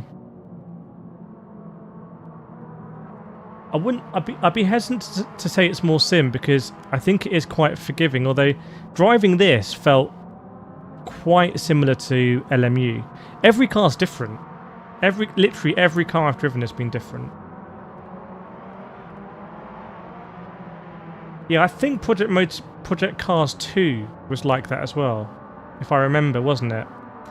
Because I used to set up custom lobbies in Project Cars 2, and some cars were great, some cars were terrible. Right, everyone, I've got to do dad stuff. Ethan, it's not going to be a game changer, but still looks fun. I'm still buying it. Thanks to video streams, feedback to help me decide. Yeah, hopefully you found it helpful. You can make your own opinions of it. So yeah, there you go. On the window, because like if you remember I said like it could be anywhere on the spectrum. I think if you like Gran Turismo 7, I think you're going to like this game because you're going to have more modern cars and it's a bit more sophisticated in the driving. If you like LMU, you might not like this game as much because the handling is quite unusual, and LMU has a very soupy force feedback style. If you like iRacing, I don't think you're going to care too much about Project Motor Racing because I just don't think it scratches that itch. If you like Assetto Corsa EVO, if you bought Assetto Corsa EVO and disappointed, you might really like Project Motor Racing. I think that's very close. And if you bought ACC and you kind of disappointed that ACC isn't getting further updates, then I think you like Project Motor Racing. But yeah, thank you so much everyone for joining. I'm going to end the stream here. If you like it, we'll stream again tomorrow. I think I'm going to stream Formula 1 tonight at 4 AM. I think I'll be up there. And please do me a favour. Please hit that pinned link in the comments, in the pinned comment. Please, please, please vote for me as Creator of the Year. It's actual Creator of the Year. So please vote for me there. Pinned link and comment. And we could actually win something massive, which would be crazy. But yeah, thanks so much for joining everyone. And I'll see you.